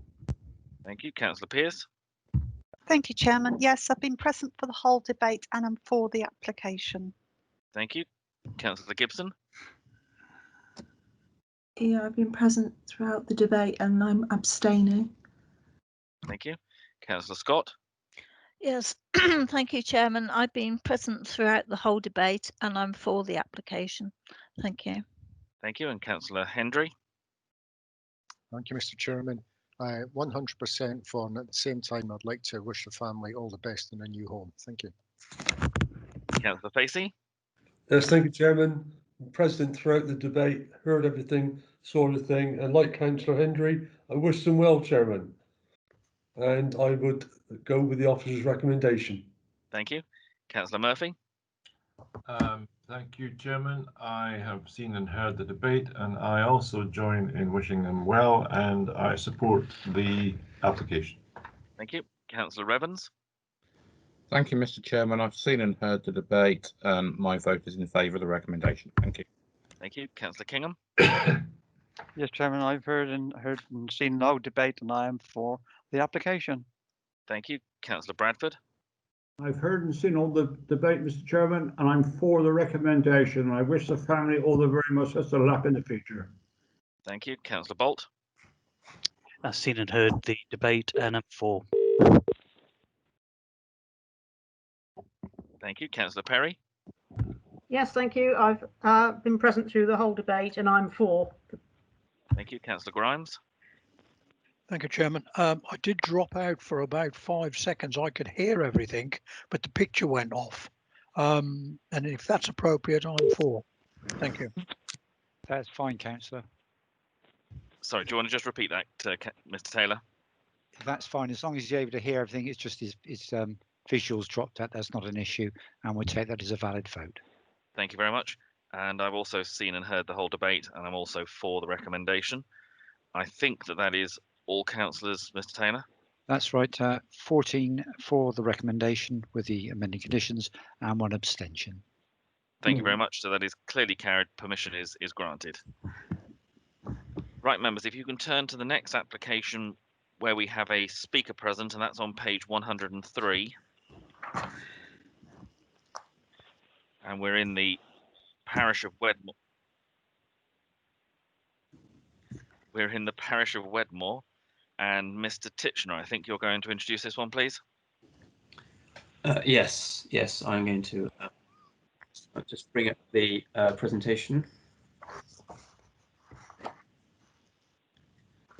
If you're just able to confirm that you can see the presentation, I have had some connection issues at this end whilst I've been waiting. I can, but on my screen, it's only taking up a very small part of the screen. I don't know if that's the same for anyone else. Yes. Likewise. Yes. Yeah. It is showing us full screen here. Okay, let's. I'm going to get some new glasses before much longer. Right. Let's see. It says it's cock lake on there, more like cock-eyed. Right. Oh, bear with me. I'll try to share it again. Okay, that would be good.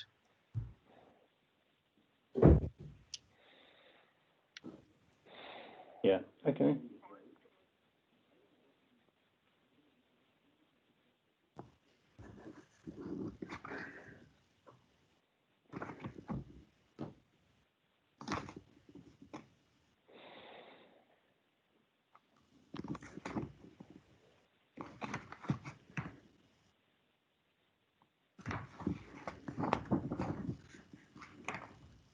No, I've still only got it on a quarter of the page, so I don't know whether, Mr. Taylor, are you able to present your screen and maybe see if we can get it on that one? More than happy to try. More than happy to try, Chairman. If you just bear with me a minute to get the application up. Sorry about that, Dean. If you can just bear with we may us. have to try to get the applicant in. Okay.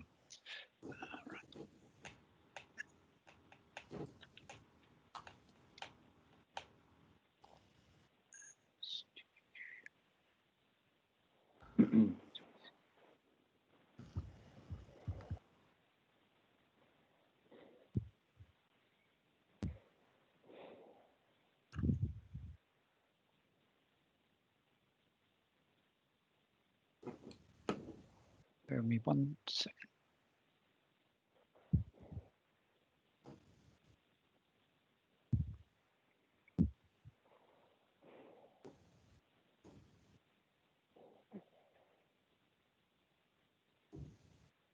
Getting there slowly.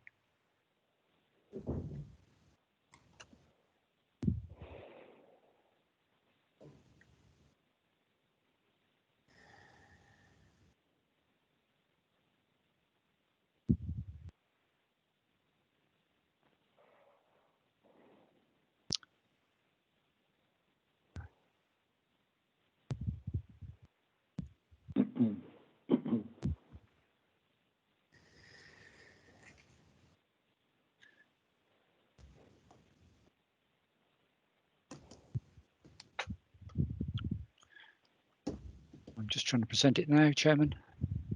Thank you very much.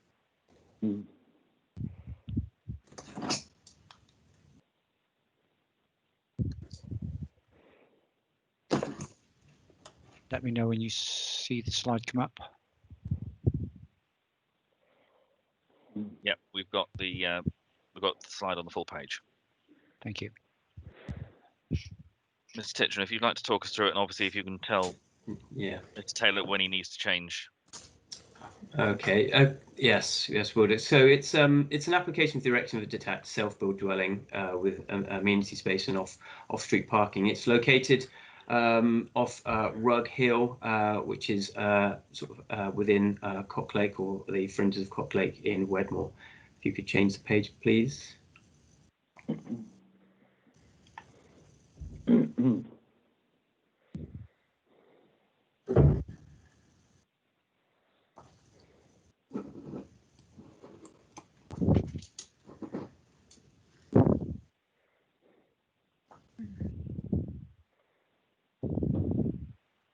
Mr. Taylor, can you move us on to the next slide?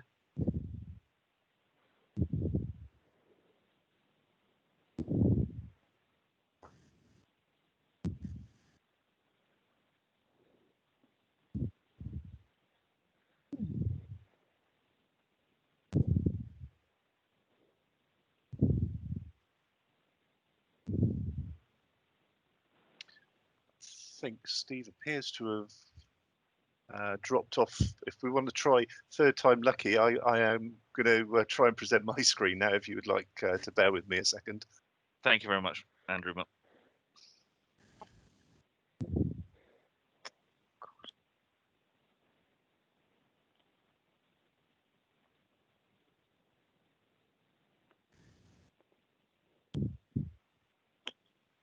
Right, we have the aerial photograph. So, Mr. Titchener, do you want to carry on? Right. Okay. Yes, I can see that. So, just for context, so it's located within the area indicated by the yellow circle, sort of just in that area between sort of Cock Lake and Crickham. If we could go to the next slide.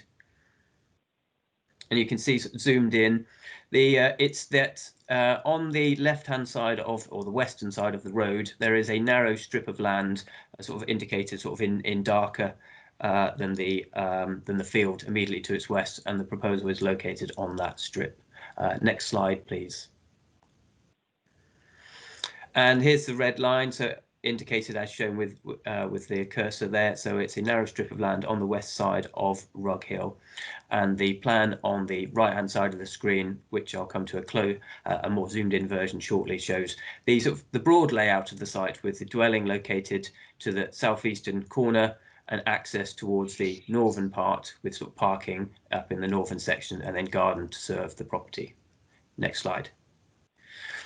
And so zoomed in, as I've discussed, the dwelling is to be located in the south eastern corner of the site. So it's a two-storey detached dwelling to be positioned there. And then the access, as I stated, is in the northern part. So that will lead in off of Rug Hill, very close. There's existing access very much in that area already. It will bring into a parking for 2 vehicles and a turning area in that northern part of the site. So there is a slope. It is off Rug Hill, which, as its name suggests, is a hill that leads sort of towards elevated ground up towards Crickham. As you can see that from the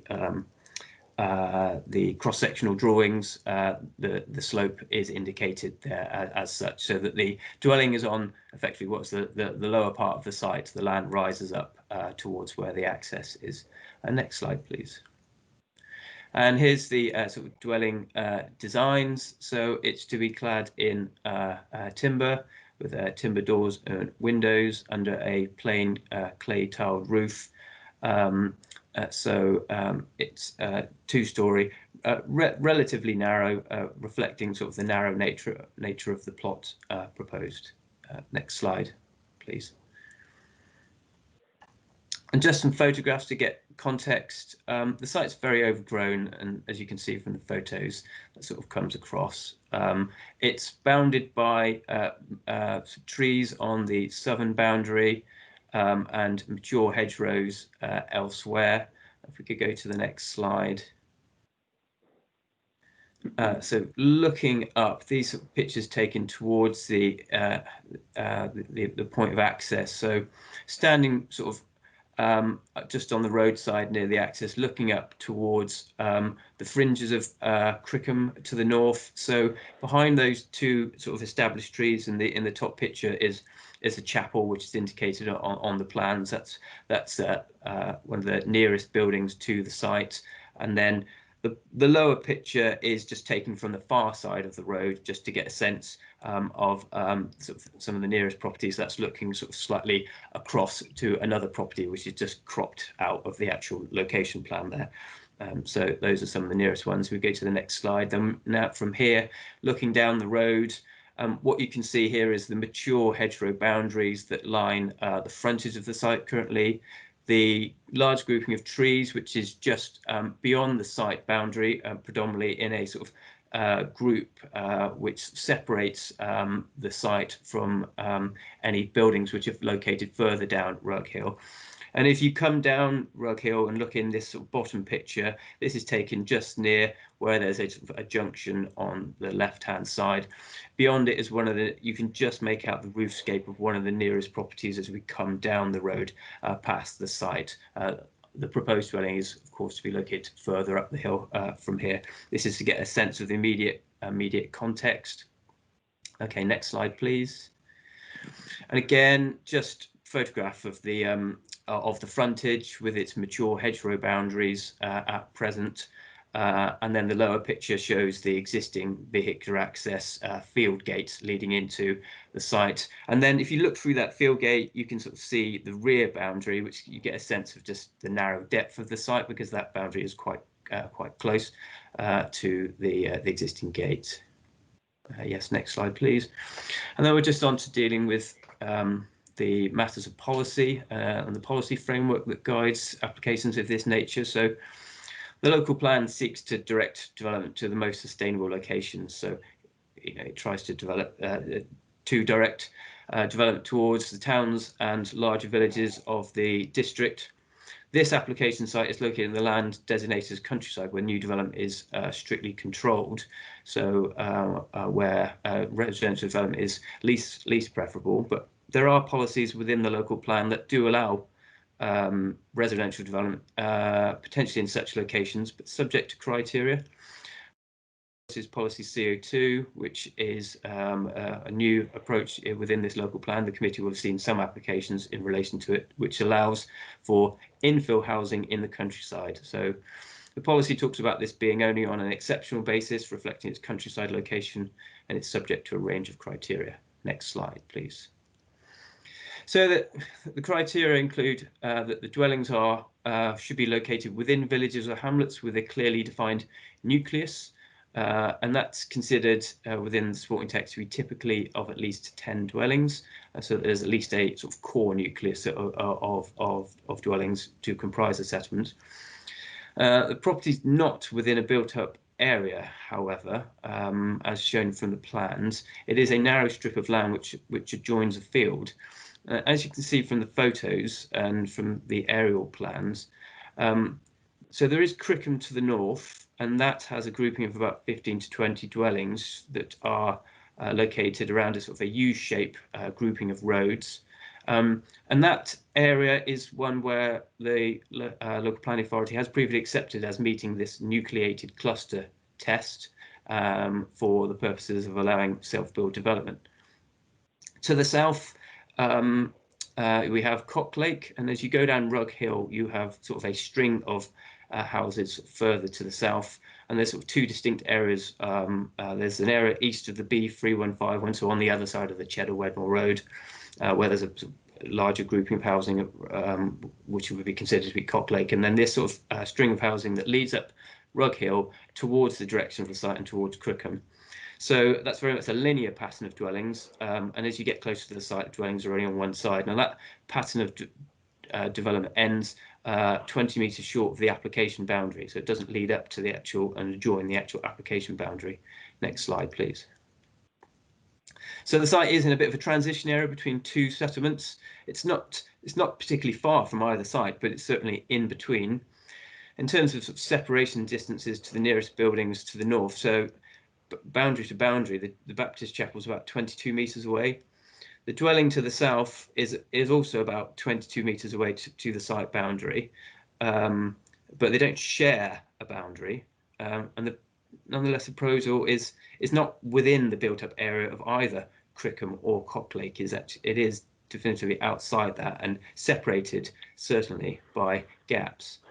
So it's difficult therefore to conclude with it not immediately adjoining that it's infilling of the existing main built-up part of the settlement, which is a requirement of the policy.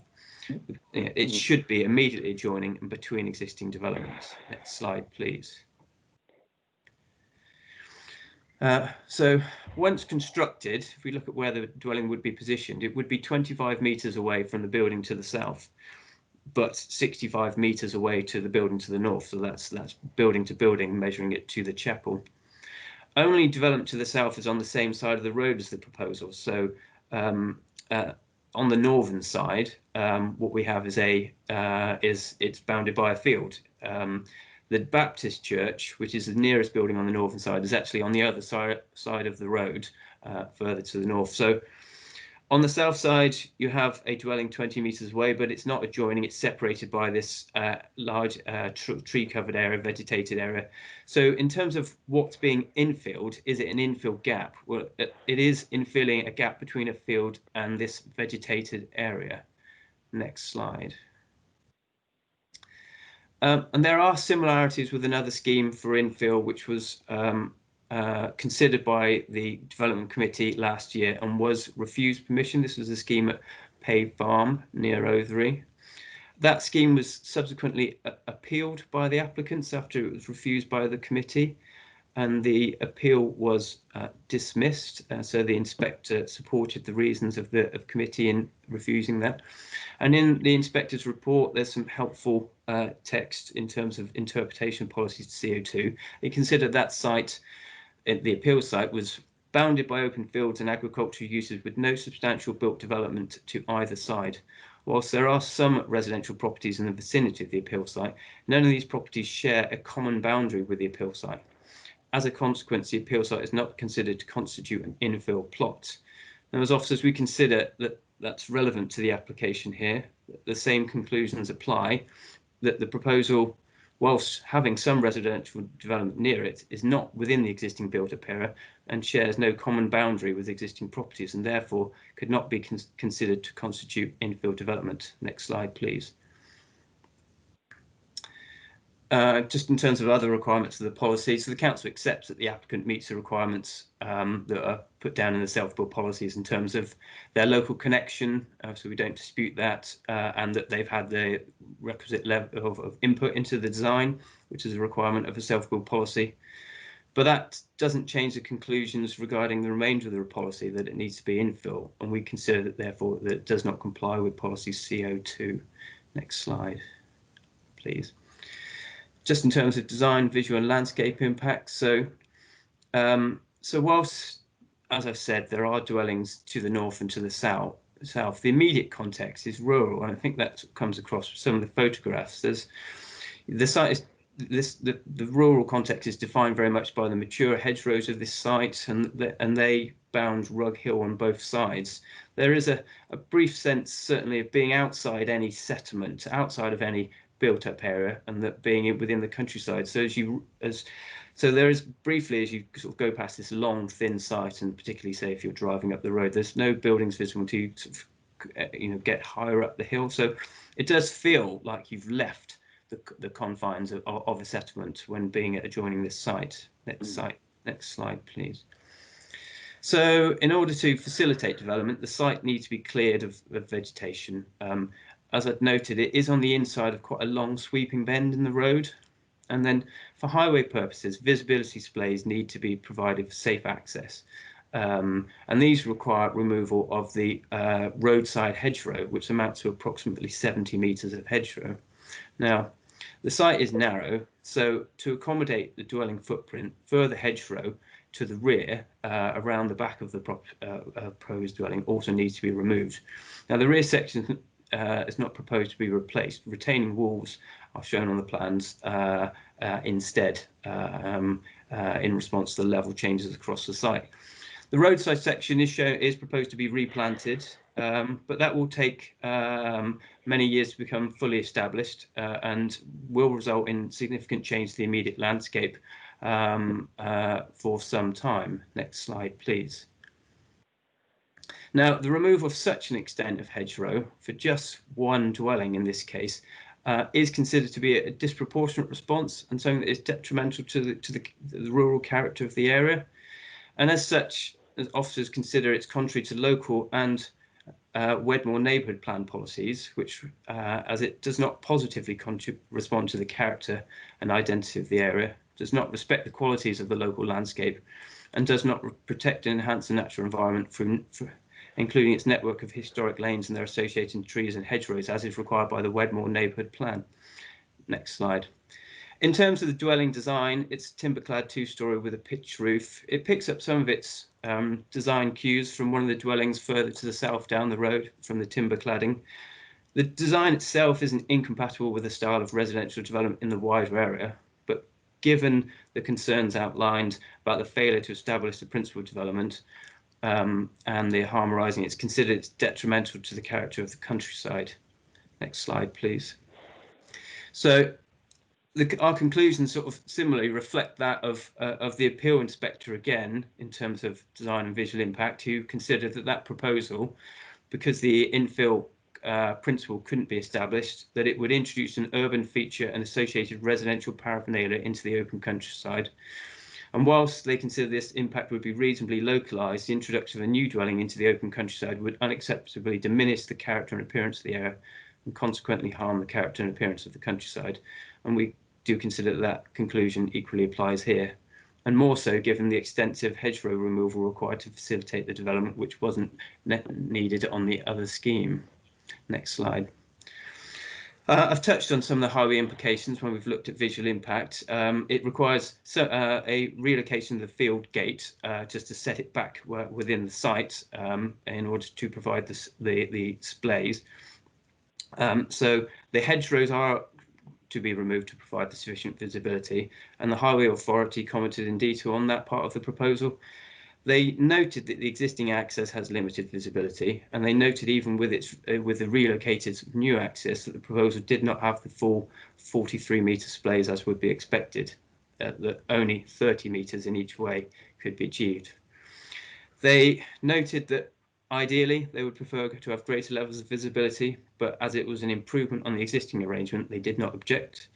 They considered that the parking levels provided were in line with the county standards. Next. Just some other matters just to touch on finally. So the applicant had stated that the site once had a dwelling on it, purportedly some decades ago. Certainly no signs of it now. Policy D11, it would be relevant if that was the case.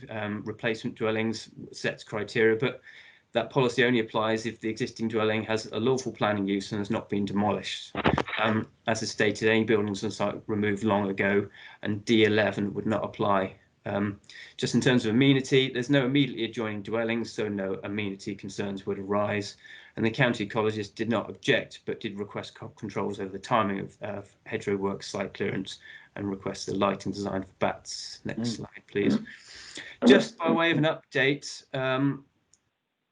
so we've received an email from the agent enclosing some comments of the applicant in response to the publication of the committee report.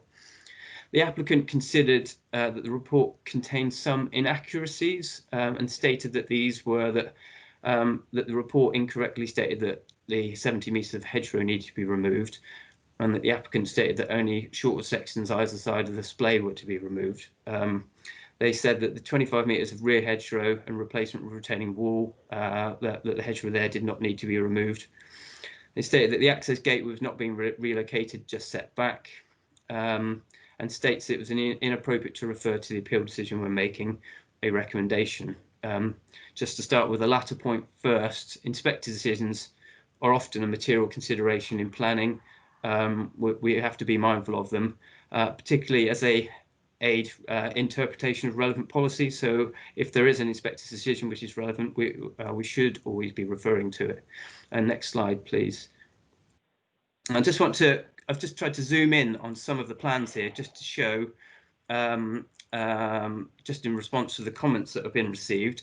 The first point is just about the access. I mean, the access is being moved. It's, as I stated, just slightly back into the site. I don't think ourselves and the applicant are significantly far apart from that. I think the concern of the applicant is that we've referred to it as a new access. I think that just picks up on the comments of the Highway Authority who referred to it as a new access. Essentially, it's just being set back within the site to achieve the splays. It just in terms of the hedgerow to be removed, what you can see on this plan, you can see a dotted outline of the hedgerow which juts out into the road, and that as the cursor sort of should indicate, that goes all the way down the frontage of the site where the existing line of the hedgerow is. So that's the old hedgerow. And then if you go back up to the top corner, you see just there, you see an indication where the new hedges to be provided. And there's the indication on the plan saying hedge replanted, native hedgerow. So that's shown on that side of the access, and then it's shown on the other side of the access to continue down into the site. So you can see where the new hedgerow will go, and you can see where the old hedgerow previously lied. And then if we go to the next slide, we'll also have the other part of the plan. So here you can see along the hedgerow on the front boundary, we can see the annotations where it says hedges to be replanted, native hedging again there, and again outlines in dotted of where the hedgerow removal is taking place, coming down there, some removal down the bottom part of the site, and then along the back of the dwelling, you can see what where the hedgerow was and what is now a wall bounding, which will delineate the rear part of the site, and the indication which says new retaining wall. I think that should be just clear just there. Next slide, please. So just to summarise, so obviously the local plan seeks to develop direct development to the most sustainable locations. This is a countryside site, so it would be considered to be the least sustainable. So the plan seeks to protect the character of the countryside, and unless the specific criteria of policy CO2 have been met. So, but in this case, it's not considered that it's within an existing built-up area. There is no common boundary with the existing development, and it does not amount to infill. The hedgerow removal and impact of the scheme is considered to be detrimental to the character and appearance of the countryside, and so in this case, it has led us to a recommendation of refusal. Thank you. Thank you very much. Again, members, you'll see that there is, or there are a number of speakers on this application. The first one is Sue Worrell on behalf of the Wedmore Parish Council. If we could just ask you to turn on your microphone and just confirm that it's working for us, please. Hello. Hello, Excellent. can you hear me? We certainly can. So just again to remind you, you've got the 3 minutes to address the committee. Start when you're ready and you'll hear a bell. Oh, excellent. Okay. That will let 1 minute left to go. All right. Okay. Thank you. No problem. Start when you're ready. Okay. Good afternoon, ladies and gentlemen. As I said, Sue Wall, I'm the chair of Wedmore Planning Committee. I'm here to add the Parish Council's support to Mr. Roper's application, as it enables a man who was born and brought up here and has lived here most of his adult life to build a sustainable and appropriate home which he can afford to live in for the rest of his life. I know that it's quoted that the application is contrary to Wedmore Neighbourhood Plan Policy, Wedmore 4. I can only think that this is due to what I consider is the misunderstanding over the hedgerows.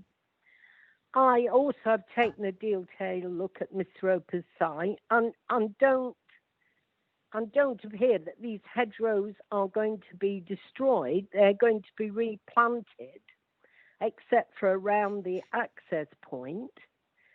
And it actually states that they'll be removed and replanted with native species. And if you were to go up that road in the winter, you would notice that those hedgerows are in a very poor state.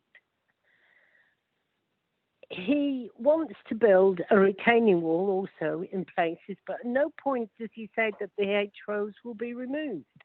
I think the wall is just an addition. This land has been used by Mr. Roper's family since 1970 and historically had 2 dwellings on it, though they are now derelict. As someone who's lived in the parish for over 30 years, I have always found it difficult, if not impossible, to measure where Cocklake, Crickham and Clewar begin and end.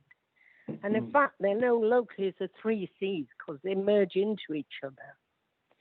If you accept the chapel is the heart of a settlement, which is not unusual, then Mr. Roper's site is nearer than a recently approved self-build by Mr. Nicholson in 2019, 5019-00134 on Long Hill in the same settlement.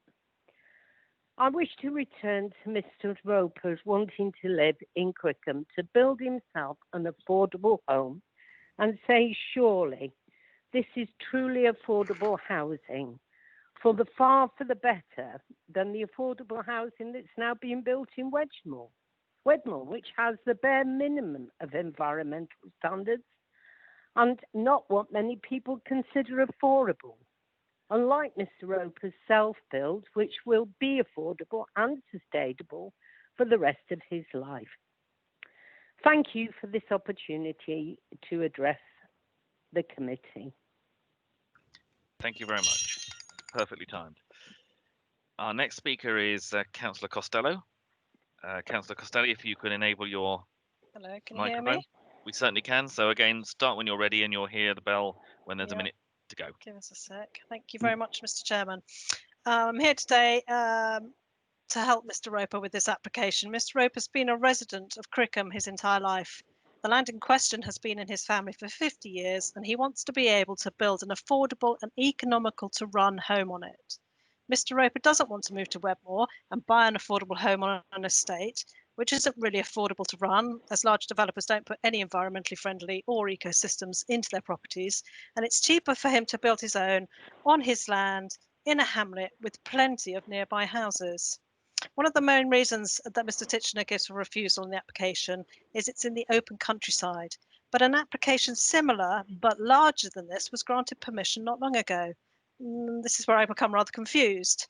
These hamlets within the 3 Cs, as we know it locally, have homes spread all over the place, and you have no choice but to get in a vehicle to access local services and facilities, as of course we have no public transport locally. And it's totally hypocritical to grant one and not the other. The proposed application is so close to neighbouring houses. Living nearby and having several friends on Rock Hill, I know that this is not an isolated plot in the middle of the countryside, as stated by the officer. It's quite the opposite, really. There are some inaccuracies about the hedgerows and their removal, and also the relocation of the gateway. And if there have been some adequate communications between the planners and the applicant, then some of the hedgerow issues could have easily been resolved, hopefully without it coming to committee. Mr. Roper isn't some sort of barbarian wanting to destroy the natural habitat. He was simply wanting to rejuvenate a scraggy old hedge by planting a new one, but equally would have happily left it as it is. I do not believe it is fair to refuse this application on these grounds. Mr. Roper has the support of the parish council. The ecologist report states it will have no effect on the local ecology. Environmental health make no comment, and Somerset County Council highways have no objections but conditions if granted. I will support this application. I will support this application 100%, and I hope you could too. Thank you very much indeed. Thank you very much. Our final speaker is Richard Roper. Mr. Roper, if you could turn on your microphone and just confirm that it's working. Yep, that's working perfectly. So again, start when you're ready, please, and you'll hear the bell when you've got a minute to go. Okay. No? Yes, please. Sorry. Yeah, thank you, Chairman. My application is for an affordable home that I can live in long term. I was born in Crickham. I currently live here, and I've lived here all of my life in the area. This piece of land has been in my family since the 1970s, and I have evidence to show that there were 2 cottages on the site. The remains of 1 cottage is still there today. My proposal is for a modest barn-style house, for which I have the support of the parish council and the Sedgemoor member. The planners have recently approved a self-build scheme a few hundred yards away. See the land registry plan provided, and there seems to be no material difference between the 2 applications. In terms of the built-up area, Crickham is quite spread out, and the 2 sites aren't materially different in that respect. There are houses close to mine, and there are houses all the way down Rug Hill, which you see by the aerial map provided. It does not spread, in my opinion, development into the countryside. The planning report cites an application in path which was refused by the planners and an appeal, but I don't feel this is a fair comparable to mine and is being given too much weight. I believe that I'm resurrecting an old site which has a long history of uses, including residential. The chapel is a few metres away, is used weekly, and many still regard it as the heart of the settlement. The planning report states that I'm removing sections of hedgerow where I am not, and then relocating the gateway to the north to provide a new access, which is not correct. It seems to suggest that I have no regard for the character and landscape of the site, which has been in my family for decades. There would be some replanting of hedgerow needed to accommodate the access, but all of the hedges around this site are very poor quality and need improving. So I feel that over time, any changes would improve the land, and I just wish there had been more communication on this issue. I've undertaken to build in a manner sympathetic to the land and surroundings. The land has been in the family and has a long history, is a few metres away from my family home, which is currently my home, and I've no intention, due to that, of ruining its landscape and character. The design aspects of the house are acceptable. There is no amenity impact on other dwellings, and there have been no third-party objections. So my aim is to build an affordable, low-impact, low-running cost home for my future. My proposal to me reflects and goes further than the one accepted just a few hundred yards away. Therefore, I hope the committee can grant permission, and thank you all for your time. Thank you very much. Thank you. Just before I come back to members, obviously all 3 speakers have made reference to another site that's close by that may have an impact on this particular site. Mr. Titchener, do we have any information on that we can share with members? Well, I guess what I could show is I could bring I've got a Google Maps sort of image, so I can just show for members' attention where it is, and just explain some of the reasons and the thought processes behind granting that. So I can try and share the screen. hopefully with more success than previous.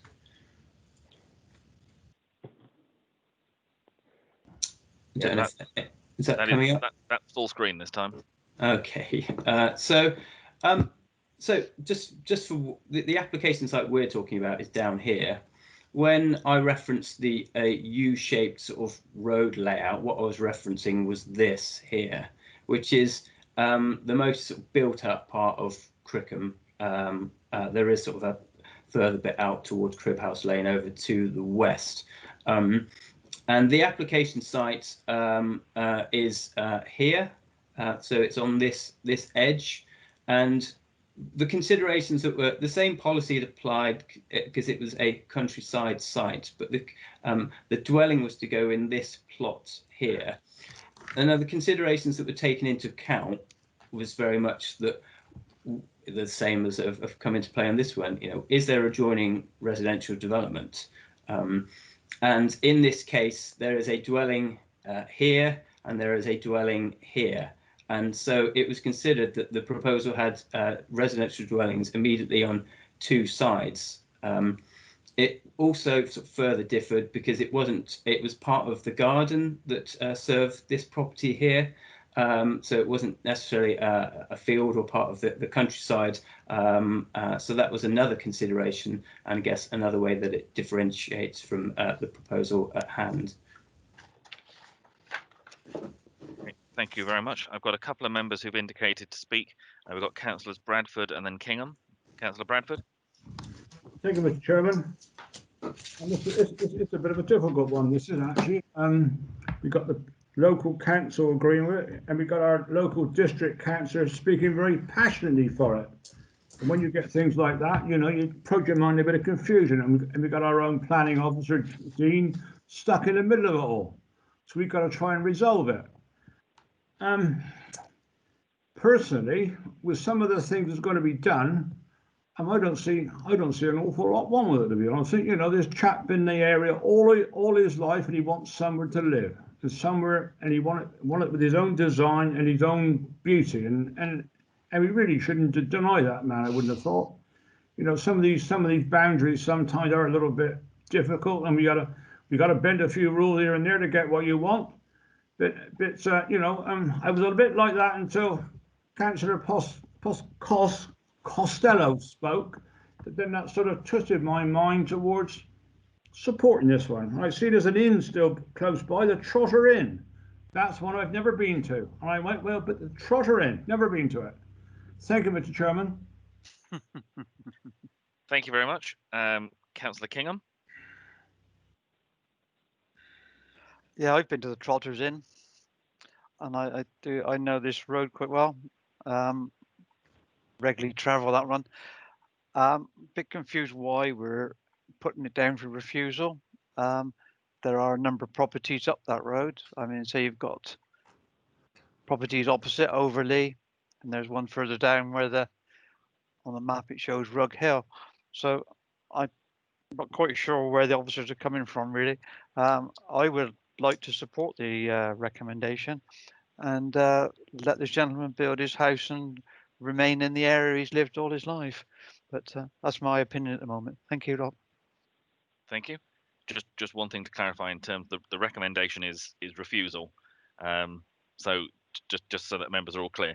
I think the issue obviously that members need to take into account is this is a new policy in the local plan which is trying to facilitate some element of development in the more rural areas, and we are obviously at this stage to some extent setting boundaries as to how far apart developments can be to be ordered to be nucleated, to be in a cluster. So obviously at the paved one it was felt it was too far away, and that would potentially mean that you'd get a lot of applications that might come forward that might be less appropriate. So it's just that the balance that members will have to weigh up if they are to grant something like this. Then you need to bear in mind that rather like the paved one was referred to today, this one may be referred to in the future on other sites, depending on what the decision is. I've got Councillor Gibson, I think, wishes to comment. Yeah, I know this area a little bit, and my my ex-husband, farmer husband, actually built Crick Lake Farm down the road, that area, one of his buildings. I think it's a nice tidy up of the area, and I'd like to propose against the officer's recommendation to grant permission for this person. I don't know. Yeah, well, that's what I'd like to do. That's fine, Councillor Gibson. I'll come back to you in due course for the reasons for going against the recommendation when we get to moving that. Councillor Grimes, I've got you next, and then Mr. Noon, I think, wanted to speak. Thank you, Chairman. Just a clarification, really.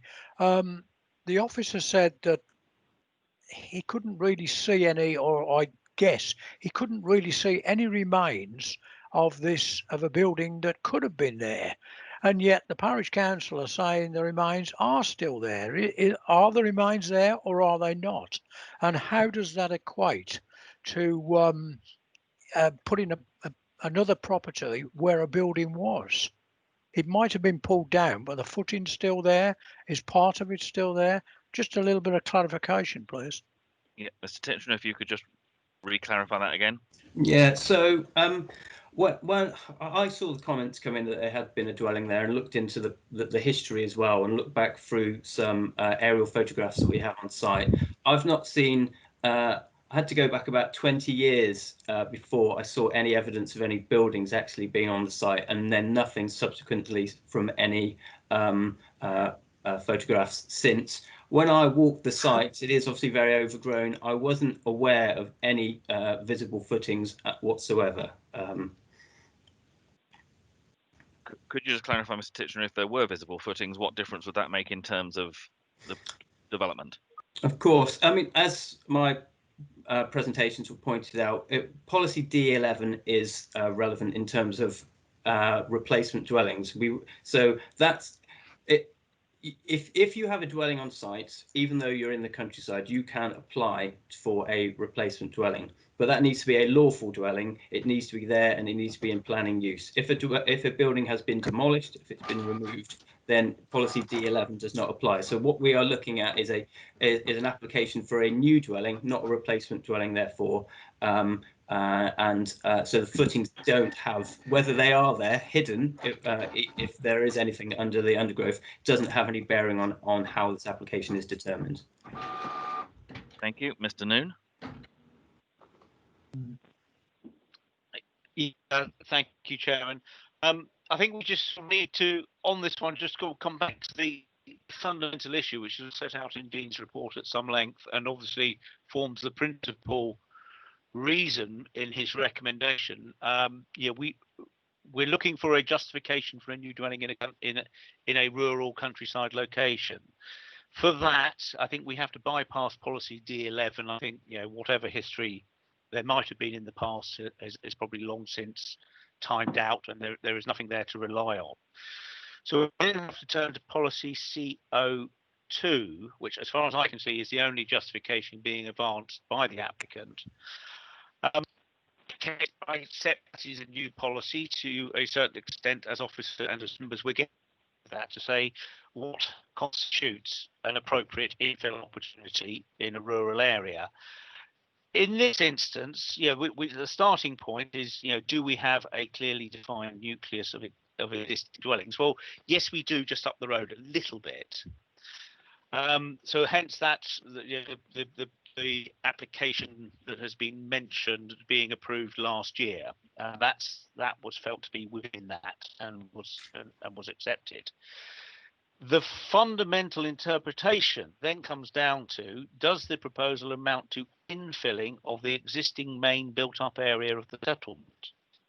That's a test to see if we have a site that meets the basic criteria of policy CO2 within that tightly defined nucleus. Mr. Taylor helpfully refers to the inspector's decision at PAVE, not because the site specifics are identical. We're not contending that, but what the inspector does give us on page 106 of the papers, some help in interpreting what is infill. And for that inspector, he said it was useful to have a look at what the site is bounded by. And we think the parallels come over to this site. It's a site that is bounded by open fields and agricultural uses. with no substantial built development to either side. We've got to look at the gaps. Yes, it is close to the channel. Yes, there are other houses nearby, but we are looking for infill development, bounded by development. So I think that is a useful point there. That an inspector has said that's is a good way to interpret the policies. We feel that is relevant, and that steered us towards our recommendation here. Obviously, if that is turned on its head, then we will have to sort of reconsider our position to a certain extent. If the view of the council, as reflected in the decision made today, is that you don't need to be bounded by residential properties on both sides. So I think it has been alluded to. There are implications of how we interpret this policy for the sake of consistency for further applications. Thank you. Thank you very much. I've got Councillor Pearce. Thank you, Chairman. I've always seen that the point of this committee is to listen to local views, and in this one, it's very overwhelmingly in support. And I sort of take on board what the officer has told us. It seems to be 5 metres outside of an area that would have been permitted. But I do get confused about inconsistencies. When we are considering large applications, it seems to be absolutely okay to rip down hedgerows and what have you. And yet here we have an application which is on the face of it seemed to be sympathetic to the surroundings and for minimal impacts. And yet we're the recommendation is to refuse. Personally, I feel quite happy supporting this application, but I'll listen to the rest of the debate. Thank you. Thank you. Are there any other comments and questions from members, please? Councillor Scott. Oh, thank you, Chairman. I'm not sure if you saw my message. What's interesting about this case is it's between two villages or hamlets, one Crickham, which has obviously got a nucleus, and Cocklake, which is a linear development. So it would be actually quite interesting to know which one does it relate to? Is it Crickham or Cocklake? Because I could see your point about it being away from Crickham, but actually if Cocklake is sort of down the road, the bit that we can't see, then it's actually the end of a linear development, and I wonder how that is sort of fits into the policy. I think, Councillor Scott, to some extent, the recommendation of the officers is that they don't believe that it relates to either of those developments closely enough to be associated with them. Obviously, Right. if members make the decision to grant it today, then in effect we will be saying it does relate in some way to those developments, and so we would be having to make that decision about what it relates to sufficiently so that that would set the benchmark for potentially future developments that will come forward in due course. Councillor Could Scott I and then come Councillor back a Gibson. minute? Sorry. Please Could do. I come back on that? The other point was we can't actually see what's to the sort of south of there. Is there any way that you can actually see? Because I know the area, but I don't know where this is. So actually a site visit in this case would be very useful to enlighten everyone on it actually. But are there more houses down the road there? I can see a couple there, but presumably there's not enough to form a nucleus. Mr. Titchener, are you able to see if you can get your plan up again? Yes, I will try and share that for everyone's benefit. Thank you very much.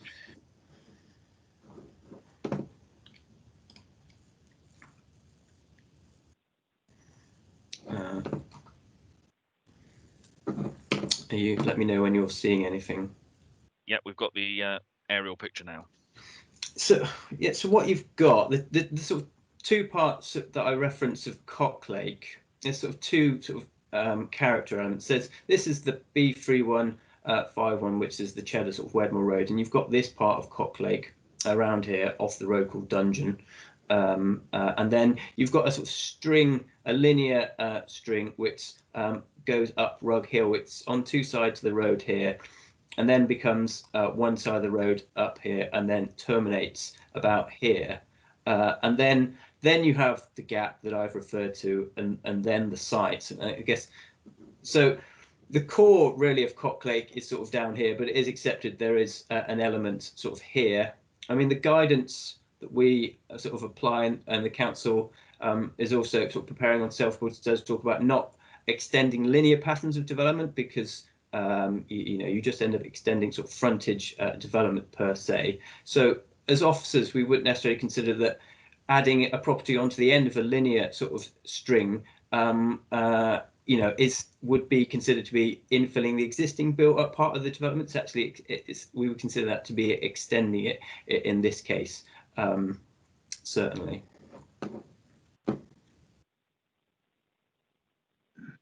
Thank you very much. I've got Councillor Gibson and Councillor Perry. So, Councillor Gibson. Yeah, it looks like it's in Crickham to me. And how far is it from the church there? Is it would it be the next building to the church?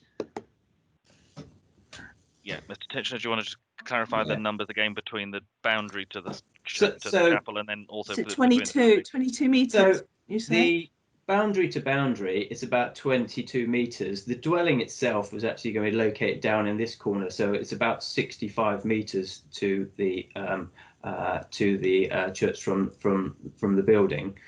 I guess as officers, some of our concern, as relates to the interpretation of, as Councillor Filmer has indicated, in terms of what's infill, and I guess what this might lead to in terms of other infill sites. For example, the site on the other side of the road.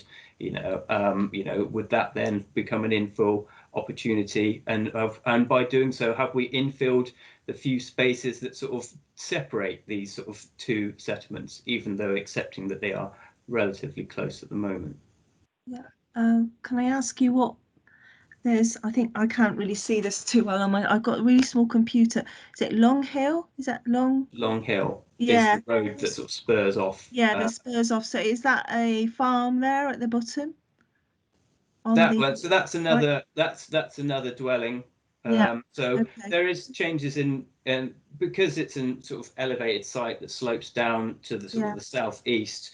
That property is sort of set down below the hedgerows. It's single story, so it's not particularly visible from Rug Hill, even though I accept it is there. But yes, it's not particularly obvious once you're there that there is a property there. You become much more aware of just the hedgerows that are bounding the sites and the roads. That's in Crickham, is it? I think. Well, I guess that would. I'm not sure what that would be classed as. It may well be classed as Cock Lake. I mean, the address of the application site was considered to be Cock Lake. Yeah. Okay. Thank you. Okay. So we've got now Councillor Perry.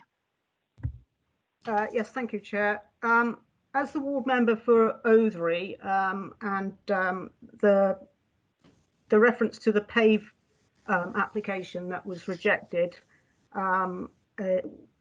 PAVE was always considered part of Othery, and there were developments fairly close to where they were trying to get that development approved, and there was an actual footprint of an existing building which they were trying to get the approval for a rebuild on that. But I do scratch my head sometimes when I think, we've just agreed a huge development which takes a lot of the hedgerows out, and this one is tiny in comparison.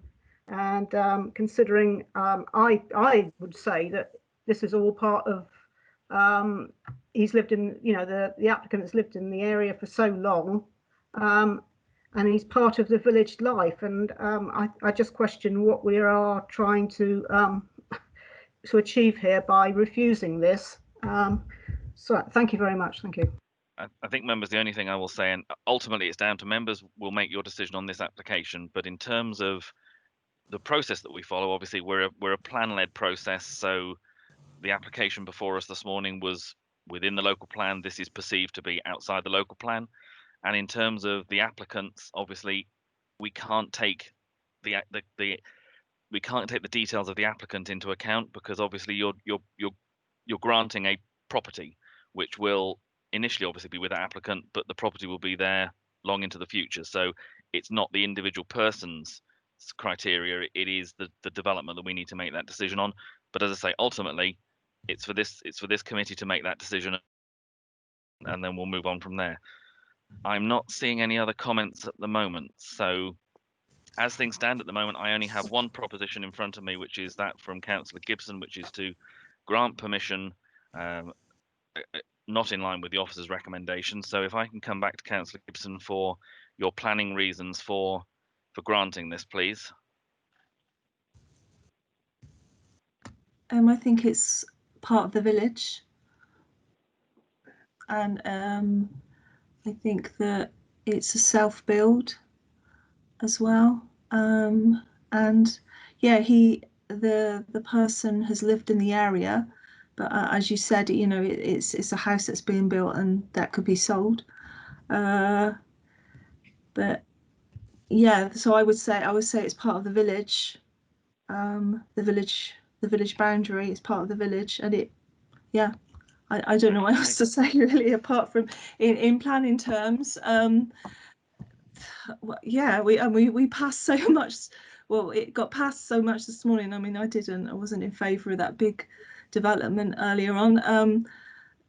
It just seems all a bit crazy. You get to a point where you think, well, you're passing all that hundreds and creating so many thousands of problems, and then there's this one. I know it's only one person or one family or whatever, but I see it as part of the village, and I think that these I just think it's part of the village. Okay, so my interpretation of what you're saying is, in effect, that you're saying it would be in line with this policy if we are, as a committee, in effect, we're saying that a 22-metre gap between those properties is close enough for it to be seen as being congregated together as a cluster. Yeah, I think that there's on the long hill, there's an area there. It goes up into the village. It's near the church. It'll be one of the closest built. One of it'd be close to the church, and I guess that a lot of villages, the church is still, or the church hall is still the central part of the community for a lot of people. Right, I've got Mr. Noon and also Councillor Pearce. So, Mr. Noon, do you want to go first, and then I'll come to Councillor Pearce? Yes, thank you. I was just sort of looking to be as much help as I can in terms of capturing what Councillor Gibson has sort of put forward as a reason for approval. I think just sort of remind members that where we are with the tests in terms of accepting the principle of a site under CO2, and is it the case that what she's saying here is that this development of a self-built property on this site would constitute infill development that would not unacceptably extend the built form of the settlement, those being really the two key issues here in terms of accepting the principle of this site. Councillor Gibson, are you happy that that's what your view is? Yeah, I think so. Okay.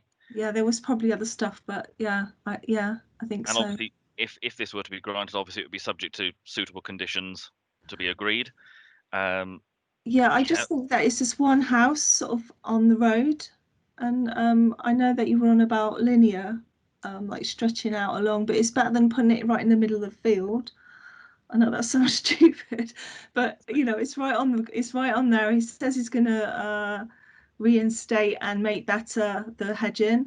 He's probably going to make more of the area as well. At the moment, it looks like it's grass, and I know hedges can be quite well established. It might look ratty in the winter, but quite a lot of hedges do. I don't know. Okay. Yeah, that's just the hedge though. I mean, on about the house. The house is more permanent, I guess. Okay. Councillor Pearce. Thank you, Chairman. Can we use the justification of releasing small-scale self-build and custom-build schemes well related to settlement boundaries that meet local demand? I mean, local representation here this afternoon seemed to be firmly of the opinion that it is within settlement boundaries. They don't feel uncomfortable with that. So, and I'm happy to second Councillor Gibson's proposal. Yep, thank you. And I think, Mr. Noon, just to come back on that, I think that is in effect part of the policy anyway, isn't it? That this would be only for self-build. It's just in effect what the committee would be defining as what they believe is well related. Yes, I think that's a sort of safe line of reasoning. Yes, there is a policy requirement for meaningful and robust engagement with the parish council local community. That's not to say that their support is needed to be acceptable, but I mean it's clearly evidence that there has been involvement locally. I'll just sort of remind members that obviously that Mr. Titchener was suggesting a second reason for refusal in relation to the visual impact, in particularly the removal of the hedge to facilitate the property. I'm assuming, therefore, from what I've heard, that you are not convinced that there would be an unacceptable visual impact, but it'd be useful just to that point to be I think, Mr. out. Noon, by definition, if members vote in support of granting it, then in effect they are saying that impact is not sufficiently harmful that they feel that it should be refused. Thank you. I just really want to make sure that we're clearly stating our reasons for approval and been overturned. So just covering that point. Thank you. Perfect. Councillor Murphy, you wish to speak?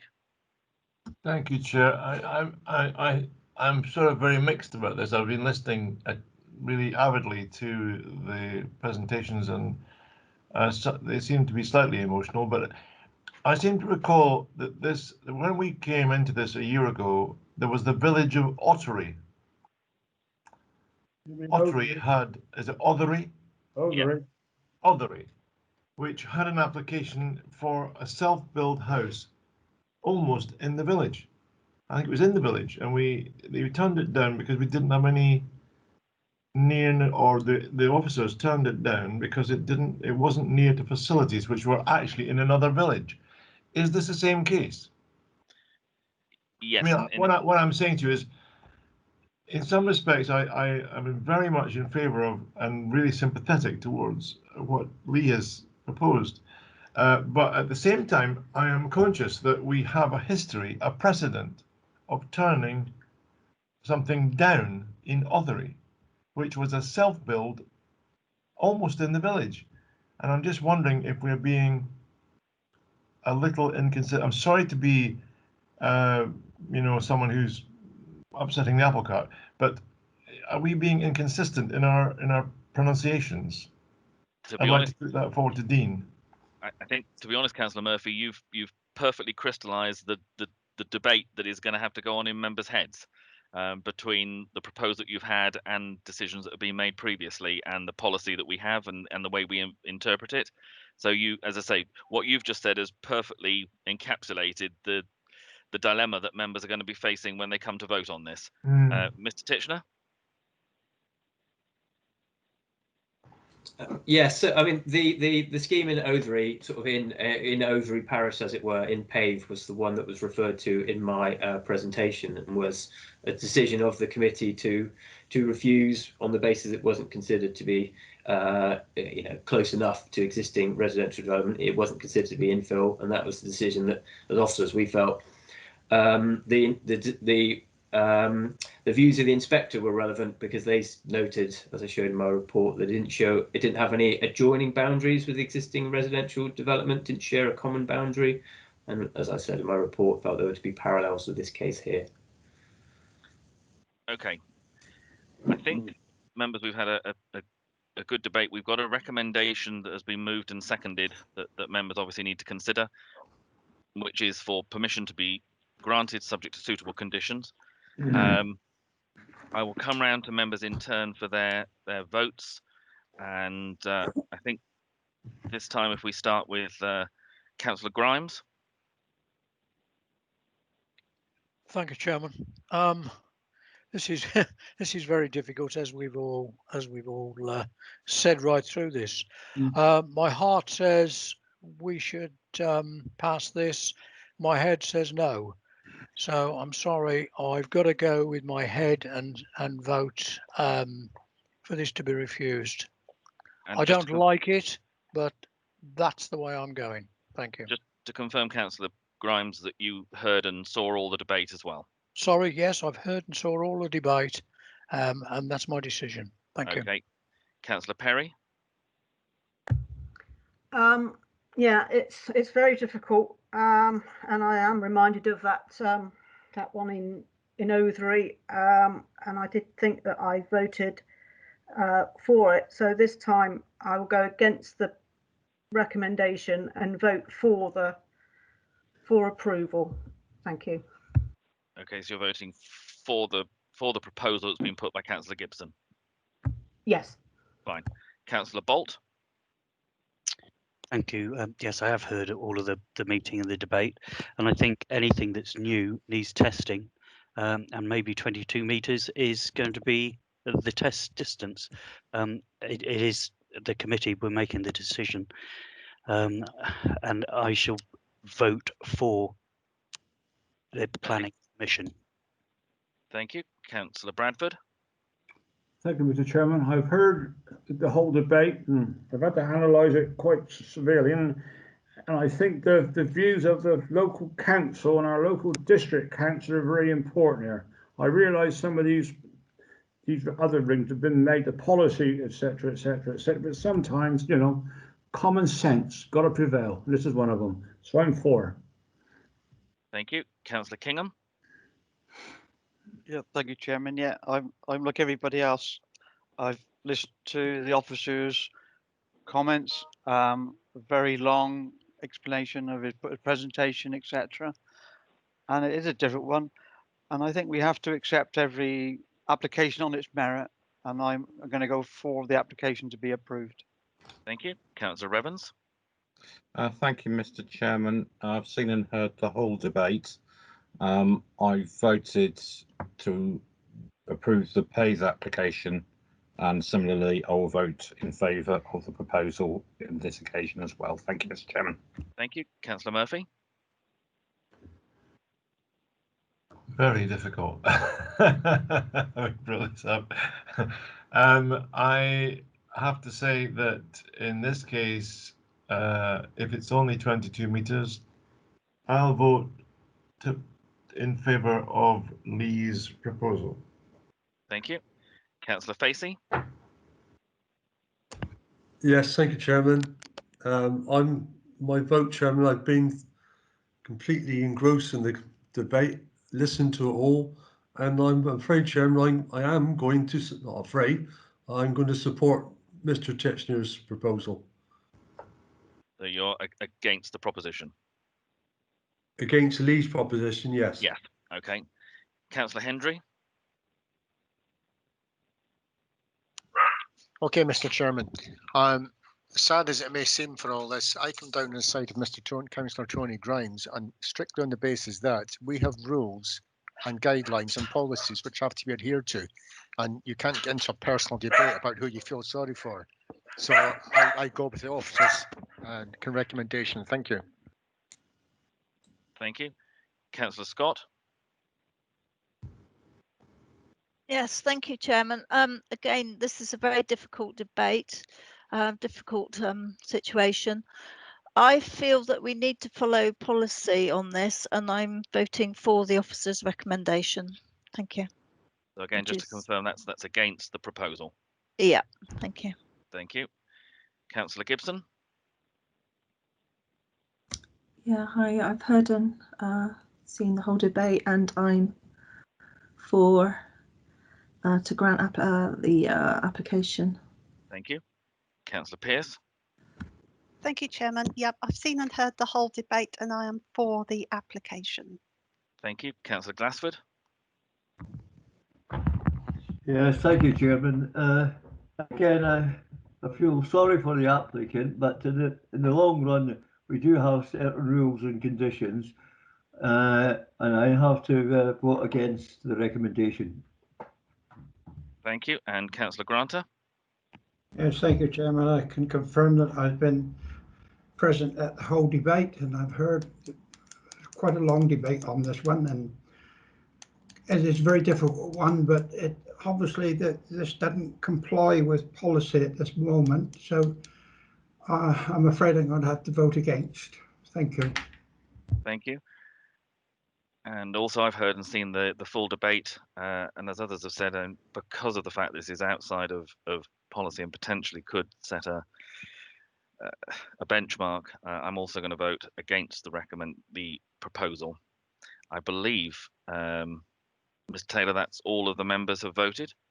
Yes, Chairman, that's all of them, and I've got 8 for the proposal to grant permission and 7 against. Yep, that's the same numbers I've got, so that is carried.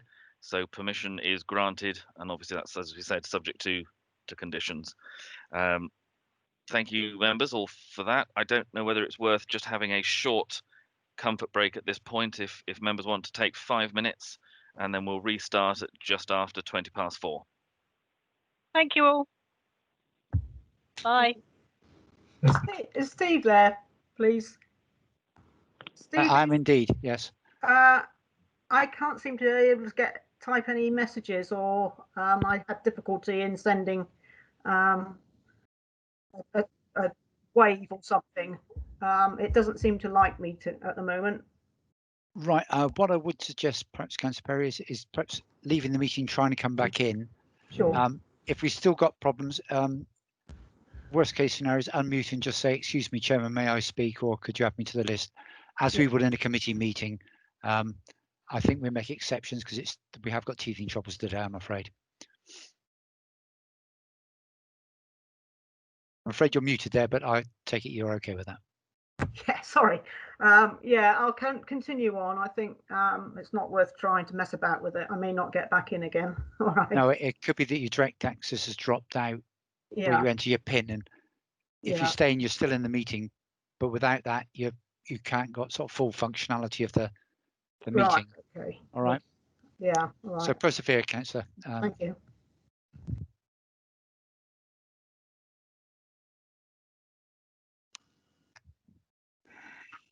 Mr. Chairman, I've left my message. Did you see it? Okay. Yeah, I've responded. Thank you. Oh, sorry. That's Didn't all see right, that Jill. till late. Thank you so much. Thank you. No worries. Have fun. Thank you. Oh, not going to, no. Thank you.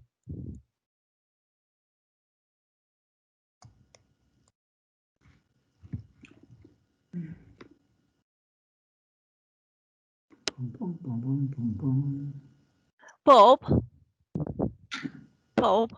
Yes. It's Liz. I've got to leave the meeting now because I'm the next one that's coming up, but I'm afraid I have to go and I won't be back. Okay, So understood. is that right? I'm finished now. Okay. No worries. Thank you for that. You. Cheers, Liz. Okay. Bye. Bye. Bye, everyone. Bye, everyone. Bye. Cheers, Liz.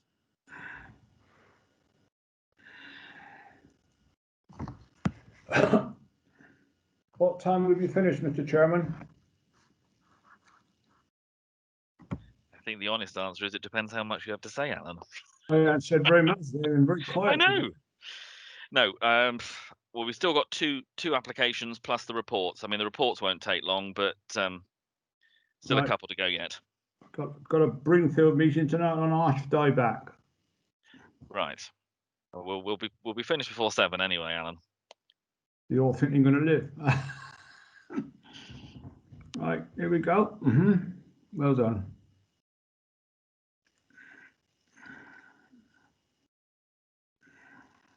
I think we're all doing quite well, really, considering it's all new, these things in, and the staff are helping us out immensely. I think they are.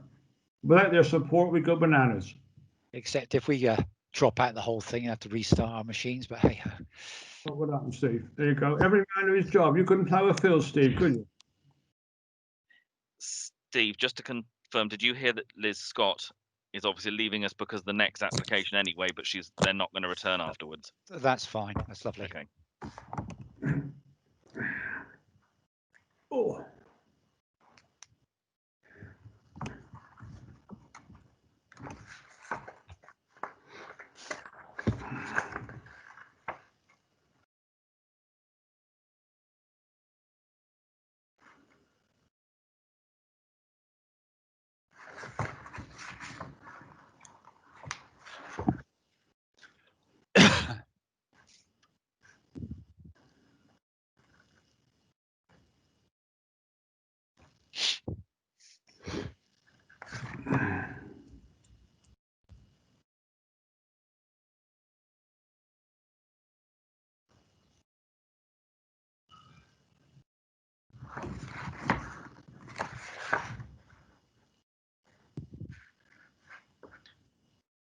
Right, members, I think that's 5 minutes. So if we make a start again, what I'll just do is, again, just quickly ask members to confirm that they are back. I believe Councillor Granter has left us, so we've got his apologies for the last 2 applications, as has Councillor Scott, who is away for the next application because she declared a DPI and then won't be returning for the final one.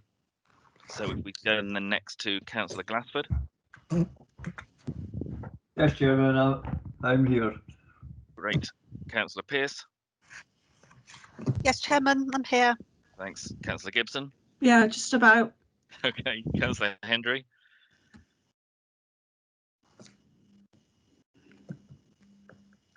Is Councillor Hendry with us? I can see a picture but no sound. Perhaps I'd come back to He's him, probably Chairman. trying on that dress he's got hanging up behind him. We'll come back to Councillor Hendry. Councillor Facey. Yes, Chairman, present and correct, enjoying, loving the dream world. It's amazing world, Chairman. Excellent. Thank you very much. Councillor Murphy. That in Bradford. Yes, Mr. Chairman, I am here. Thank you. Councillor Kingham. Present and correct. Councillor Bradford. And I think Councillor Facey said it all, you know, we mayors stick together. Okie doke. Councillor Perry. Yes, thank you. Yeah, I'm here. Thanks. Councillor Grimes. Yes, Chairman. Yeah. I'm back as well. And just to confirm again, is Councillor Hendry back with us? Chairman, I didn't hear you call out Councillor Bolt. Oh, did I? I'm so sorry, We Brian. can see him smiling though. It's the second time I'm going to get personal now. You also missed out me, Mr. And Chairman. Councillor Murphy, Councillor Evans, Councillor exactly. Evans, yeah. Thank you. It's been a long day. Right. Okay. Is Councillor Hendry back with us? Mr. Taylor, anything you can see on your screen as to whether? Excuse me. Oh, bless you. We suggest muting before you sneeze, Councillor.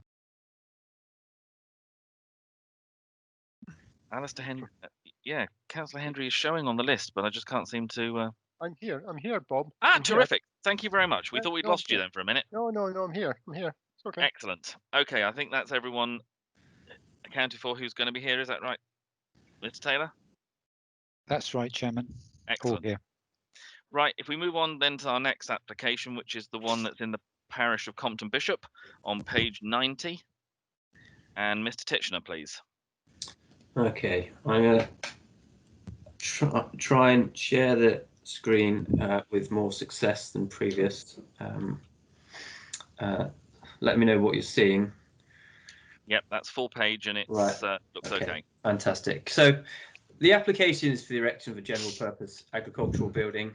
It's on Yeobridge Farm, Turnpike Road, or off Turnpike Road, Lower Weir, near Axbridge. Just to orient ourselves, this is Turnpike Road, the A38. The site is just off down a track towards here. You can see this small square here. And just zooming in a bit closer, you can see the application site here. This is must be a slightly older aerial photo. It's obviously not been updated recently because there is, as we'll see some of the other plans and from the photographs, another agricultural building which is nearly complete, been erected in this corner here. And that's as shown by this black line here on the location plan. The red line here indicates the building for which permission is sought today. And just to zoom in, so this is a proposed building, holding tank for surface water before an outfall, and then just large yard area around, and then the access comes off the track. The track leads back up to the A38. It's a fairly standard design, agricultural building, 4 bays, open to the south elevation, profile clad in part, precast concrete panels below, and then cladding on the upper part. So fairly standard design for most modern agricultural buildings, and a floor plan just indicating that the elevation is open to the south. So just to get context, so I mentioned that there's the existing building, which is partially complete. So that's located here, and then the new proposal will be located behind it on land there. And as you can see, and it's relevant to the considerations, there is some of the elevated land of the Mendip Hills in the distance, so the sort of flat farmland immediately surrounding the site, but then we get into the hills of the Mendips beyond. Again, sort of looking sort of west out from the site, where you can see the building. There's sort of a small sort of bund here, which sort of delineates this sort of boundary of the site. So sort of which encloses the sort of the hard standing, the turning area, flat landscape beyond, and then sort of the Mendip Hills rising beyond. And another photograph of the site, just for context there. Again, you can see some of the land on which the near where the building would be situated. So it's fairly flat, and this one building is the existing sort of context. Just in terms of the principal development, we are in a countryside location, as we've touched on already today. The policies are restrictive, but they do allow for agricultural development, and this the farming enterprise in this case relates to an existing farm of 27 acres owned, but 500 rented.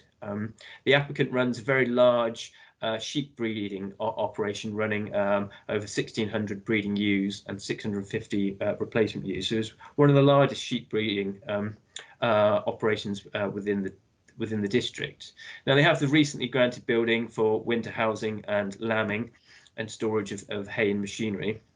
Now, their rationale for seeking permission for a second building is that the wet winter of 2019-20 meant that they struggled to find enough winter sheep grazing, so it gives further options for accommodating their large numbers of stock on site.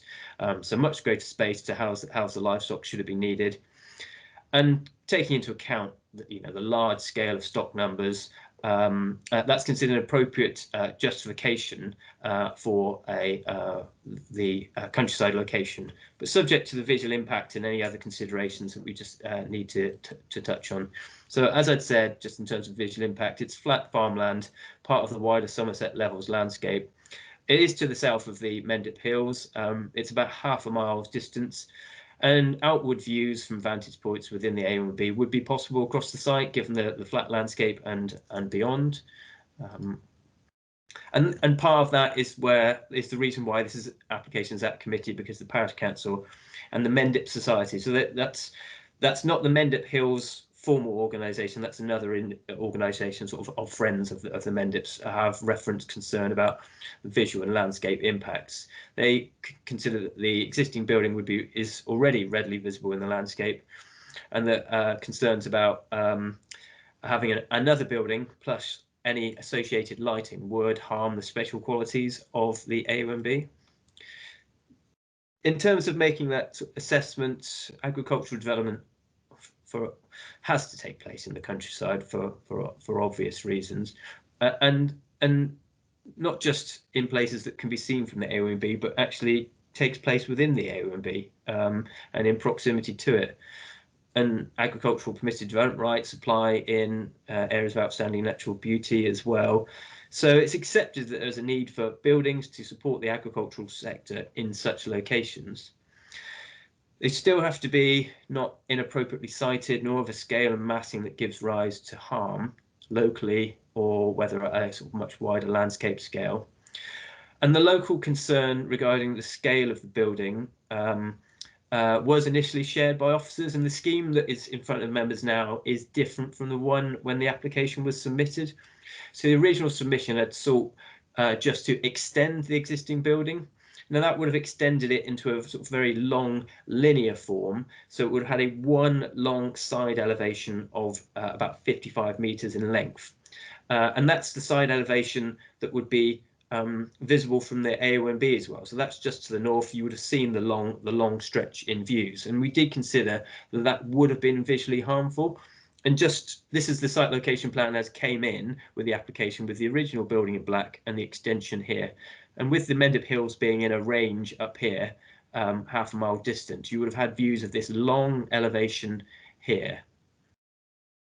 So we saw alterations to reduce the impact, and felt that to break it up into 2 buildings would have reduced some of that impact. So what's proposed now is it's as a separate building. It's still the same footprint as the extension was to be, but the changes break up the massing of the original and that long ridge and long side elevation, so that whilst it will still be visible from the A and B, many buildings are, many agricultural agricultural buildings will be. It would now appear as a complex of buildings, and such groupings we don't consider to be uncommon in views from A and B. And the new building would be viewed against the backdrop of the existing one, so it would sort of sit in just slightly in the foreground when viewed from the A and B, and that acts to lessen its visual impact. So when we agreed the revised plans, we then consulted the Parish Council on the revisions. Their response hadn't been received at the time of writing the committee report. They've since written in to confirm that they maintain their objection. They state that the north-east, south-west views will be less of the new proposal would be less harmful, but they consider the northwest and southeast, so the other axis, as it were, views would be greater. They consider construction of any industrial style buildings in the natural landscape will cause visual harm. They felt that a site visit was necessary, and they consider the existing building is too high. Going on, they also state that the building will have lighting, and that's unacceptable. They say the buildings will not be hidden by the earth bund joining the west of the site. They say it's flood zone free, so the proposal will increase flood risk. They state that some of the statements in the submission are inaccurate, and they queried the overall need for the building. They do go on to state that if the committee is minded to approve, there should be certain conditions about no residential use of the site, the building should be removed if not needed, conditions to deal with surface water runoff, no lighting, and provision of a landscaping scheme. Now, conditions are proposed as part of the application to require details of lighting. So that's if the applicant wants to install any lighting, that condition is effectively triggered, but with wording on the condition that such lighting should be hooded and directional to make it clear from the off that such lighting must be of minimal impact. And we've also put in provision of a landscaping scheme. So the north part of the site is quite flat and open, and that's the bit where views to and from the A and B would be possible. So landscape planting isn't going to hide this building. It's a large agricultural building still, and it won't hide the existing one, but it will help soften some of those inward views. And given that, and given the repositioning, and the controls over lighting, we don't feel that it gives rise to harmful visual impacts. And then just coming on to other matters, there's no immediately adjoining properties, so it's not considered there's any amenity issues that arise. The county ecologist confirms there's no ecological issues. The site is in flood zone 3A, as is lots of the farmland within Sedgemoor. Environment Agency advice, though, doesn't object to agricultural development. It accepts that it has to go there, providing that conditions are imposed that the floor levels shouldn't be increased, so you're not taking up flood storage. And we've put a condition on that the surface water scheme they've submitted shall be installed. There is a right-of-way along the access road, and we would attach an informative to any permission as standard in regards to that element. But with the revisions to the scheme and the conditions, we don't consider the proposal is going to give rise to the harmful visual landscaping effects as purported by the Parish Council, and therefore we are recommending the grant of planning permission. Thank you. Thank you very much. Councillor Bradford.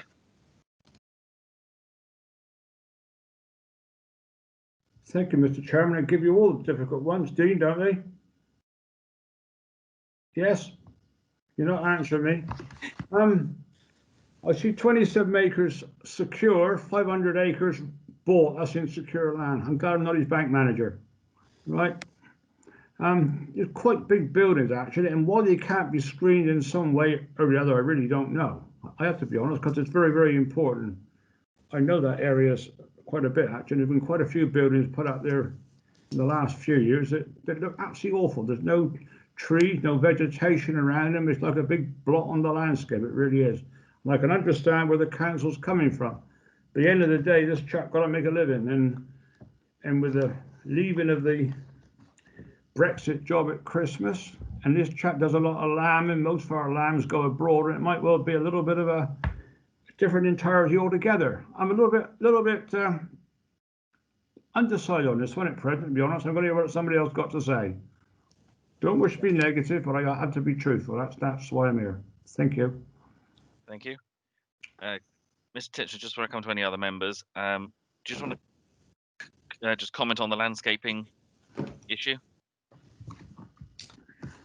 Yes, of course. I mean, so there is a condition proposed on the permission that they will have to submit a landscape scheme. So that's going to help screen some of the existing building as well, given it's going to be placed on the north side of the proposal, and that's the part that's open, and that can comprise a mix of hedgerow and trees, and some of that will just break up some of that elevation that's seen. In terms of the other boundaries of the site, the site photos are actually show it's quite mature hedging on the southern and eastern sides, quite tall, so that there's a good amount of screening on those sides already. So it's just that northern edge that we felt needs additional planting just to sort of lessen the impact. Thank you very much. I've got Councillor Gibson, then Councillor Kingham. So Councillor Gibson. Yeah, I was just going to ask, can we see the did you actually put up any pictures to do with the relativity of the two buildings? Because there's an existing building which looked really high to me with open sides. I guess that's for storage of hay and silage or whatever. I suppose it would be sheep, it would be hay. And okay. So, okay, and this is lower than the new building. If it's a lambing area, tend to be. Okay, thank you. Thank you. Mr. Titcher, do you want to just confirm the height of the buildings? So the heights are going to be the same. There isn't a difference in the heights between the two. As I said, it was originally proposed as an extension to the existing. It is proposed as a general purpose building, and I guess that reflects some of the flexibility that applicants like to have in modern farm buildings, that at times there won't always be sheep in it, particularly throughout the summer. That might allow storage of vehicles and other equipment in there. So there's a certain amount of flexibility. I guess it being set in front of the other building means that there is a backdrop against which it would be viewed, and that sets part of the context. But it is this boundary along this sort of northern edge where we would like to secure that landscaping just to help break up some of the impact of this and this other building together, and that can certainly soften it. Thank you. I've got Councillor Kingham and then Councillor Evans. Councillor Kingham. Yeah, thank you, Chairman. I obviously know this particular site because I remember when they are planning for the barn that they're finishing at the moment. They've also had a house extended not far away, so there won't be any need for any accommodation to be built next to it. And I'm sure if it's cladded in the right material, landscaping, it's going to be visible, because if you're up on the Mendips, you can see for miles and everything is visible when you're high. I mean, to say there's the little development of the traveller's site just up off the road. I think we've got to look after the farmers. They do a good job, and I would like to move the recommendation, Chairman. Thank you very much. I'll second that, Mr. Chairman. I couldn't quite hear who that was. Was that Councillor Bradford? It was, yes. Okay. I've got Councillor Evans, then Councillor Henry, I believe. Yeah, Councillor Evans. Thank you, Mr. Chairman. I just wonder whether there is a comment from the landscape officer from the AONB to support the assertion that there wouldn't be dramatic impact on the landscape, please. Mr. Titchener. We haven't received any comments from no comments were received from those organisations. Thank you, Mr. Evans. Councillor Evans. Yeah. So yes, thank you. I also note comment from the parish council that the land was being covered with hardcore and general waste. Are you able to explain what those comments might mean? Mr. Titchener? The comments about general waste, I'm unclear what they're referring to. Certainly they have hardcore the site because it enables the turning of the large agricultural vehicles that are making use of the site. That's their rationale for that. Didn't observe any waste certainly when I was undertaking my site visit. Thank you. Councillor Hendry? No, that's okay, Mr. Chairman. I'll pass on that because anything I was going to say or ask has already been done, so it's okay. It's fine. Thank you very much. Are there any other comments or questions from members before we move to a vote? Because we've got a proposal from Councillor Kingham, seconded by Councillor Bradford, to grant permission. I'm not seeing anything from anyone, so if we start this time with Councillor Murphy. I support the proposal. Just Mr. to Chairman, confirm, can you hear me? I support yes, the we proposal. can. Thank you very much. And just to confirm, you heard the whole debate? I heard the whole debate and I saw the whole debate. Thank you very much. Councillor Evans. I've seen and heard the whole debate and my vote is in favour of the proposal. Thank you, Mr. Chairman. Thank you. Councillor Kingham. Yes, I've seen and heard the whole debate and I am for the application. Thank you. Councillor Bradford. I have seen the whole debate, Mr. Chairman. I'm for the recommendation, but it's very, very important to get that screened as much as utterly possible, I think. Thank you. Thank you. Councillor Bolt. Seen and heard and for. Thank you. Councillor Perry. Yes, thank you. I've seen and heard it all and I'm for. Thank you. Councillor Grimes. Yes, seen and heard it all and I'm for. Thank you. Councillor Glassford. Yes, Chairman. Seen and heard all the debate and I am for. Thank you. Councillor Pearce. Thank you, Chairman. Yes, seen and heard the whole debate and I am for. Thank you. Councillor Gibson. Yeah, seen and heard and I'm abstain. Thank you. Councillor Hendry. Seen and heard everything, Mr. Chairman, and I'm very much in for. No problem. Thank you. Thank you. And Councillor Facey. Thank you, Chairman. Seen and heard and for. Thank you. And I've also seen and heard the debate and I'm also for. I think that is all the members voting. Mr. Taylor. Yes, Chairman, that's all the voters, all the councillors 13, so that's 12 voting for the application with 1 abstention. Thank you. So that is clearly carried. Permission granted. Yeah. If we move then to the next application, which is in Mark, and I think Ms. Chorley, you're presenting this one.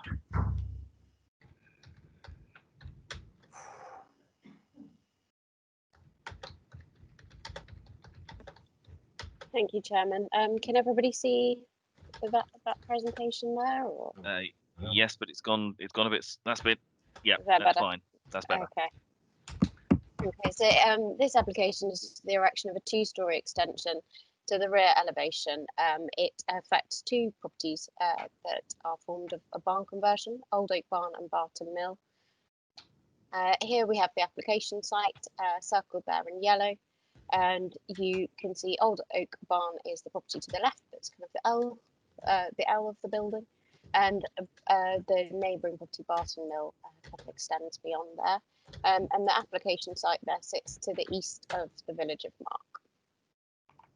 Slightly closer, seeing the application site showing the L-shaped footprint of the existing barn conversion, together with an outbuilding that was granted consent at the same time, and that provides a workshop area, garaging, and store space. Planning history. So permission was originally granted in 2011 for the change of use and conversion of barns to 2 dwellings and the erection of carport, garage and workshop. So what you can see just to this element here, this was an extension that was approved at the time of the original conversion. So this building here is what formed the barns that were converted with this extension to provide carport for 2 cars. And this additional outbuilding, which as you can possibly see there from the red outline, was a new building, that kind of a replacement, if you like, of an old agricultural building. And that provides additional garaging and a workshop space. Now that permission was granted subject to a condition which removed permitted development rights. That's condition 9 as set out there. It meant that for any additions, extensions or new openings or any additional building structure or other enclosure within the application site would require the prior written approval of the local authority. So we can see the existing floor plans and elevations here. You've got Old Oak Barn as a 3-bedroom dwelling with the carport to the side, and Barton Mill is a 2-bed dwelling with a separate office that sits above at first floor. That kind of takes this area here. So Old Oak Barn is ground floor up to here, and then the first floor element actually belongs to the neighbouring Barton Mill. You can see that it's largely single story with a singular 2-story element, which is the old hayloft that's been quite kind of sensitively incorporated within the conversion that's been approved. Now the proposal is for a 2-story extension to the rear that will provide an additional bedroom for Old Oak Barn that would be accessed off their master bedroom, and an additional bedroom for Barton Mill that would access off that office area that we've just looked at. So looking at, this is the kind of existing elevation, and this is the area that's to be added on. So it'll project out beyond that kind of linear form there. That can be seen slightly here and here. The next slide will show you that in more detail. So we've got the original existing L-shaped footprint, which has been maintained through the original permission, and this is the proposed extension here, which will obviously disrupt that linear form, that L-shaped footprint, and it's highlighted there in yellow. Got some site photos. So this is Barton Mill, the second of the properties with the hayloft there. And this is over Old Oak Barn. We've got the 2 carports that, as you can see, are incorporated well into the existing barns, their front door, and it wraps around to join the hayloft, which you can see in this bottom left photo. Looking at this one, this shows the rear of the 2 properties, and you can see you've got quite a clean line with a mix of the stone and the brick and timber windows and doors. So to look at planning policy, the MPPF 2019 really highlights the importance of good design, particularly in Chapter 12, which provides the creation of high quality buildings and places fundamental to what the planning and development process should be seeking to achieve. Paragraph 130 specifically states that permission should be refused for development of a poor design that fails to take the opportunities available for improving the character and quality of an area, the way it functions, taking into account local design standards or style guides in plans or supplementary planning documents. Sedgemoor Local Plan Policy D2 sets out the Council's commitment to achieving high quality design for all new development. And that provides that high quality, sustainable and inclusive design that responds positively to and reflects the particular local characteristics of the site and identity of the surrounding area. Now, with regards to rural building specifically, Sedgemoor does have adopted planning guidance. It was adopted in 2014, and that provides the original character of traditional rural buildings should be retained. Highlights that extensions or additions to the property, particularly within the curtilage, can be problematic. When planning permission for this conversion was granted, that's what's guided the decision to remove permitted development rights. The reason given was to ensure that there was no unacceptable harm to or loss of the character of the building. Now, as we've looked at the site photos and the plans, there's the existing L-shaped footprint of a mainly single-storey building, with the exception of the distinctive 2-storey hayloft, which has been sensitively incorporated into the design of the converted barns. It provides a ground floor bedroom to Old Oak Barn and an office above that serves the adjoining dwelling Barton Mill. The existing palette of materials is a mix of timber, brick and stone that again reflects the character and history, and it's considered that that is appropriate and well balanced. Overall, the existing conversion is sympathetic. It retains the unique character and design of the existing buildings and ensures that the dwellings positively respond to their rural setting. A condition was applied to the original consent, removing the permitted development rights, the reason to safeguard the character of the building and the surrounding area. The proposed extension will result in the loss of that distinctive L-shaped footprint, and in my view will give rise to an unacceptable, overly domesticated appearance of the barns, with patio doors at ground floor and a Juliet balcony to the first floor, and will have a detrimental impact on the unique character and design characteristics of the barn, resulting in a visually jarring addition to the properties. The proposed extension therefore fails to provide an appropriate high quality design solution and is contrary to Chapter 12 of the NPPF, Policy D2 of Sedgemoor Local Plan, and of the adopted supplementary planning guidance relating to rural buildings. In terms of other matters, the application site lies within Back Consultation Zone B for the North Somerset and Mendip BATSAC. Pre-commencement condition is required because there is an additional survey that hasn't been carried out. The ecologist has confirmed that he's happy to proceed on that basis, but would require either a copy of the licence issued by Natural England or a statement in writing from the licensed bat ecologist to the effect that they do not consider that the development would require a licence. Additional conditions were also required with regards to lighting and biodiversity enhancement. But in summary, local and national planning policy promote the importance of high quality design. At national level, guidance includes the National Design Guide that was brought in 2019. At local level, we have adopted planning guidance specifically for the conversion of agricultural and rural buildings, and that highlights the importance of maintaining the character and integrity of such buildings. The proposal will have an unacceptable impact on the unique design characteristics of the barn and would result in a visually jarring addition to the properties. And as such, it's my recommendation that proposal is refused. Thank you very much. Members, any comments or questions, please? Councillor Gibson.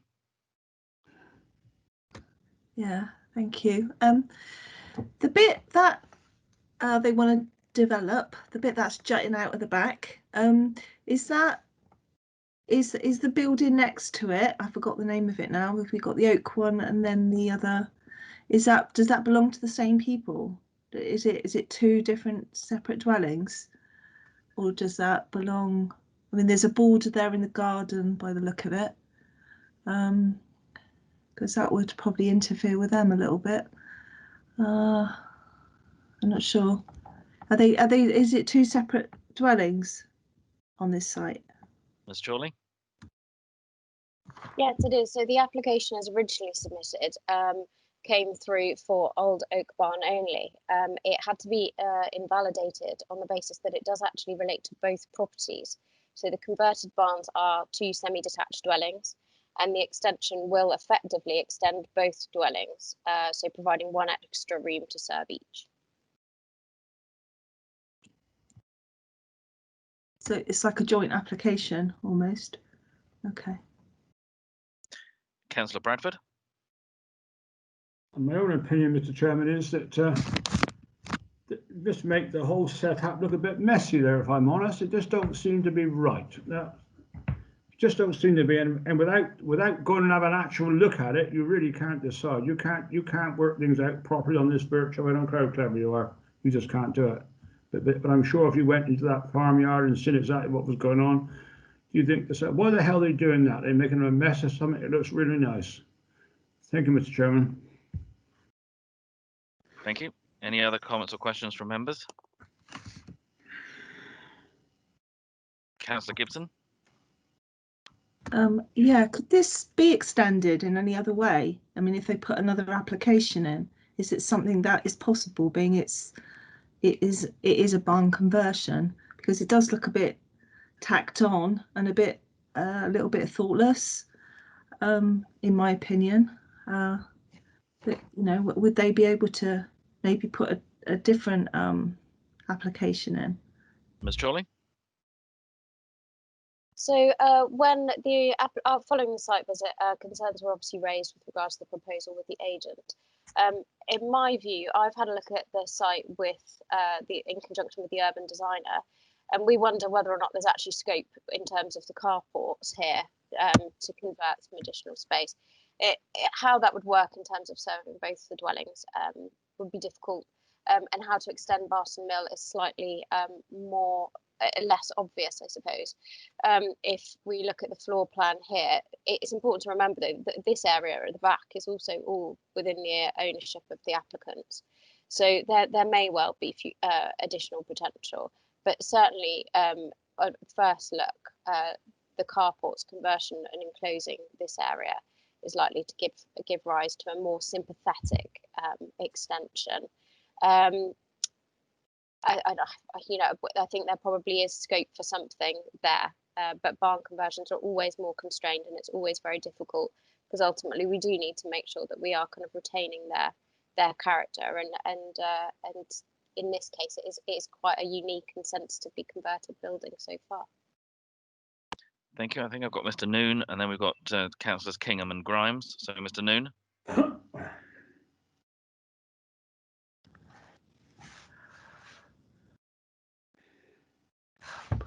Mr. Noon, are you muted? Sorry. Apologies. Just really to underline, I think the fundamental concern here is the sort of addition of a substantial two-storey extension to this building. What we accept we've got here is the original hayloft has been very sensitively incorporated into this barn conversion. If you could just leave the photographs up, our view is that the rearwards extension of that is the fundamental problem at two-storey level. As Emma has pointed out, there are scope elsewhere, perhaps at the opposite ends, a single-storey addition or the incorporation of those carports could work. We're not ruling out extension. I think we're just saying on this one, the way this one has come forward with that substantial two-storey extension, we say sits very uncomfortably with what is there.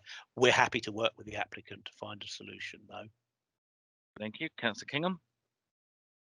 Yeah, thank you, Chairman. Yeah, I think I go along with the officers. I think putting this two-storey extension on the back of the barn, I'm saying what you've got there now is quite a nice conversion, and I think any alterations to that, admittedly, yeah, you could incorporate the carport, but I would go along with the officer's recommendation and refuse the application. Are you moving that as such? I am. Yes, yes, Chairman. Thank you. I'll second, Mr. Chairman, again. I think, Councillor Bradford, if you can indicate when you want to speak, if Sorry, that's at all I'm possible. getting a bit excited, getting near 5 o'clock. Sorry, Mr. I know. Chairman. Thank Sorry, you, Councillor sorry. Grimes. Thank you, Chairman. Yeah, totally agree with the officer. I don't believe it's in keeping at all, and I'm quite happy to second that. Thank you, Councillor Grimes. Councillor Perry. Sorry, I do agree with the officer in this one. I did put my hand down because I was going to second it. Second recommendation of refusal. Thank you. No problem at all. I've got Councillor Hendry, I think. Yes, Councillor Hendry. Afternoon, Mr. Chairman. There has to be a compromise there somewhere. And that, yes, I agree with all what's been said, etc. But there has to be a compromise. And if the applicant came back with a revised plan of some kind and worked together with the planning officers, I'm sure a compromise could be met. This application doesn't work that they've put in just now, obviously, but I'm sure there has to be a level where they come back with something and it would go through. It can't always not work. Thank you. Thank you very much. I'm not seeing any other further comments, so we'll come to the vote. I've had a recommendation moved and seconded to refuse permission.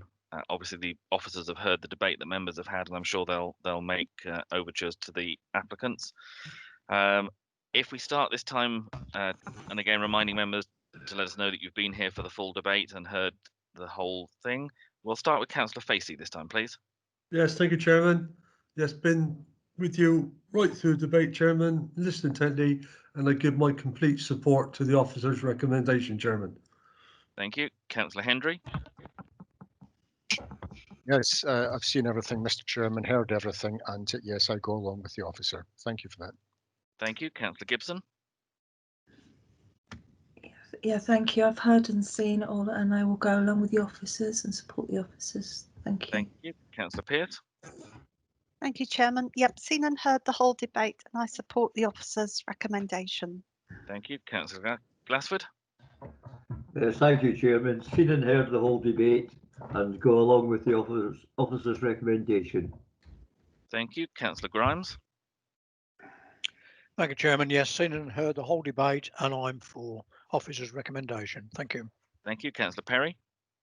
Yes, thank you. Yeah, I've seen and heard all the debate, and I'm for the officer's recommendation.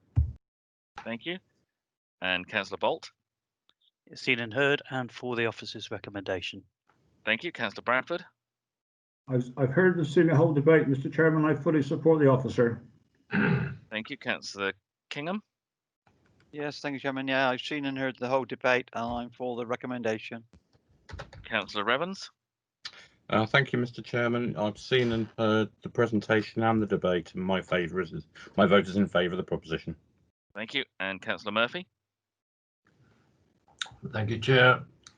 I've seen and heard the whole presentation, and I vote for. Thank you, and I've also seen and heard the whole presentation, and I'm also for. So I think, Mr. Taylor, that's all members have voted. Unanimous, Chairman. That's great. Thank you very much. So that's clearly carried and permission refused. If we move then to our reports section, I think, Mr. Noon, you're taking us through these this afternoon. So the first set of reports are 6.1, which are the planning appeals received. Yeah, there's just the two of them there. First one's a repeat application site that's been through a certain number of refusals and has been rejected at appeal once. I'm not so familiar with the second one. I think that was it's an outline application for a single dwelling. Okay. The appeals oh, sorry. That's okay. If there's no, I don't think there's any questions on that one for you, Adrian, anyway, so move on to the decided ones. Okay. Okay, decided one, there's a couple here. There's another large advert, it was a moving advert with a rotating one, illuminated, which we felt was just wrong for street scene. That was quite a good one. We were pleased with that one. Very much character of the area. Cutley Farm, there is ongoing enforcement there. That was one that they had demolished a barn rather than converting it. It had been trying to get something in to regularise the bit they started rebuilding. So there's ongoing history. That one will come back around in some form, no doubt. I believe the next one was it just a decking on top of an outbuilding, effectively small enough and far enough away not to be an issue, so the inspector allowed that one. Okay, any comments or questions on those from members? Nope. Okay, over to 6.3. 6.3, application of certificate of lawfulness. This one, Otterhampton. I think someone here is claiming that they've had something on site long enough for this to be lawful. We need to look at the evidence. I'm not aware of it by way of history on this one, but we're now into the realm. Have they demonstrated the case? Thank you. That takes us then, I think, to agenda item 7, which is the update on major applications with 106s. So the first one of those is the Old Tile Works, All Saints Terrace.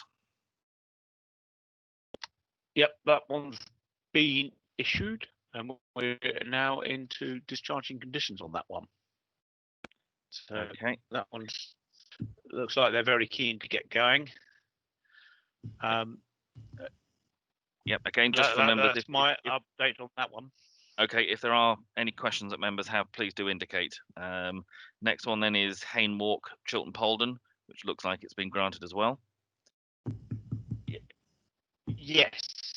Yes, I think that one went out the door quite recently, and they are again sort of moving on to discharging conditions. I think they're very keen again. I think there may be some Duncan Harvey involvement with that one, with bringing it on to a developer. Okay. Right, we have I think I have a question from Councillor Kingham on that one. Yeah, it's regarding Hainwall. I mean, to say, is it all as the original application, or have Persimmons sneaked any different changes in? No, they've not made any changes post resolution. Whether someone else picks it up from Persimmon and then wants to make any changes, we wait and see. But no one's approached me yet to do that. Right, thanks. Okay, we'll move on to then the North Petherton Rugby Club. Unless Dawn has any updates on that, I don't. They are ongoing. I think this is one that there's other people involved with ransom situations and whatnot. I think they're chewing their way through those issues. I can add, Chairman, that I did look at the file yesterday. There are some issues between us and the other party solicitor acting for the developer, and these issues have still got to be resolved. Thank you. Mr. Chairman. Yep, Councillor Bradford. I just speak on the North Petherton one. It would appear that Persimmon had planning consent for 70 houses, some 15 months ago on one of the strips of land going in on the A38, right? And Red Row came in with 130 houses behind it. Since then, Red Row have got rid of the site. It's now owned by Barrett's. And Barrett's have come in for another access up top on the A38 as well as Persimmon with another access further down. But nobody will grant from Persimmon into Barrett's to make a sensible access at one place or the other. I think there's, a bit of cat and mouse going on here, reading between the lines. And if we don't get it right, there's going to be a right mess in Petherton, I'll tell you now. We've got increased traffic caused by playing field improvements, etc., in Newton Road. So it's important that something links up across from Newton Road right the way out through to alleviate the fills or through the playing field. We've got to be very, very careful at present. There's a mismatch going on totally at Petherton at present, and it needs to be sorted because it's gone on a long, long time now, and this cat and mouse job, it must be awful for developers, and no one actually know what's happening. And Councillor Evans will probably back me up there. They need that joined up thinking sometimes to get these things right, and there hasn't been any at all yet.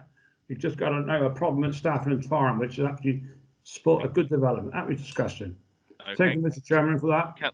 Councillor Evans.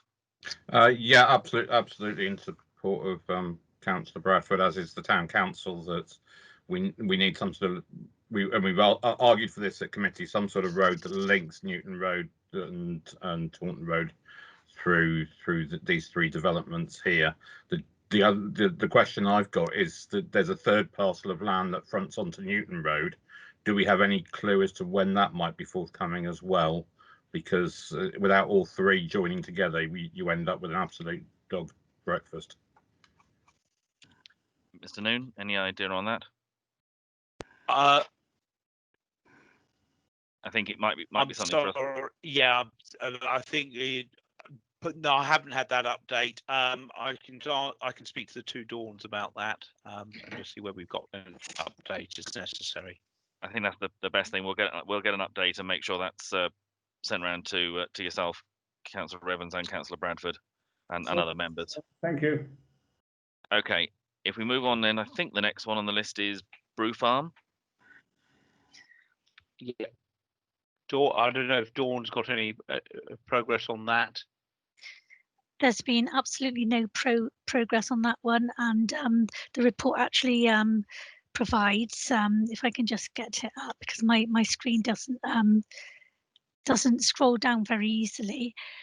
Sorry, Brew Farm. So yeah, basically, negotiations on the draft agreement appear to have reached an impasse, and that is absolutely true because I've had no response despite chasing this for many months. Regarding selected clauses, including the review mechanism. So that's where we are with that one. It's not moving at all. Members, I just wonder on that one, if we're hearing that it's reached an impasse, I wonder if that's the time that we should be asking for this to come back to the committee for us to have a look at. So at least we can put some pressure on both sides to get this moving forward. Are you happy that we ask for that to come forward to a future committee again? Anyone not happy? Yeah, no, that's a good idea, Chairman. Okay. I would be very happy, Mr. Chairman, although I have to confess that I'm really sorry I didn't realise that was on the agenda, and I should have declared interest because I'm a hybrid councillor. That's okay, because no, we're not making a decision on it in that sense. If it comes back to I just committee, thought I'd we'll mention that in case there's some sort of issue, but I really forgot to mention that. I'm sorry about that. No, you haven't done anything untoward at all there, Councillor Murphy. Don't worry about it. Thank you, Mr. Chair. Okay, on the next one, we've got the Alport Lane. Again, Chairman, I've had no response at all since sending that draft to the other party solicitor, which was sent on We had the 21st of September. Oh, sorry, hang on. Sorry, it's my scrolling. I do apologise.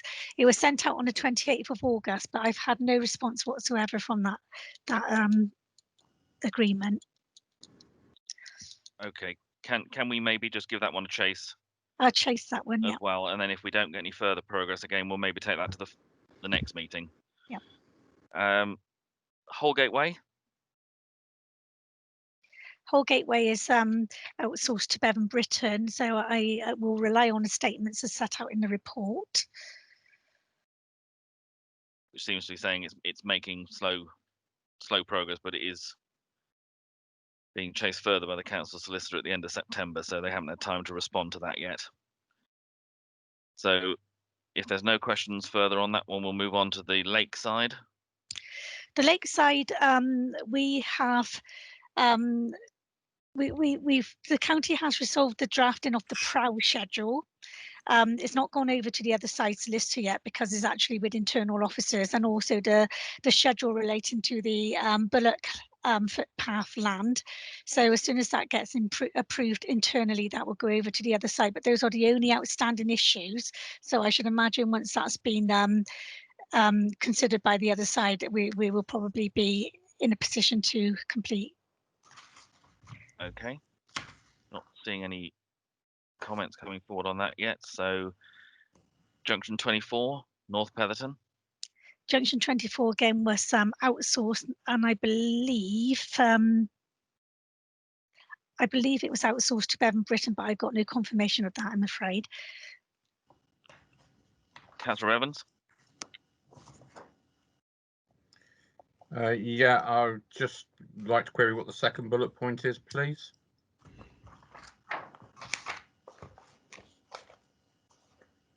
It says contribution for a...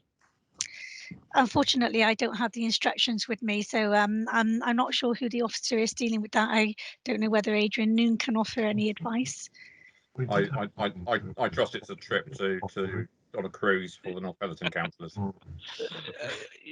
Yes, I think Dawn de Vries will send you a postcard from wherever she's going with that one. But I think that's a typo being left out on that, and I can clarify. We'll get that updated. Thank you for that, Councillor Riven. And again, the Willabington Hill application, I mean, that's only recently gone through committee. Yeah, that's on its way up to legal with me. And I understand actually that's also been outsourced, and Bevan Britton is dealing with that one.